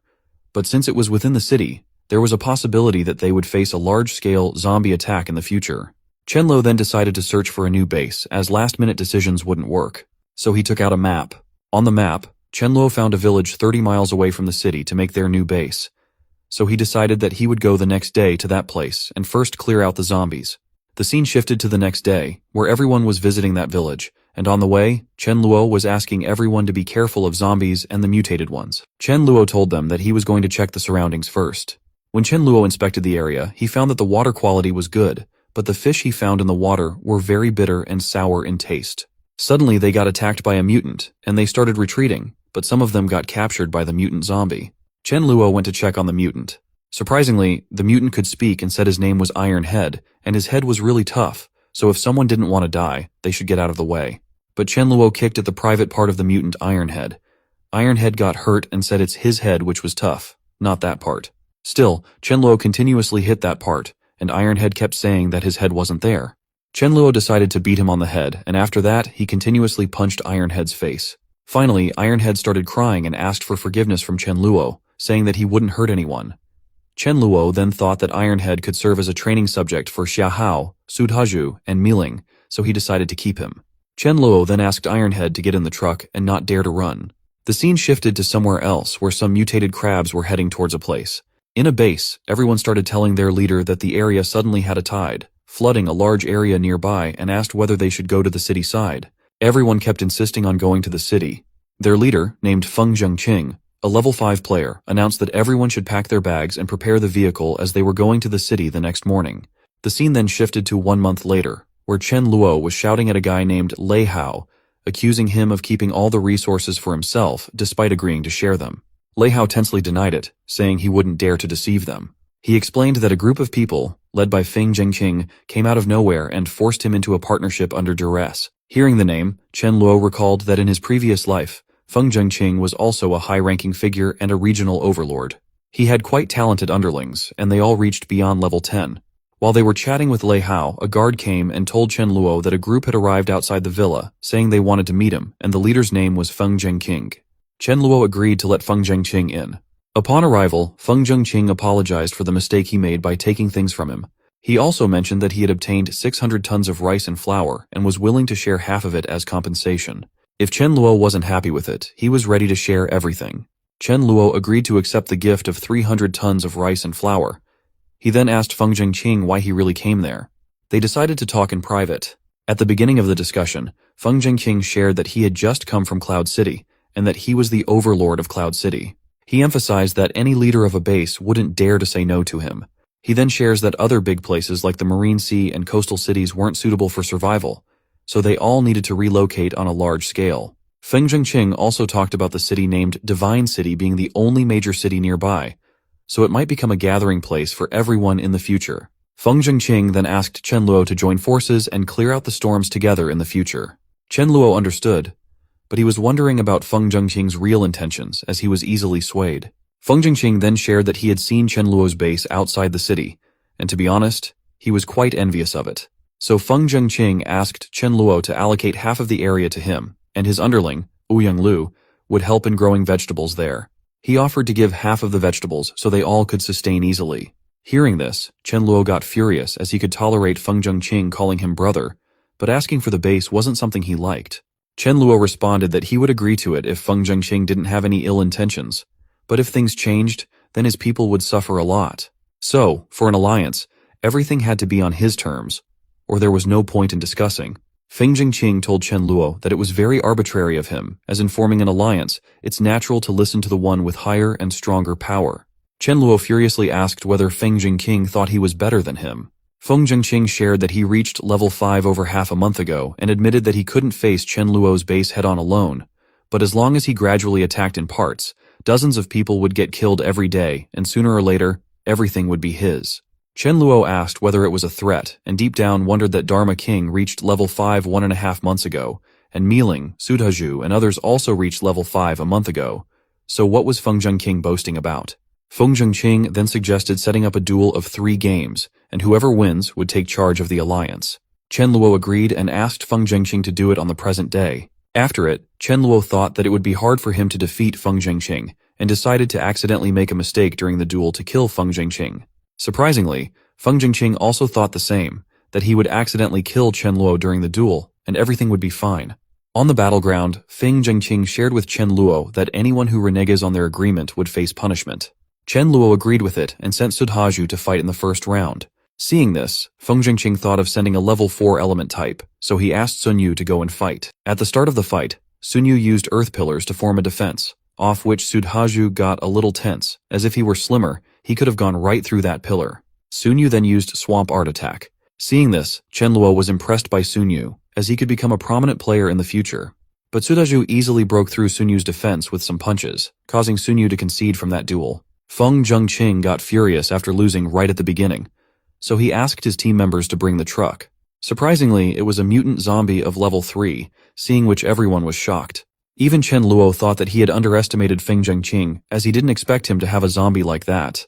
Chen Luo decided to send a zombie to fight against a zombie, so he asked Sudhaju to bring Ironhead. When they brought Ironhead, he was shouting that he was starving, as Chen Luo only promised him food tomorrow, but never gave any. Surprisingly, Chen Luo again kicked him in his private parts, saying that he was pleased with his obedient behavior for the past month, but didn't like his present behavior. Chen Luo then asked to go ahead and kill Feng Jingqing's zombies. Seeing this, Feng Jingqing was shocked, as like him, Chen Luo also controlled a zombie, and he didn't know about the power of Ironhead. So the brawl between zombies started, but just after one fire attack from the zombie, Ironhead goes towards a girl to eat her instead of fighting the other zombie. Chen Luo, seeing this, ran towards the girl to save her. Chen Luo asked Ironhead to go back, to which he started shouting that he wanted to eat people. Chen Luo told him that it was promised for tomorrow, but Ironhead knew that tomorrow wasn't going to come, and he would never see tomorrow. So Chen Luo was contemplating killing Ironhead, but surprisingly, Ironhead mutated. Chen Luo got a little tense and decided to first cut down his legs. But nothing happened after one attack from Chen Luo, and Ironhead shouted that he had grown up now and was more powerful. Ironhead tried to crush Chen Luo under his paws, but Chen Luo dodged the attack and went to attack Ironhead's weak point. Surprisingly, it didn't work, and Ironhead said that he had become stronger even at that point. Chen Luo understood that Ironhead's weakness had now become his hardest part to beat, and that even the level 8 zombie he killed last time with the acceleration time ability wasn't that tough. Chen Luo decided to use his acceleration time ability on Ironhead and ran towards him to slash with the Void Sword. At the same time, he thought and dreamed about attacking Ironhead, imagining him moving backward. Suddenly, Ironhead was stunned to see his body starting to tear apart by itself. Chen Luo, also confused, wondered if the slices on Ironhead's body were from the dream he had a few seconds ago. As Chen Luo was about to deliver the final blow, an attack came towards them. It was none other than Feng Jingqing, who was trying to use the opportunity to kill Chen Luo and later claimed that he accidentally killed him while aiming for Ironhead. However, Feng Jingqing was shocked to see that Chen Luo wasn't even hurt by his ultimate attack. Chen Luo told him that if he wanted to attack again, he should speed up his attack. Feng Jingqing apologized, saying it was a mistake. Meanwhile, Ironhead was begging Chen Luo not to cut his waist, apologizing for everything. But Chen Luo didn't listen and cut down his waist to wipe him out. When Chen Luo was extracting the crystal, Feng Jingqing was stunned by its size and inferred that Ironhead must have been a level 8 or 9. Still, Chen Luo had defeated him so easily. Feng Jingqing then approached Chen Luo and declared him the winner and their leader. Chen Luo, however, questioned him about the ethics of sneaking an attack on a friend. Feng Jingqing insisted it was a mistake and begged Chen Luo to trust him. Enraged, Chen Luo started slapping Feng Jingqing and finally asked who the leader was. Feng Jingqing, sad and tense with a crying face, admitted that it was none other than Chen Luo. Chen Luo then asked the girl and the other people on Feng Jingqing's side if they would join him as per the agreement. The girl agreed, and Chen Luo asked her to introduce herself and tell everyone's talents. Meanwhile, Feng Zhengqing felt angry and frustrated as he had lost all his subordinates. However, he thought that if he could somehow reach another city, he could start fresh. So he asked Chen Luo to spare him, promising that his subordinates would join Chen Luo voluntarily. Chen Luo agreed and promised that neither he nor his people would harm Feng Zhengqing. Feng Zhengqing announced to his subordinates that he was no longer their leader and ran away, hoping Chen Luo would keep his word. Chen Luo just gave a look at Dharma, and Dharma understood that Chen Luo's promise meant his people wouldn't harm Feng Zhengqing, but a dog could. As Feng Zhengqing ran some distance away, he felt relieved that Chen Luo didn't send anyone to chase him. However, he was surprised to see a dog charging to attack him. Realizing what was happening, Feng Zhengqing tensely asked what the dog was going to do, and finally understood that he wasn't even as good as Chen Luo's dog. After taking care of Feng Zhengqing, Dharma wondered about the points he was going to get. On the other side, Chen Luo was checking the list of Feng Zhengqing's people. If he accumulated them all, he would have 3,000 members in his team. So, Chen Luo decided to test everyone, and only those who passed would get to join. Chen Luo asked Ling Chen Luo to announce this information to everyone. Meanwhile, Dharma returned and asked about the service fee and burying the target. To cover the crystal and service fee, Chen Luo gave 500 points to Dharma. He then asked Dharma to accompany him to the new base to check the environment and progress there. The scene shifted to the new base, where Xia Hao was being attacked by bugs. Xia Hao started killing them, but finally the mutated one asked for mercy, apologizing. Chen Luo arrived and saw that it was a dung beetle. He thought it would be beneficial for improving the environment, so he decided to keep the mutated beetle alive. Chen Luo then made a deal with the beetle. The beetle had to help whenever needed, and in return, it would get to eat dung whenever it wanted. The beetle agreed and settled for 200 points of dung a day. The scene then shifted to Zhao Hai and Song Ling Hai, who were discussing Chen Luo's new base outside the city. Their discussion ended with the decision to disband their group and join Chen Luo altogether. When Zhao Hai and his comrades reached Chen Luo's new base, they were stunned by its size and impressive appearance. Seeing them, Chen Luo asked Zhao why they had come. Zhao Hai responded that they came to join his group and asked if it was okay for them to join. Chen Luo agreed because he thought Zhao Hai would be a good leader and would help in locating and gathering people's information. So Chen Luo told Zhao Hai that he just happened to have two teams. One left by Zhang Feng, and the second team needed a leader, so it was allotted to him. The scene then shifted to outside Chen Luo's new base, where two boys were talking, and one of the boys' names was Lin Tian. Lin Tian's comrade told him about Chen Luo's base, which was very advanced and was recruiting level 4 and above. So Lin Tian asked his comrade to check the supplies as he would go to the person in charge with a good sort of gift for a meeting. In the house, Chen Luo and Zhao Hai were discussing when they were interrupted by Chen Guang, who shared that a person named Lin Tian wanted to meet with Chen Luo. Chen Luo asked Chen Guang to bring the person. Upon meeting, Lin Tian introduced himself and gave the gifts he had brought. But surprisingly, Chen Luo was furious, thinking that in his previous life, it was Lin Tian and his subordinates who had blocked him and Big Sudaju. The next scene was from the previous life, where Chen Luo and Sudhaju were surrounded by Lin Tian and his subordinates. When they tried to pursue them for killing, Sudhaju asked Chen Luo to run and, while saving Chen Luo, gave his life. So in this life, Chen Luo was very furious after seeing Lin Tian and decided that even if Lin Tian did not lay a hand on them in the present life, he still needed to die for what he had done in the past. Only then would Chen Luo find some relief. Chen Luo needed to wait for Lin Tian to gather everyone who had surrounded them in the previous life. So Chen Luo shared that he liked the gifts Lin Tian brought. Lin Tian was happy and told Chen Luo that he was new in the area, so he hoped Chen Luo would look after them. Chen Luo agreed and asked Chen Guang to spread the word that anyone who opposed Lin Tian was opposing him. Lin Tian thanked Chen Luo and shared that he had brought something else for him. He then asked his subordinates to bring the gift and explained that several thousand large sea turtles had come to the seashore, so he grabbed the opportunity to hunt them. Lin Tian gave the turtle shells, saying that even level 4 evolvers would find it hard to break them. Seeing this, Chen Luo thought of taking a trip to the beach. While on the way, he encountered a mutant zombie. The zombie asked Chen Luo about cooperating. Chen Luo was impressed, and then the mutant zombie asked Chen Luo to lure humans towards him. Chen Luo asked what he would get in return, as he would not help without a benefit. The mutant zombie became furious and asked if Chen Luo didn't value his guts anymore, daring to ask for a benefit. Hearing this, Chen Luo got angry and started beating the zombie. After continuous beating, the zombie was stunned and wondered why the human was so fierce. Lastly, the mutant zombie apologized. Still, Chen Luo made a deal that the mutant had to lure powerful zombies, and in return, Chen Luo would give him some meat to eat. The scene then shifted to the beach, where Chen Luo was approaching the sea turtles. Seeing him, the sea turtles got scared and tried to attack Chen Luo's private parts in defense. Chen Luo got furious, took his void sword, and with a few slashes, wiped out the sea turtles. Afterward, Chen Luo was taking out the shells and keeping them in void space when he suddenly saw the Turtle King and got tense because of its size. The turtle was very huge and seemed to have the strength of a level 7 or 8. Surprisingly, Chen Luo saw that the Turtle King was laying eggs. He thought that the lineage of the Turtle King must be impressive, and if he could steal some eggs and raise them from a young age, it would be a benefit for him. But while Chen Luo was thinking, he got spotted by the Turtle King, so he had no choice but to try killing the turtle and take the eggs.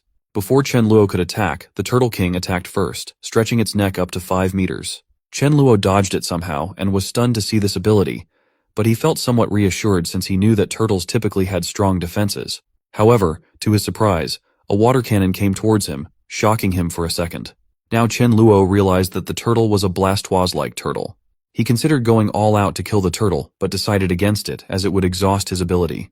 Chen Luo noticed that even teleporting through the void would be difficult in that environment, and he understood that he couldn't fight the Turtle King head-on. So, he decided to take the eggs by baiting the Turtle King away.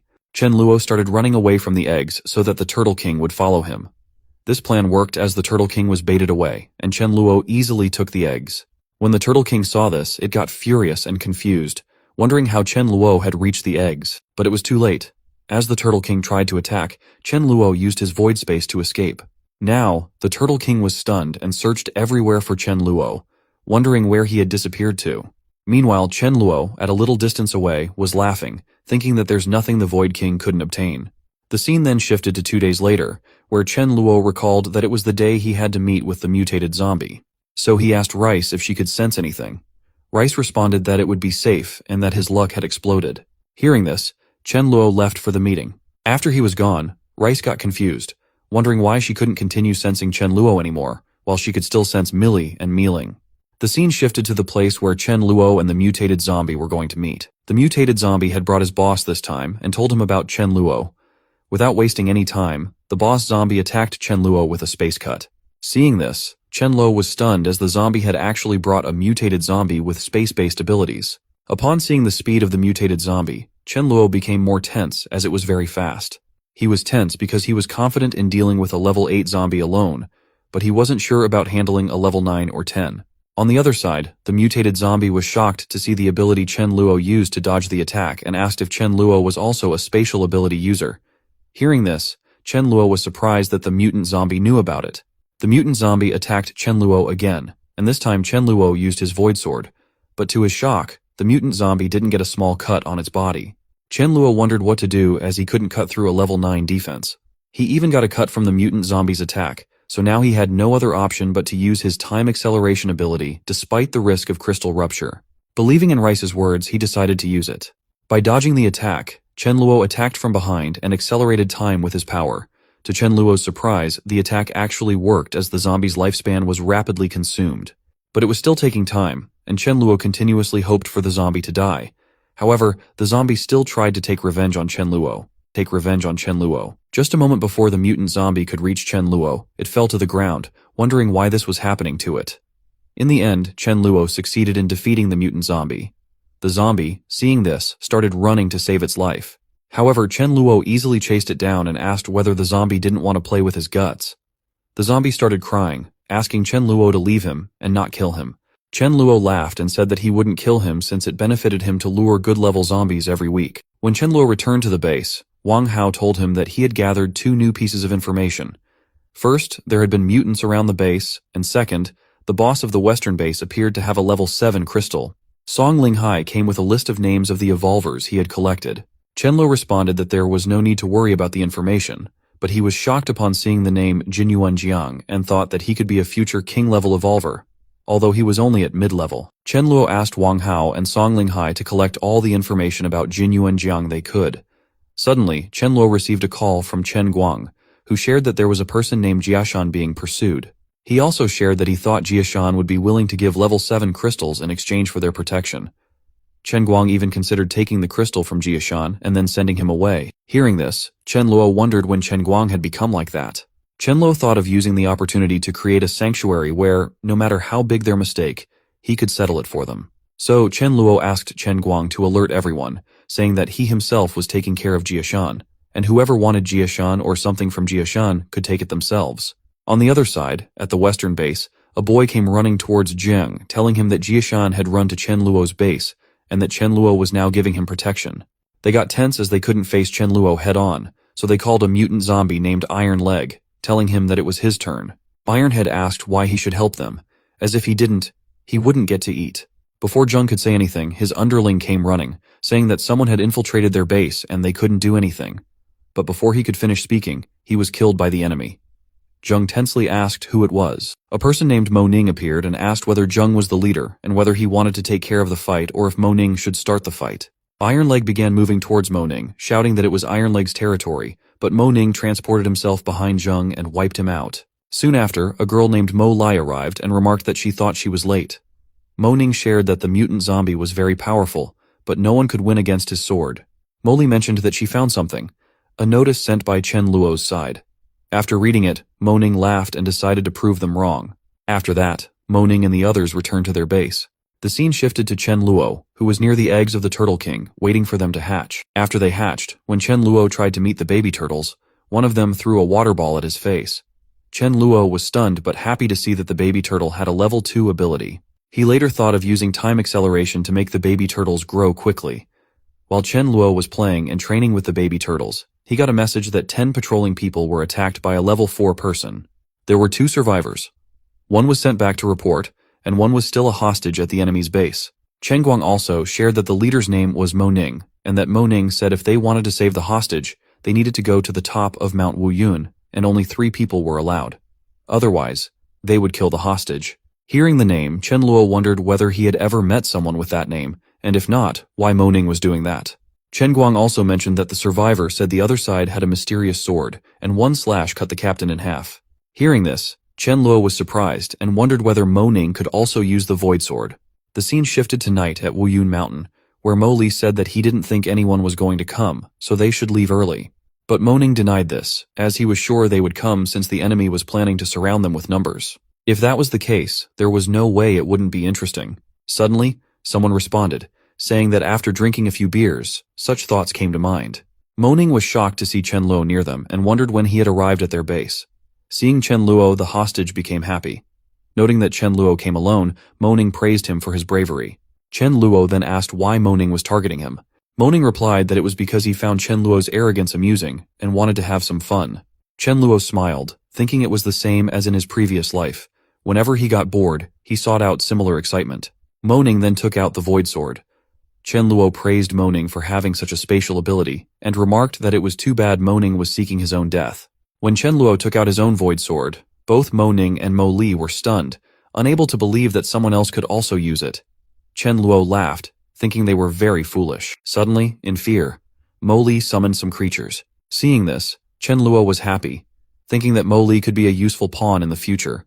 He wiped out the summoned creatures with one slash. Mo Li was shocked, but Mo Ning's underlings and comrades decided not to panic and attack together. However, Chen Luo easily and quickly cleared all the enemies. Mo Ning was tense because, despite being level 6, he couldn't see Chen Luo's movements. Chen Luo told Mo Ning that just as Mo Ning killed his members, he would wipe out Mo Ning's members the same way. Suddenly, Chen Luo was hit against a wall. When he looked, it was Mo Li using his dark ability, asking Mo Ning to run away. Chen Luo then shared that he would let Mo Ning run for a while as his 400-meter-long sword was waiting for him. Seeing the size of the sword, both Mo Li and Mo Ning got scared and started apologizing. Chen Luo then told them that he also had the ability of spatial manipulation, which he could teach Mo Ning. Mo Ning responded that he knew it was a very useful skill. In response, Chen Luo started slapping Mo Ning, asking if he was worthy enough to be taught. Chen Luo thought of not killing Mo Ning. Instead, he decided to break his limbs and take him back as an example. Upon reaching back at the base, Mo Li asked for forgiveness and pleaded with Chen Luo to spare her brother Mo Ning, offering herself in exchange for any punishment. Chen Luo approached her, patted her on the head, and told her to behave and listen. He assured her that if all went well, he would let her reunite with her brother after 2 months. Mo Li agreed, and Chen Luo instructed the girls to take care of Mo Li and not let her die. Chen Luo was doing all this in the hope of obtaining level 7 crystals. After that, Chen Luo noticed Zhao Hai waiting for him, so he told Zhao Hai to be more cautious from now on. Zhao Hai then shared that last night they absorbed a small team of dozens that had just arrived in the capital. His brother's name was Zhao Zichin Luo, and his sister's name was Zhao Zi. He mentioned that his brother was a wind user and his sister had the ability of mental interference. Hearing this, Chen Luo was pleased. Zhao Hai also shared that Song Linghai brought information about Jin Yuanjiang, who was ready to submit but had a request for 30 cans of powdered milk and scheduled vegetable supplies. Chen Luo agreed to the demand and asked Zhao Hai to send Sudhaju and Xia Hao with 3 luxury cars, as Chen Luo himself wanted to check out and secure the area. The scene shifted to Chen Luo telling Jin Yuanjiang about the place of supplies and then asking him about joining. Jin Yuanjiang responded that he would join, but on one condition. He knew none of the bases kept idle people, but his wife was pregnant, so he hoped she could live peacefully in the base, doing some logistics work. Chen Luo agreed but told Jin Yuanjiang that to earn points he had to kill zombies. The scene then shifted to the sea, where the Turtle King was crying and asking someone for help because his children had been stolen. When the clamshell opened, a beautiful lady named Haiji emerged. Seeing her, the Turtle King was stunned and asked about her appearance. She told him she had leveled up and could now easily transform between human and clam.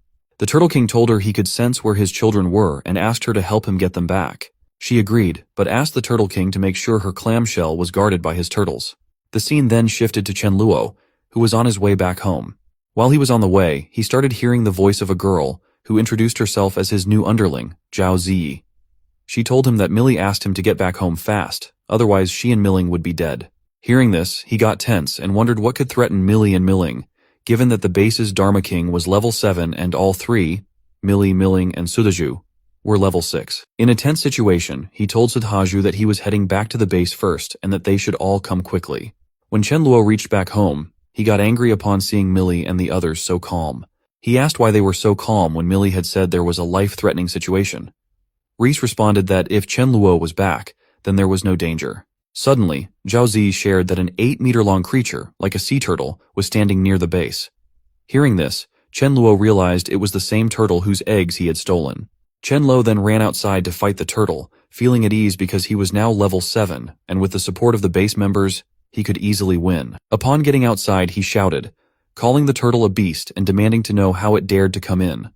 But Haiji asked who he was calling a beast. Seeing her, Chen Luo was shocked, as she was the future king-level powerhouse and the killing god. Upon seeing Haiji flying in the air, Chen Luo was stunned, interpreting that she was level 10.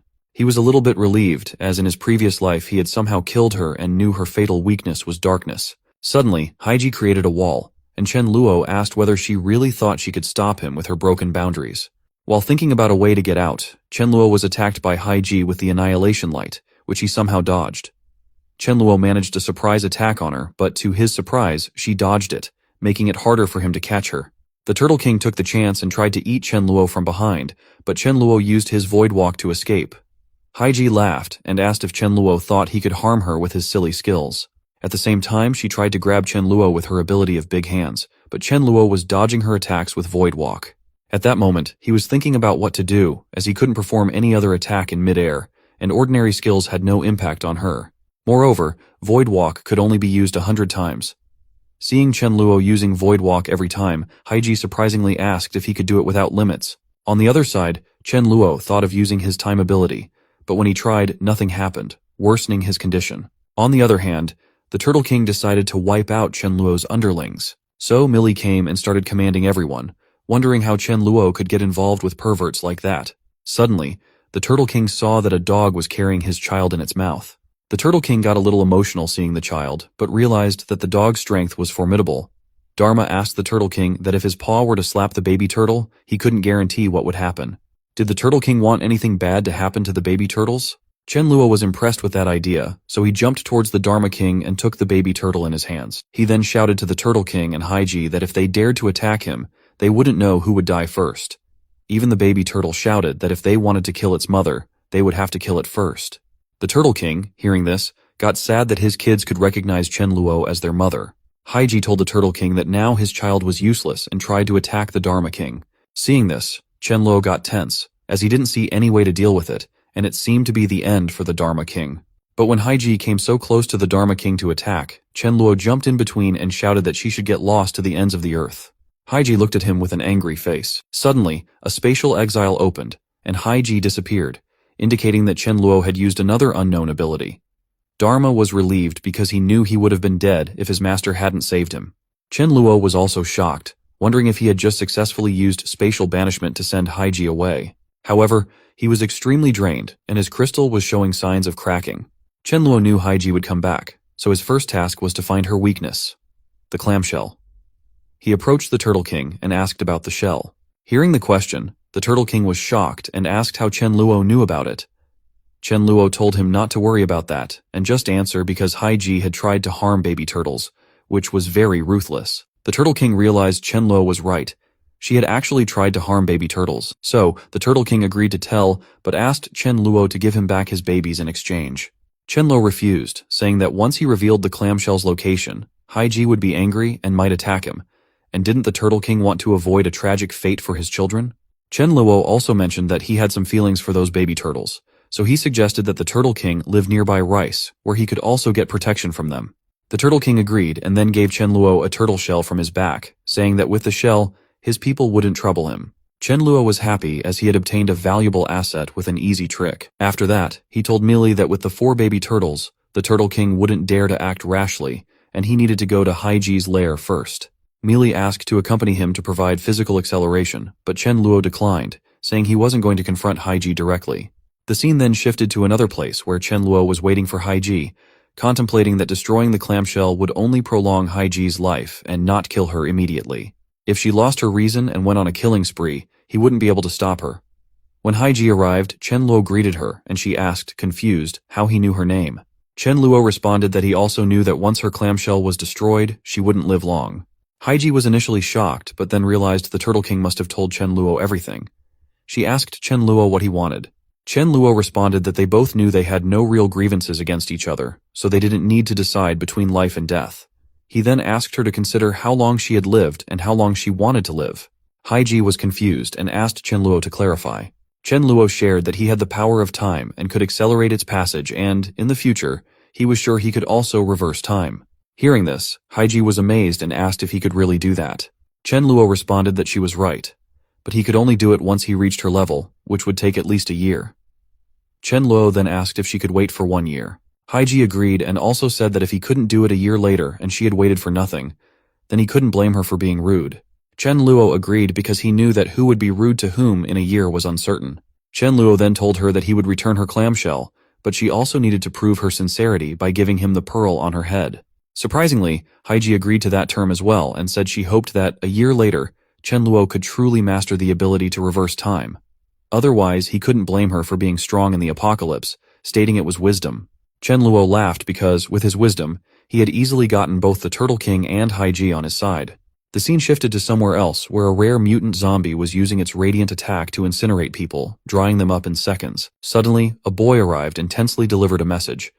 Their leader was willing to offer sacrifices to him, and he could eat as much as he wanted. The mutant zombie laughed and asked if there was really such a good thing.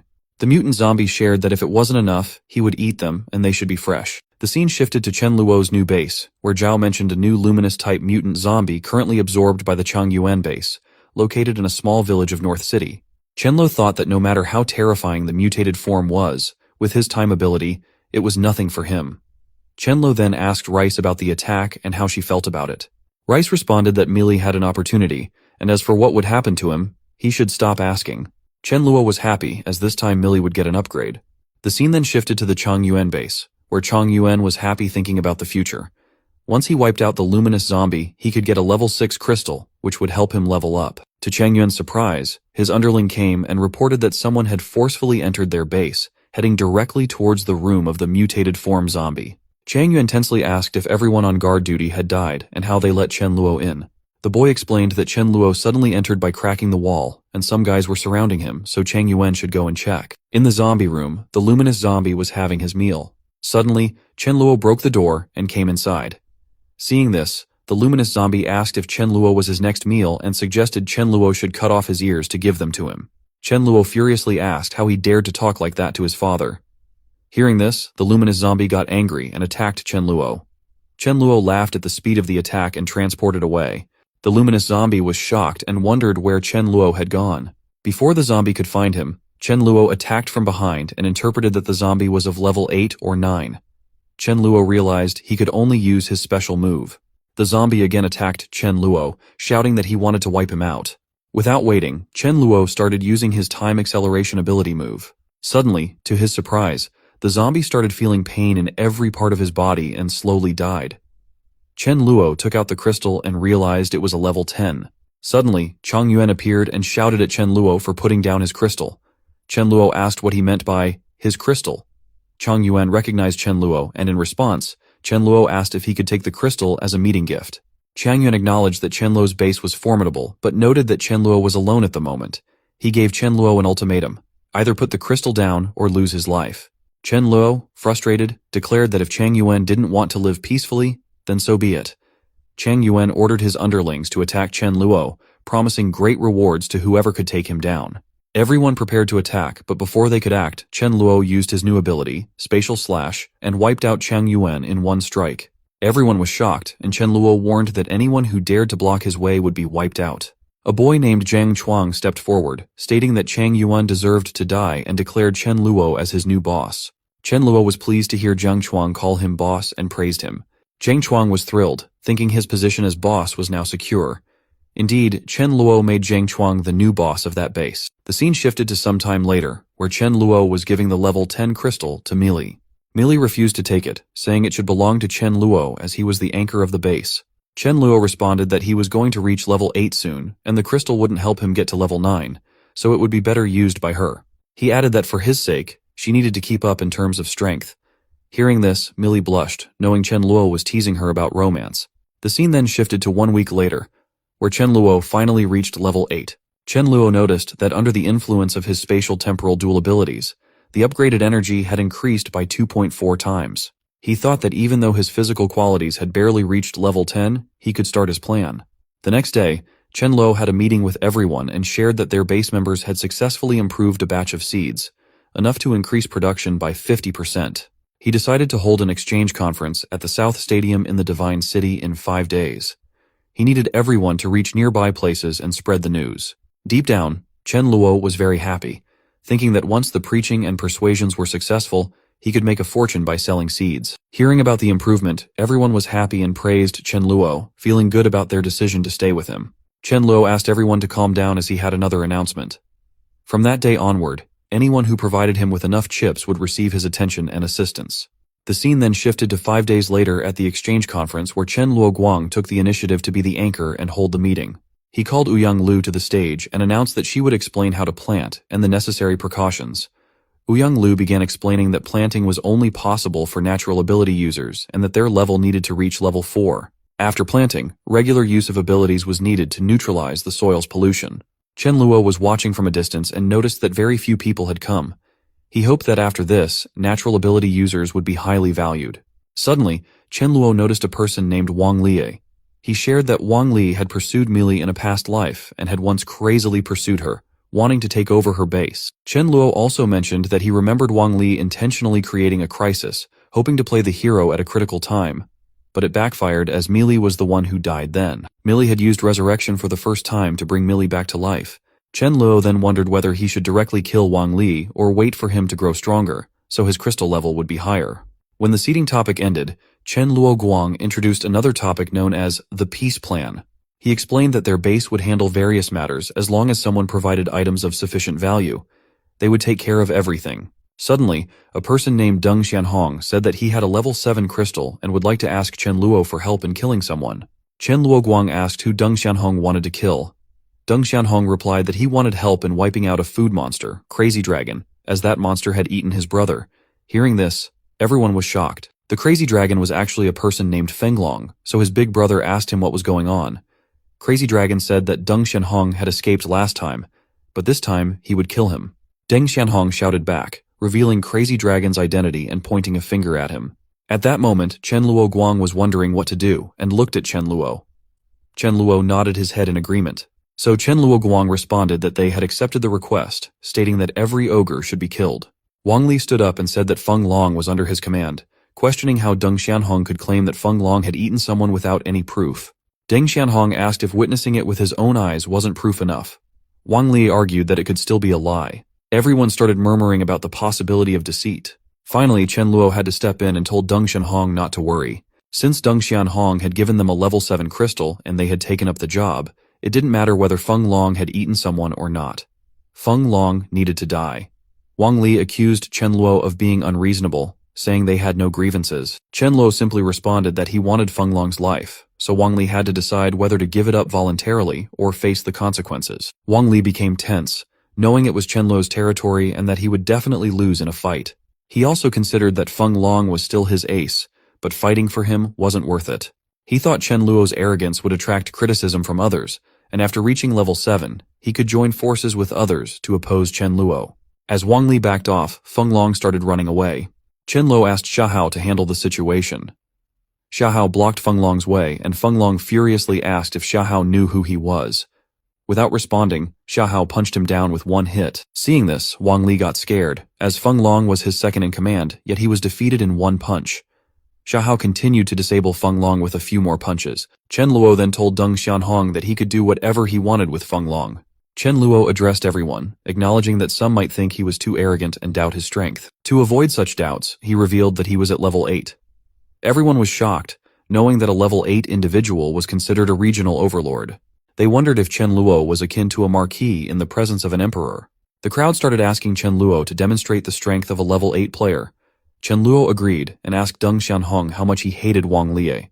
Deng Xianhong responded that he wished Wang Li were dead too, but he knew that a level 7 crystal wouldn't be enough. Chen Luo had been waiting for this moment and announced that because Deng Xianhong was their first customer, he would offer a buy one, get one free deal. Chen Luo then told everyone to look at Wang Li as he decided to gift Wang Li to Deng Xianhong. Wang Li became scared and wondered tensely whether Chen Luo was going to come after him. Wang Li decided to run because he knew he couldn't defeat Chen Luo. However, the moment he turned to flee, Chen Luo used his Void Exile attack to slash off his head. Chen Luo then held Wang Li's head in his hand and asked if everyone saw that. The crowd was stunned and shocked by the incident. To calm everyone down, Chen Guang explained that Wang Li stored zombies, which is why they did what they did. But Chen Luo shouted, "No!" and shared that he always cut off all possibilities and never let anyone who offended him live. He warned everyone that if they didn't have 9 lives, they should not offend him. Seeing Chen Luo's angry face and hearing his warning, everyone got scared and assured Chen Luo that no one would provoke him. Suddenly, Chen Luo's demeanor changed and he told everyone not to worry, as he wouldn't harm others unless they harmed him. Chen Luo then asked everyone to register and take their seeds, stating that he believed in their credibility and trusted that no one would refuse to give what was owed after growing the seeds. Everyone agreed to Chen Luo's demand out of fear. The scene then shifted to some time later when Sudaju informed Chen Luo that he had news from Da Zhuang about a zombie named Icelin, who had established the zombie base Icelin Club. Hearing the name, Chen Luo remembered that Icelin was a formidable zombie, and that the club was a formidable organization created by intelligent advanced zombies. Sudaju also shared that Icelin had taken the opportunity while Chen Luo was away to gather zombies and was probably planning to attack at night. Chen Luo instructed Sudaju to tell everyone to return to the base and prepare for battle.